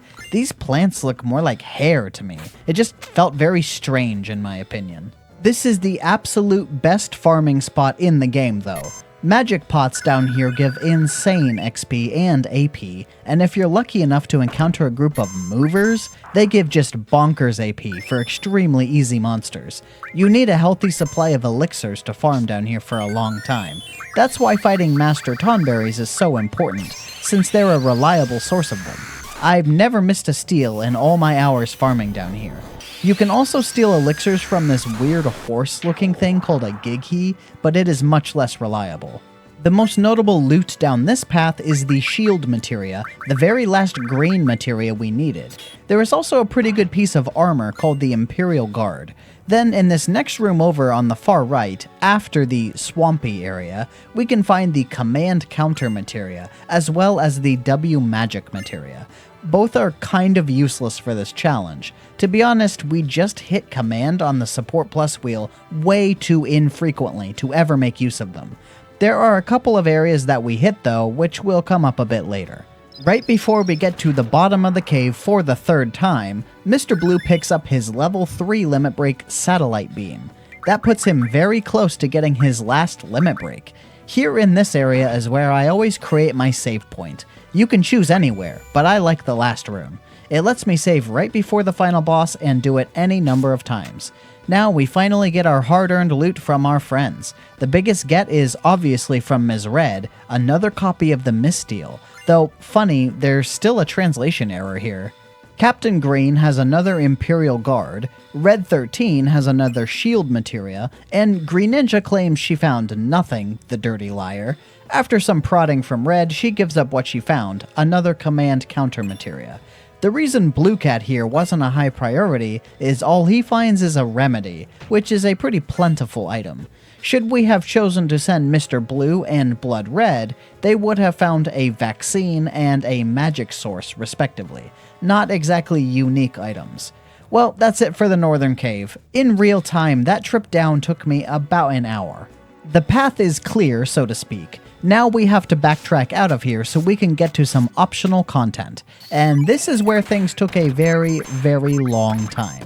Just to give some indication of how long the recording time for this video was, my game time was at 28.5 hours when I started. Then, at my final save, right before going to the final boss, it was at 41.5 hours. Quite a bit of time spent grinding and collecting stuff. As far as I could tell, putting the game in 3 times speed does not speed up the game clock, so that is real time spent. Wild. Before exiting the cave, I went back to that swampy area to farm some XP, AP, and money. After half an hour or so, finally out of the cave. Now, let's take stock of what tasks need getting done. The most important is probably getting everybody's ultimate weapons and limit breaks. I already have the majority of those from the previous part, but let's see what we're missing. Looks like for ultimate weapons, we're missing only Red 13's and Mr. Green's. Of the two, Red 13's is by far easier. It only requires a short trip to Cosmo Canyon, so let's get that out of the way. When we arrive in Cosmo Canyon, some people are saying that Bugenhagen is in bad shape, so let's go see how he is. When we get to his house on the top of the mountain, Red 13 runs ahead to see his grandpa. Mr. Blue follows behind, but Mr. Green calls him back.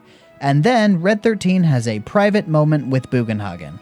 It seems Bugenhagen is not long for this world, and he encourages Red 13 to go out and see the world. Then he gives him a little gift, and it appears like he passes away. But in the next scene, Red 13 says he went on a trip. Now, I think it's pretty clear Red 13 is lying to cover his grief, but the game never does tell you the truth in an obvious way. So, hey, maybe he really did suddenly get better and then fly off somewhere. You never know. Anyway, now we have Limited Moon, Red 13's ultimate weapon. Mr. Green's ultimate weapon, called Ultima Weapon, is obtained by defeating Ultimate Weapon, the boss. That's a mouthful.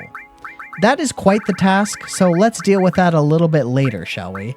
Aside from weapons, we also need limit breaks, so let's see which of those we are missing. Looks like we don't have Mr. Blue's yet, and once again Mr. Green's. So Mr. Blue's is pretty simple too, just a short trip to North Corel.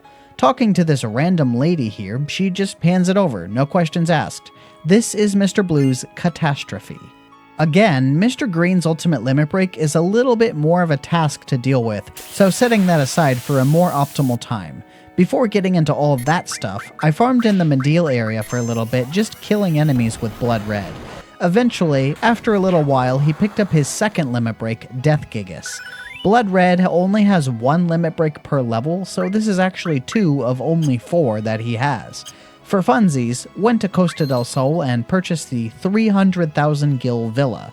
It serves absolutely no purpose other than being a thing to do. I also stopped by in Wutai to claim my prize for the Turtles Paradise quest, which is a full set of sources plus a mega elixir, worth the trouble for sure. Okay, now we can finally set about defeating Ultimate Weapon and getting Mr. Green's Ultima Weapon. The party will be Mr. Blue and Red 13. This battle takes place on the world map, so Mr. Blue is set up with some green materia. Steal as well, and Contain this time. It costs just a little less MP than Ultima. And then he will also be running Restore All for support. The first encounter is right here in this crater near the city of Junon. During the battle itself, I tried Hades, but it doesn't really do much. Immune to most status, I guess. Mr. Blue successfully steals a circlet with the spell Flare. This is an interesting battle in that it actually occurs in many stages. After fighting for a few turns, Ultimate Weapon will just flee the battle. Then he flies around the world on a random path for a while. You can crash into him with the airship. Apparently that helps him make up his mind faster, in fact. Then he will pick a spot and hunker down, allowing another battle. His HP carries over from fight to fight. For me, the second battle took place above Mount Nebel, and the third, and the fourth as well, until finally, when his HP is low enough, he goes straight to his final destination, this mountain near Cosmo Canyon. In total, including that travesty of a battle back in Mediel in Part 5, I fought this guy 6 times, 3 of which were above Mount Nebel. Defeating him in this spot right here means he is down for the count. His gargantuan body sinks down to the ground and creates a huge crater, and Mr. Green walks away with a sweet new sword. So the next task is actually up on that mountain, and that crater Ultimate Weapon made is the ticket up there. So we park the airship and start walking through the mountains. On the way, during a random encounter, Red 13 got his level 3 limit break Howling Moon. Good timing, I guess? Up on this mountain is this green rock. If you level up an Eevee in the vicinity of it, it evolves into Leafeon.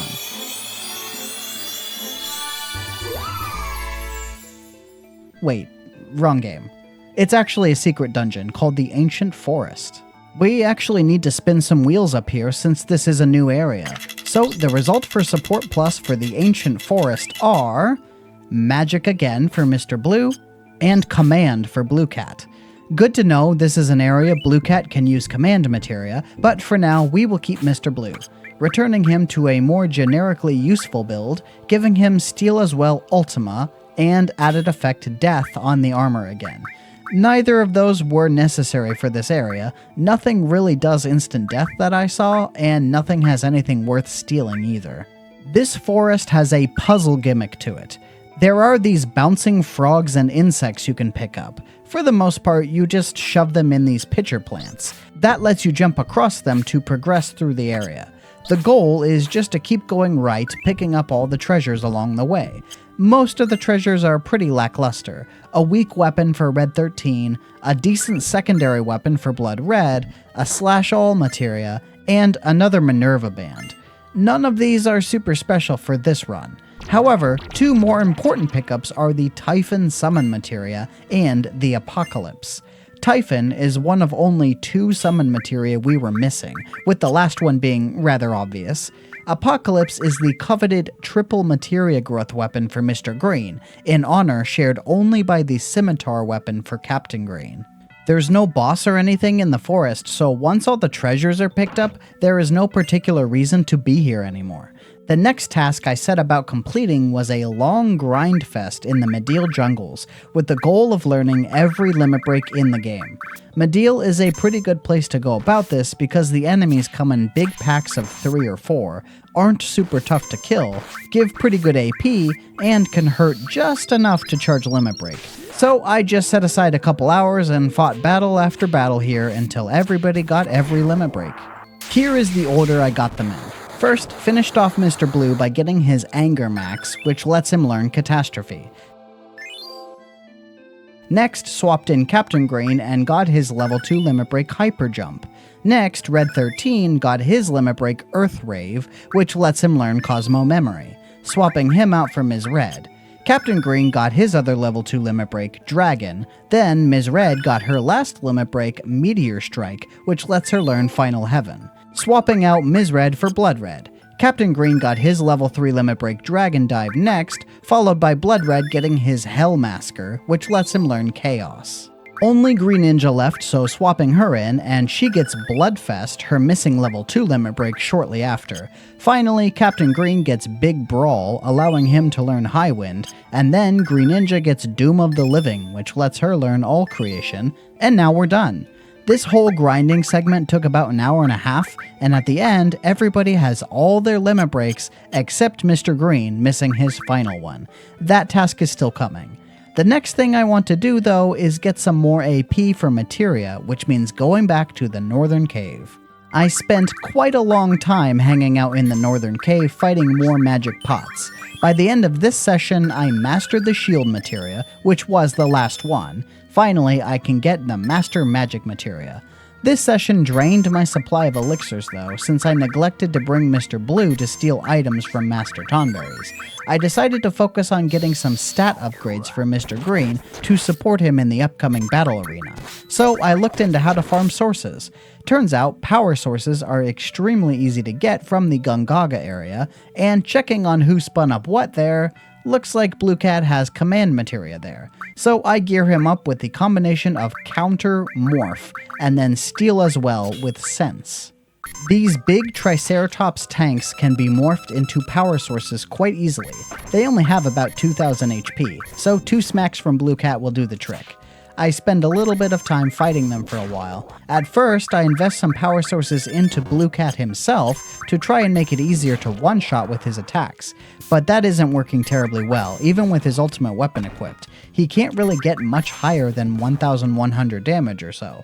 I guess just mathematical limitations because of how Morph works. There are a bunch of other stats I need to farm up sources for, and looks like the Gelnika also has Blue Cat assigned to command materia.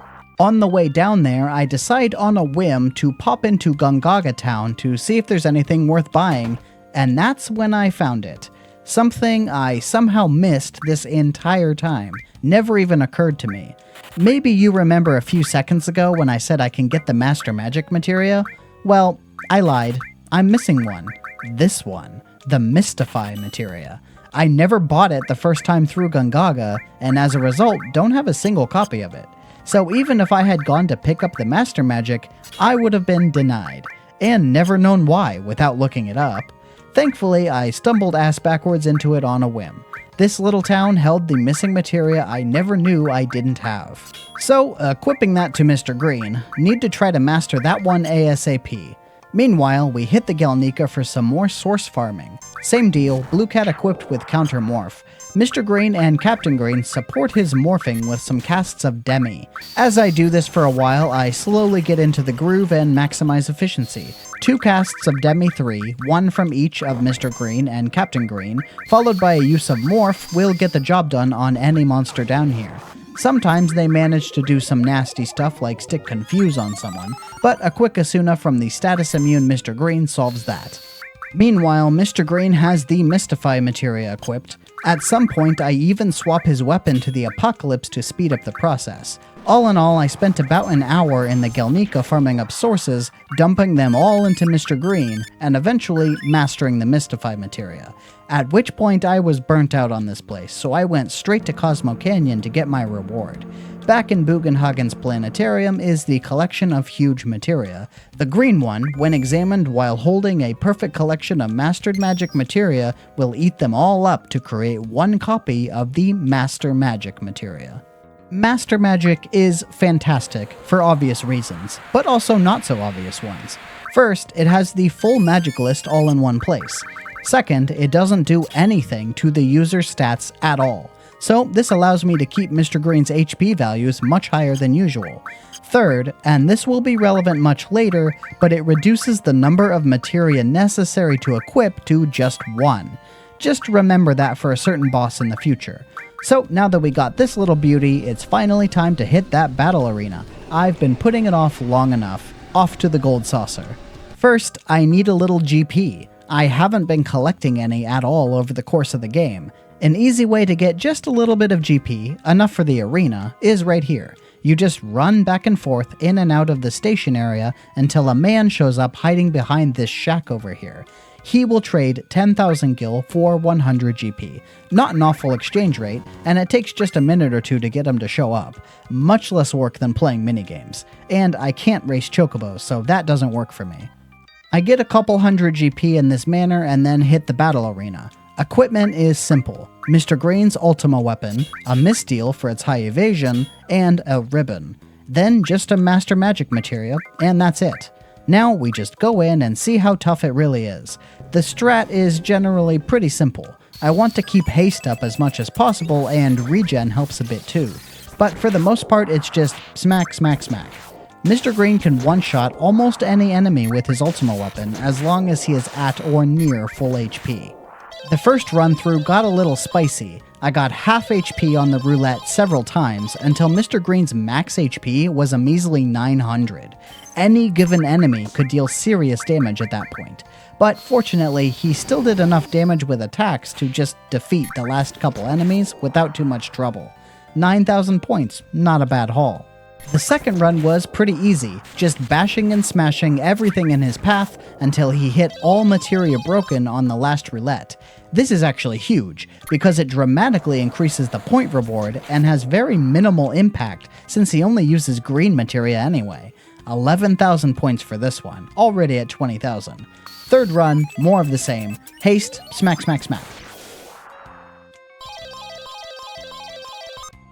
Oh, accessory broken. That's not good. Fortunately, these toxic frogs missed their attacks. That could have been devastating. Despite the imminent danger here with no status protection, things went surprisingly well in this run as well. At the end, I got all materia broken again, but a quick limit break defeated the last enemy, giving a whopping 11,878 points, which brings the total to just over 32,000, enough for Omnislash. And with that, the whole crew finally has their ultimate limit breaks. There are a few other items to get in the battle arena, so I just knocked that out real quick. Many battles later and 64,000 points to pick up the W Summon Materia. The materia itself is useless to me, but getting it opens up the Special Arena Battle mode. The special battle itself is what matters. This is much tougher and proved to be a more meaningful challenge than the regular arena. First battle is a sea worm, usually one of the last fights in the regular arena. The next is an Ochu, also usually a last encounter. Next, we see an unknown from the Gelnika. He missed all his attacks, which was good news for me. The next one is a serpent, and at this point I take a nasty hit to max HP. Now, we start seeing new enemies. A red iron giant thing, which goes down quick, but the roulette locks out green materia. Ouch. Next battle is a behemoth, followed by some chimera I don't think I've seen before, and then finally, the final battle, the Proud Claude. Now, Proud Claude wasn't a difficult boss to fight back in Midgar, but back then I had a full party and full access to my materia.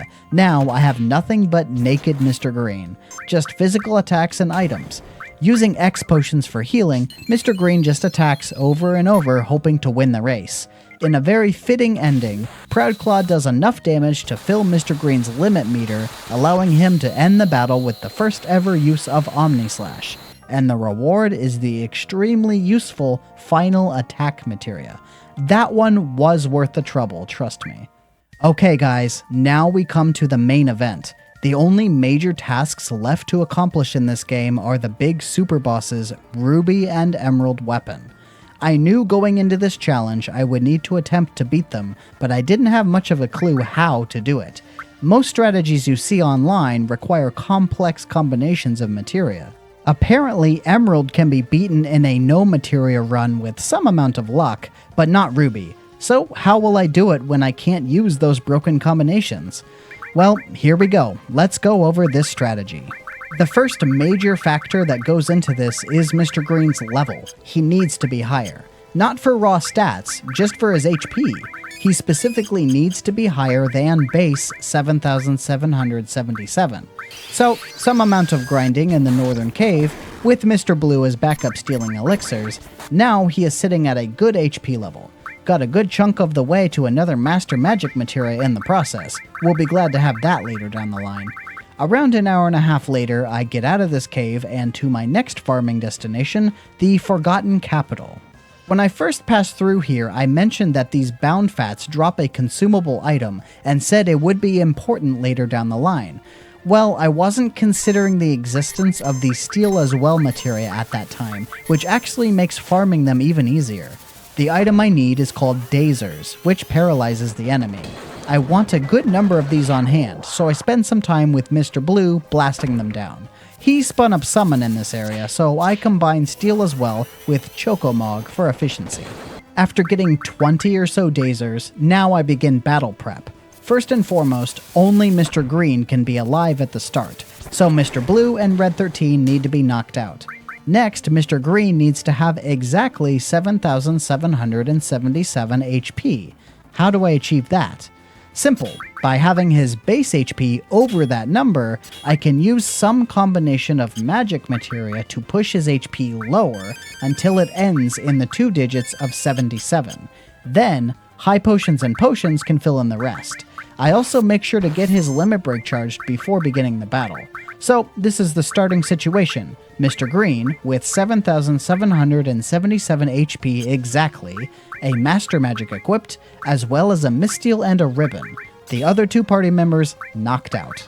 Let's go try attempt number 1.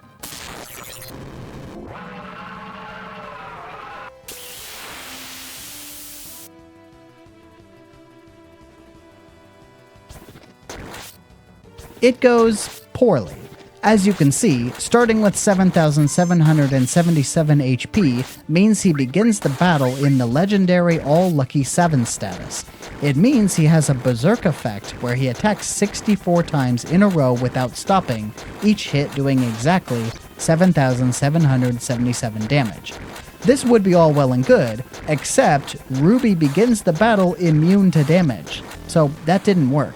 Trying something else. This time, I get Mr. Green to 7,677 HP instead. That means using a simple potion will put him into the All Lucky 7 status, giving a bit more control. The reason the other party members have to be down is that Ruby starts immune to damage and will remain so until only one party member is left standing. Then, Ruby will choose to bury its tentacles in the sand, at which point it can be damaged, and you can also freely revive your party at that point. So yeah, we need to wait for said burying of tentacles before using a potion to begin All Lucky 7s. Trying it that way.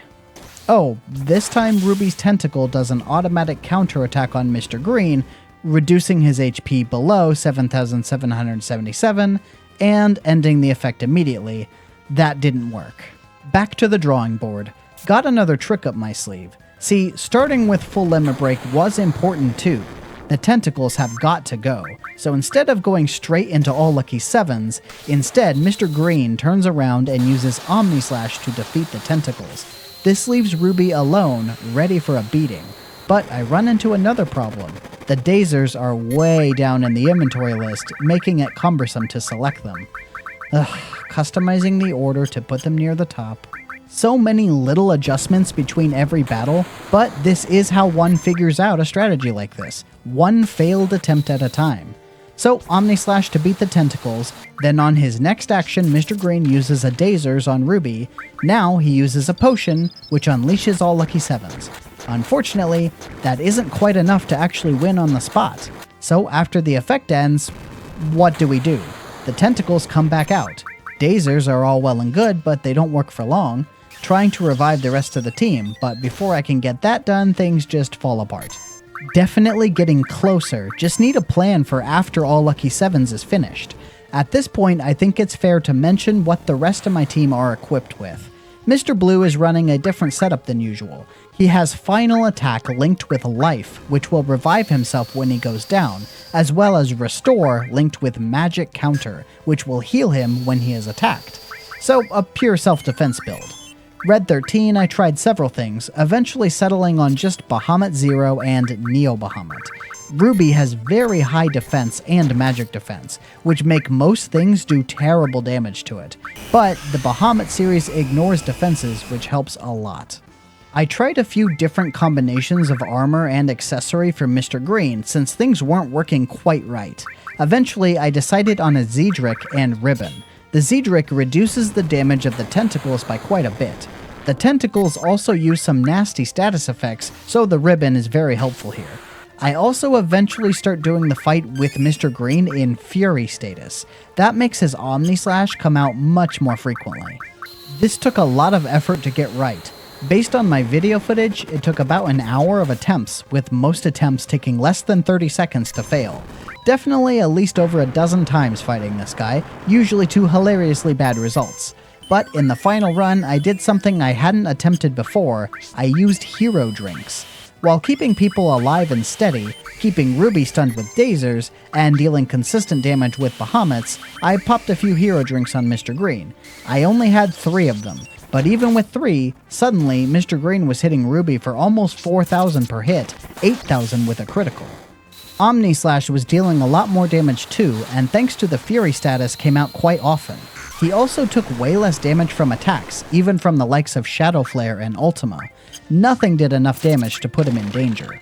Ruby would use Whirl Sand from time to time, which permanently removes a member from the battle, but thanks to some good luck, it left Mr. Green standing. So now here we are. Mr. Green has already used up all Lucky 7s, gotten 3 hero drinks up, has haste and fury status, and this is where we just keep things slow and steady. Occasional physical attacks, Omni Slash whenever it's ready, dazers until I run out. Fortunately, even without dazers, I'm not in much danger. Need to use lots of turbo ethers because these tentacles can drain MP, but I have a huge supply of those at this point. After running out of dazers, I'm basically just standing around waiting for the tentacles or Ruby himself to hit me a few times, charge Omni Slash, then use it. All the while using Regen or Cure to keep HP topped up, and Turbo Ethers for MP. And that's it. About 20 minutes of that. After all the failures, it turned into a straight up turtle grind. And it worked. Big Red Boy went down, and that's one of 2 of the biggest baddest bosses in this game taken down. So, what is the reward for this monumental task? Well, something incredibly useful actually, a gold chocobo. Purple materia have been banned the entire game, which means no chocobo lure, and that means the entire chocobo subsection of minigames has been locked out and all the rewards therein.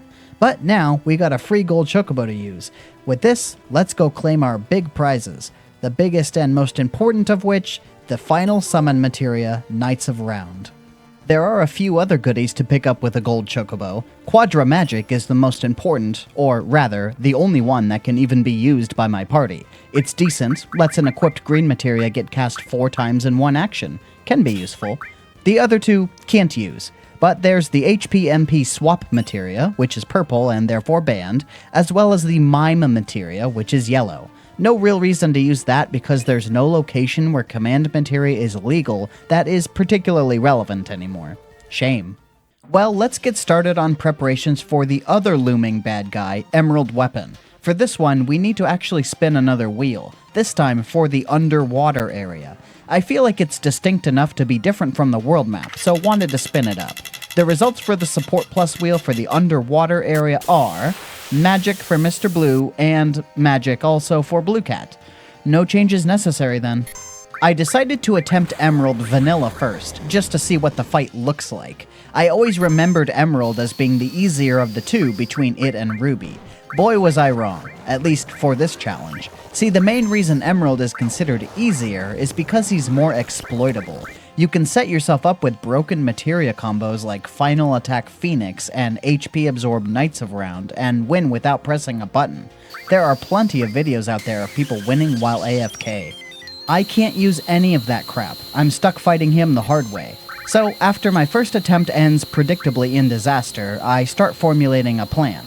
At first, my idea is that if I use both Mr. Green and Red 13 in all Lucky 7s, that should theoretically reduce its HP so much as to make the rest a cakewalk. Emerald has 1 million HP, and all Lucky 7s deals just under 500,000 damage added up. Should work, right? Wrong. It doesn't work at all. The reason is that the game only allows 1 instance of the all Lucky 7's Berserk Rush per fight. If multiple characters have the effect active at the same time, they take turns hitting the enemy, but they only hit a total of 64 times combined. Then the effect is gone for the rest of that battle. They can keep the every hit does 7,777 damage effect, but they don't get another 64 hits. This means the most damage that can be done with all Lucky 7s is that 64 hits, plus some extra for any attacks that go through before the effect is removed by damage. A good example is Omni Slash, since limit breaks jump the queue of enemy attacks. So we can safely add in an additional 15 hits onto all Lucky 7s if Mr. Green has limit break. That is still only about 600,000 HP, 60% of Emerald's total. So how do we do the remaining 40% and survive? As shown here, he consistently wipes my party every time he enters this phase where these eyes open up on his shoulders. The eyes just hit way too hard and add too much to the action economy to keep up with. Knights of Round can wipe them all out, but Red 13 can only use that once per battle right now. And to add to that, Emerald seems to always counterattack Knights of Round with a Stomp attack, followed by his infamous Air Tam Storm. Air Tam Storm deals damage based on how many materia a given character has equipped, with one materia adding 1,111 damage, which is the big reason you want to have as few materia equipped as possible for this fight. Mr. Green only has Master Magic, meaning he only takes 1,111 damage. Mr. Blue needs at least 2 materia, since he can't use anything unless it is linked with a blue materia, so he will take 2,222 in that situation. So even if we beat the eyes with Knights of Round, there's a good chance he will just stomp and storm the party into the ground immediately after. And I tested this many times. It always ended the same way. The eyes would wipe us, or Knights of Round would kill them and then Emerald would wipe us. I needed a new strategy, this just was not going to work. So at this point I did some research and I did some testing off screen while not recording, and wouldn't you know it, I won. I figured out a general plan, tested it out, and won with cameras off. Doesn't that figure?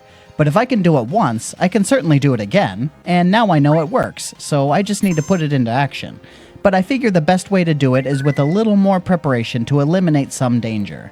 So first off, I want to do some chocobo racing, because one of the rewards one can get from races is a hero drink, and we all remember how good those did for Ruby. Having some more for Emerald certainly wouldn't hurt. Gotta train up the gold chocobo I got from beating Ruby, who I named Goldie. I buy just a ton of Silcus greens from the chocobo sage and then force feed Goldie all of them in a row. Then I take her off to Gold Saucer for some racing. Goldie just completely dominates in the C tier. I can actually hands off the controller and win with like 30 seconds to spare. B tier goes similarly easily. I even win a single hero drink during B tier, good sign. A tier goes pretty well. Things are looking a little more rough here though, but Goldie can still win reliably. Then things take a turn. S tier is just impossible. It turns out that a chocobo you breed yourself from the appropriate parents will have much higher base stats, and the only way to win reliably in S tier is with a powerful chocobo with good lineage. For some reason, the gold chocobo you get from defeating Ruby is just pure garbage. It wins in early tiers thanks to some inherent advantages, but in S it is just too slow to compete. Every race is the same, dead last with no way to get even close to catching up. So that means racing is officially a dead end, as you can't enter lower tier races once your chocobo ranks up. Only came out with one hero drink. Bummer. That means hero drinks are just not going to be a viable strategy, but I have one more thing I want to accomplish. That is to grind up another Master Magic Materia. If I had one more, then Mr. Blue would be able to equip just 2 Materia and still be extremely viable. Grinding, by the end of which Mr. Green hits level 99. That's another trophy on the books. And now I have enough to get another Master Magic. So now the setup is Master Magic for Mr. Green, all linked with Master Magic for Mr. Blue, Knights of Round, now level 2, and Hades for Red 13. Some other key preparations I made here. Everybody is in Fury status, and Mr. Blue and Red 13 are both set to limit level 3, and of course Mr. Green starts the battle with 7,777 HP. The battle begins. Mr. Green unleashes his 64 hits, and when his ATB charges, I immediately hit Omnislash. This will prioritize it so that he uses it before Emerald can act. Now, Mr. Blue queues up Haste on the whole party thanks to the All Materia, and Red 13 uses Hades, which puts Slow and Blind on Emerald. Now, the strategy is this. Heal after literally everything this guy does. I don't have many elixirs, so I need to use X potions instead. But whenever Emerald uses an AoE attack, I need to respond with a Mega Elixir. Red and Mr. Blue use their limit breaks whenever the eyes spawn. Earth Rave from Red and Anger Max from Mr. Blue. This eliminates most of the eyes, though not all of them. I solved the problem of Knights of Round wiping the party by making sure to use a Mega Elixir before casting it. With the party at full or mostly full HP, the Revenge Stamp Airtam Storm combo isn't enough to wipe us, and we have some time to heal afterwards. Red can use this twice in the fight, so he does that to take out the eyes at least that many times. Other than that, just heal after every attack and use limit breaks whenever they're ready. And believe it or not, this worked. No hero drinks or cheesy blue materia combos necessary, just good old-fashioned turn-based combat. Obviously, the obscenely high damage from Knights Around and Omnislash went a long way to cover the roughly 400,000 HP, but it still felt like a real battle. And there was about 10 minutes left on the clock when it went down. No underwater materia necessary. The reward for defeating Emerald Weapon is a full set of Master Materia, which means now I got a Master Summon and a third Master Magic to play around with. Master Command will just have to go to waste, unfortunately. And that's it. With Emerald finished, there's nothing left to accomplish before the final battle. Only Sephiroth awaits. So let's go show him the power of a team who can beat Ruby and Emerald. Since the final battle has you utilize all 8 members of the party, I decided to pre-gear everybody. Nothing major, just some really basic materia loadouts and armor and accessories. Generic stuff like Tough Rings and Circlets, Minerva Bands and Imperial Guards. Things I already have laying around and aren't necessary for the main party. Obviously, Mr. Green is rocking the Master Magic. If you couldn't tell based on how this video has gone so far, Mr. Blue and Red 13 have become my main party. I mean, they're both almost level 99 now. I might as well keep them around. But they also make for a balanced party, so sounds good to me. I would have wanted at least one blue and one red character in the final party anyway. Might as well be Mr. Blue and Red 13. I like them both. For the trip down the cave, Mr. Blue needs to use magic, but let's spin the wheel one last time for the final battle. I figure it counts as a unique enough thing. So the very last wheel spin of this run, the support plus spin for the final battle results are Summon for Mr. Blue and Magic for Blue Cat. In essence, that means Mr. Blue will need to keep some summon materia stashed away to swap onto him right before going down past the point of no return. Otherwise, let's dump some onto Ms. Red and Blood Red so they have some materia ready for the fight. Red 13 can use Master Summon and be just fine. I equip Green Ninja with another Master Magic, and Captain Green with some generic useful magic materia like Restore and Revive. Then, after climbing all the way down to the final save point, I adjust equipment so that Mr. Blue gets some summon materia. I give him the powerful combination of Final Attack Phoenix and HP Absorb Knights of Round. He is set. I also load his weapon up with whatever materia I have available that have lots of AP invested in them, including the summon materia in this case. This is because his ultimate weapon gets stronger for high amounts of AP on the materia slotted in it. Changing Mr. Blue's gear frees up another Master Magic, so I give that to Captain Green, and that finalizes the build. Oh, before I forget, Blue Cat gets Quadra Magic Gravity and HP Absorb Fire. Not that it will make much of a difference, his build doesn't matter much.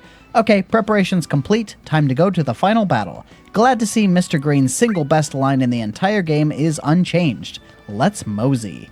Let's mosey indeed, my man. The first little section here is a bunch of floating rocks that you jump down, and some of which have a random battle on them. These random battles fall quite easily to basic attacks.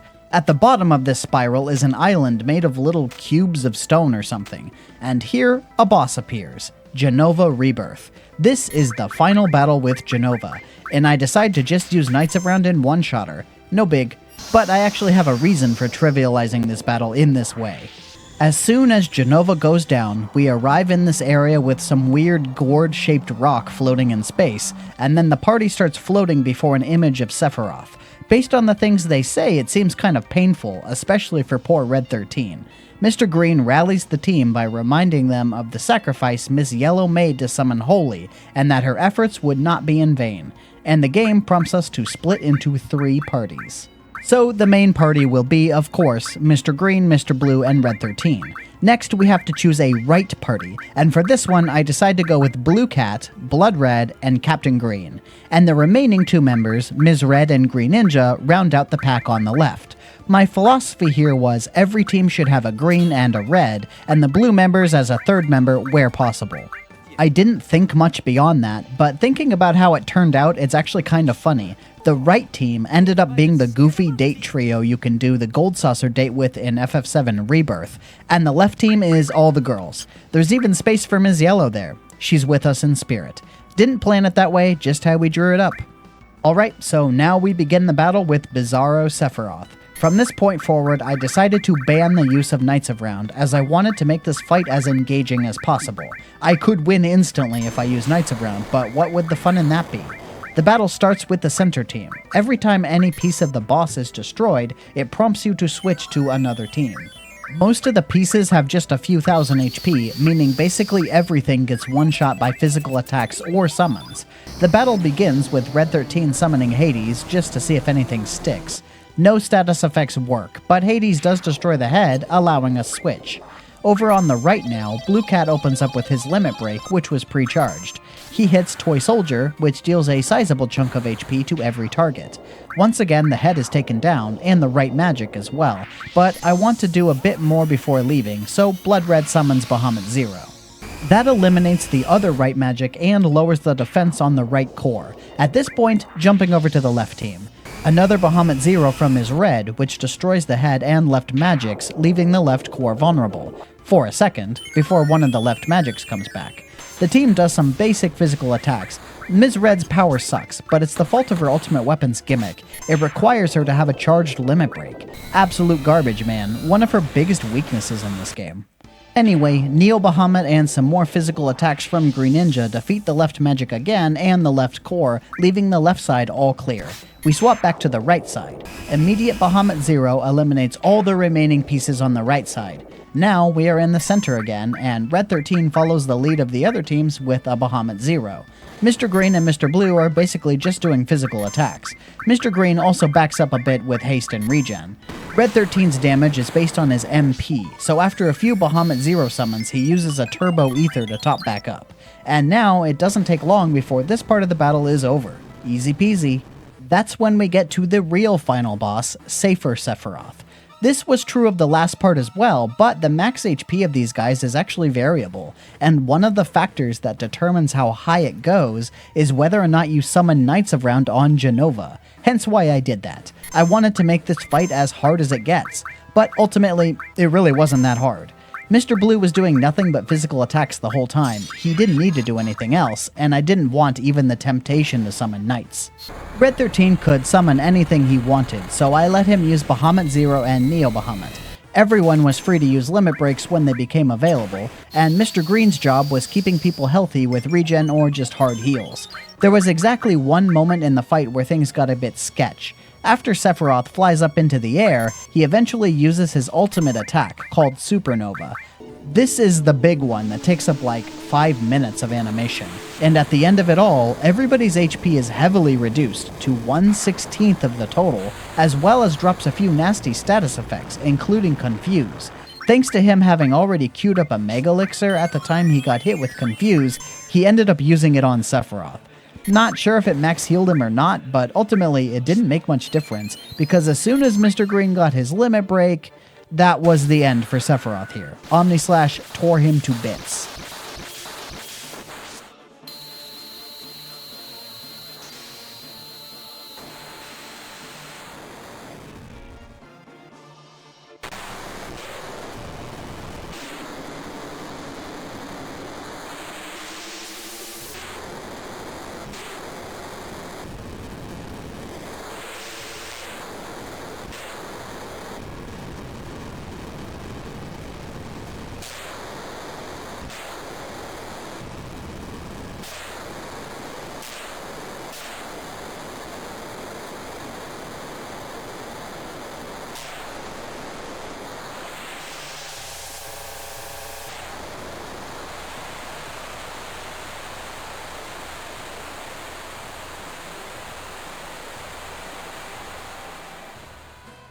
The scene transitions to back up in the cave above, before the point of no return. Mr. Green tells everybody to go home, head held high. They did all they could.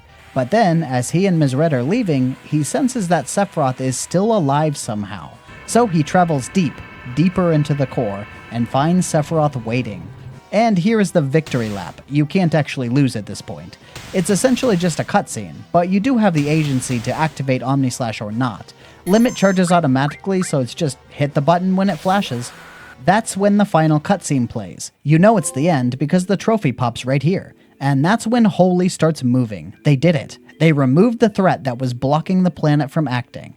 Mr. Green comes to his senses to see Ms. Red reaching for him and the cave crumbling all around them. They get to a safe ledge and see most of the team safe on a ledge across the way. They didn't program Blood Red or Green Ninja into this cutscene. They're optional characters, so they don't exist in anything pre-rendered. Shame. The High Wind falls down into the cave, and in the next scene we see Holy burst out of the crater with the High Wind riding the wave. And now the scene shifts to Calm, where Marlene goes to the window to see Meteor dropping onto Midgar. There is a ton of destruction as Midgar is right at the epicenter where Meteor is falling. Tornadoes are tearing the city apart. Suddenly, Holy moves over the horizon to try and block Meteor. It creates a sort of shield around Midgar, stopping all the tornadoes. But Meteor starts to break through. Maybe they were too late after all. But just when everybody is starting to feel the distress that maybe it was all for naught, a little green sprout comes out of the ground. It's the life stream. The planet is still moving to protect itself. All the people come out of their houses and we see the waves of energy flowing from the planet towards Holy. And in a blinding flash, the last thing we see is the image of Ms. Yellow, and then credits. And that's it. Challenge completed. Let's wrap things up a bit. This challenge was a blast to play. I've played FF7 dozens of times, so having something new to keep it fresh made it a lot more exciting.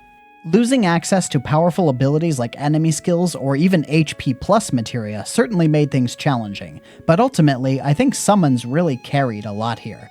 Many battles were decided by having the DPS from summon materia.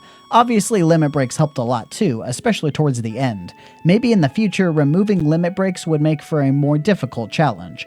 What I'd like to see is maybe a magic-only challenge, since I think there is a lot of unexplored potential there with how many spells there are in this game. Honestly, I only used a small fraction of them, even with magic being a large chunk of my party. Thanks for sticking around until the end. Let me know what parts of this series left a strong impression on you and what you'd like to see in the future. There is another Final Fantasy series in the pipeline that should be coming pretty soon. I have a lot of the details already worked out. In the meantime, if you like this one, maybe you would also enjoy my Final Fantasy X series that's already completed. Or, if you're in the mood for something else entirely, give my Mass Effect series a look. It could use the attention. I appreciate all the support I've been receiving on this series, and I hope I can keep making content you enjoy. Have a wonderful day, everybody, and I'll see you again soon.